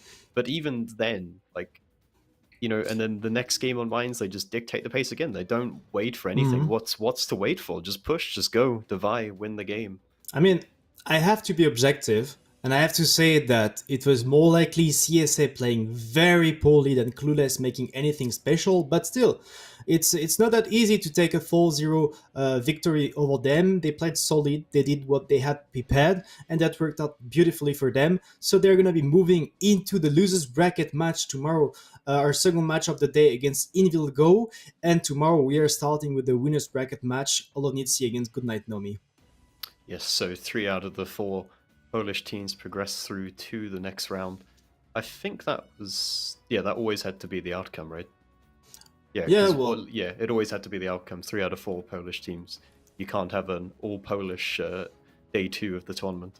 Since Polsru were facing Invil Go, they actually are out because Invil Go just played better today. But if actually Polsru were on the lower side of the lower bracket, maybe we would have ended up with 4 Polish teams again. Yeah, that's true. That's possible. But yeah, a Clueless, good performance, and all of our predictions are wrong. I mean, what can we say about it? This first game, it did look like a copy-pasta from what we've seen Pozdro do, where the double IS-4 pushes into the camp. Yeah. Katali actually gets double-tracked, though, in the beginning, which looks like it's a complete disaster. He takes so much damage, but then you see these 50B and the Batchat just immediately counter-peeking, and Cosmo just gets perma-tracked and goes down for free. Yeah, well, where Looking is pretty okay and good to actually counter those guys, possibly getting into the cap, but where that Eskong picked is very risky, as you can see, because the double clippers from the side of Clueless to punish him straight, and the trade made the cap pressure and one tank up even if they were down HP. Yeah, and they are down HP, but they still have the positions, and then there's a missed shot again. They talked about the second game with the missed shots, but even in this game, they missed the shot on the reset, and Clueless were actually able to just capture the base. It's just crazy the amount of misses from CSA today, definitely not their day. Next up, they were on the attack. Again, that cap pressure, we have seen a lot of those IS-4 utilized up here. Bit of a mistake from Floki here in his CS to get spotted and to take that amount of damage, but you will see Clueless with one of the most common and good rotations, getting ready to clap the guys at the cap. Yeah, they peek the cap from both sides, Pincer, peek on towards Ontra and Golden, make sure that they get the reset and go back. So the HP is definitely in favor of CSA, and it's looking like they can make the next step to go on and take victory. But then the incidents happen. You can see Skirpy re-peeking, making sure he kills Ondra so they can't triple cap. And now Saka and Golder are like, okay, we have more HP. It's a 1v2. We'll just peek and kill him. Yes, we didn't actually show the bounce shots there, but Jacob in that IS-4. The start of that clip, Saka was peeking and missing that shot, and as you mentioned, CSA, all of those very important shots missing. Oh, this was horrible. Oh yeah, well, the third one was a bit unlucky, let's say so, but 3 shots missed in the Batchat, that's horrible for his team. He has to put around 2k damage with a clip. With 3 shots missed, he has a max of around 800 damage. That's how Clueless managed to take the win. Next up, Mines, and look at those tanks, Moth, going around the hill. Yeah, the aggression from the side of Clueless, they're on the defensive round, but they don't want to sit back, they want to take the fight. And you see that CS on the K-line, it's like, oh, it's a 6v7. We can win. But then CSA, they play Ringer Rosies, they try to chase down the CSs. And Clueless, to be fair to them, they do make the correct play, right? You know, like we're criticizing CSA a lot, but Clueless won a 6v7, essentially. To be fair, if CSA is not making a huge throw there and they're not just driving around the hill like they did with those 3 tanks, I think Clueless doesn't stand a chance. They had that guy completely out of the fight. When I saw that round, I was like, alright, that's CSA round, that CS is out of the fight. There's no way they are losing and throwing that after those 2 ghost rounds. And I was wrong. Guess what? The Clueless team is the Czech team there, driving around with those 3 tanks and giving the victory and straight putting Clueless on match point. Yep, and then the next game, again, just this immediate aggression. Like, CSA is known to be a very methodical team that likes to take time with the decisions, but Clueless just didn't allow them any time, and obviously it's a mistake from Lucan not to peek and spot, but huge mistake. Still, you know, Clueless just pushing straight in, Cosmo goes down immediately, and then the game just spirals out of control from there. I mean, you even had Saka that joined from the corner at G4, and that he's gonna go down next. That was not that great. You had Baby that could pick from the hill to take down Golder. Good overmatch from the side of Clueless, the 2 mediums from CSA out of the fight, and huge fail from the side of Luckin. I mean, you said it, we have to mention it because it's very key. You have to get the spot early on that 7-9 push. They were not expecting them to push straight and they got punished because of it.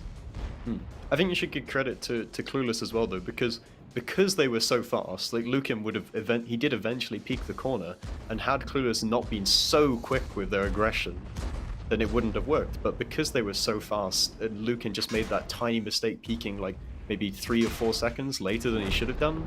It loses them the game.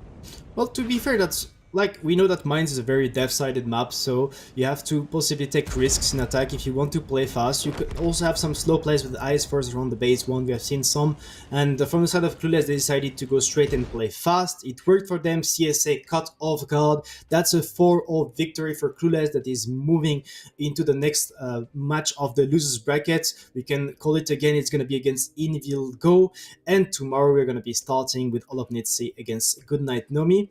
And I think that's a revenge that Olonitsi is looking for from the last WoT7 we had, Moth. Yes, another duel of the Polish teams in that one. Should be interesting to watch. But Clueless, they 4-0 today. I'm not sure it will quite go so easily for them tomorrow against Invil Go. But you never know. We'll see. Yeah, so guys, we hope you had a great time watching the day 1 of that tournament. Tomorrow we are gonna know who is gonna take the victory in the WoT7 tournament number 6. We have 3 Polish teams as expected that are left in that tournament. Make sure to tune in tomorrow at 4 p.m. CET to watch the day 2 of the tournament. And Moth, one last word for the viewers. Yep, see you all tomorrow. Should be good.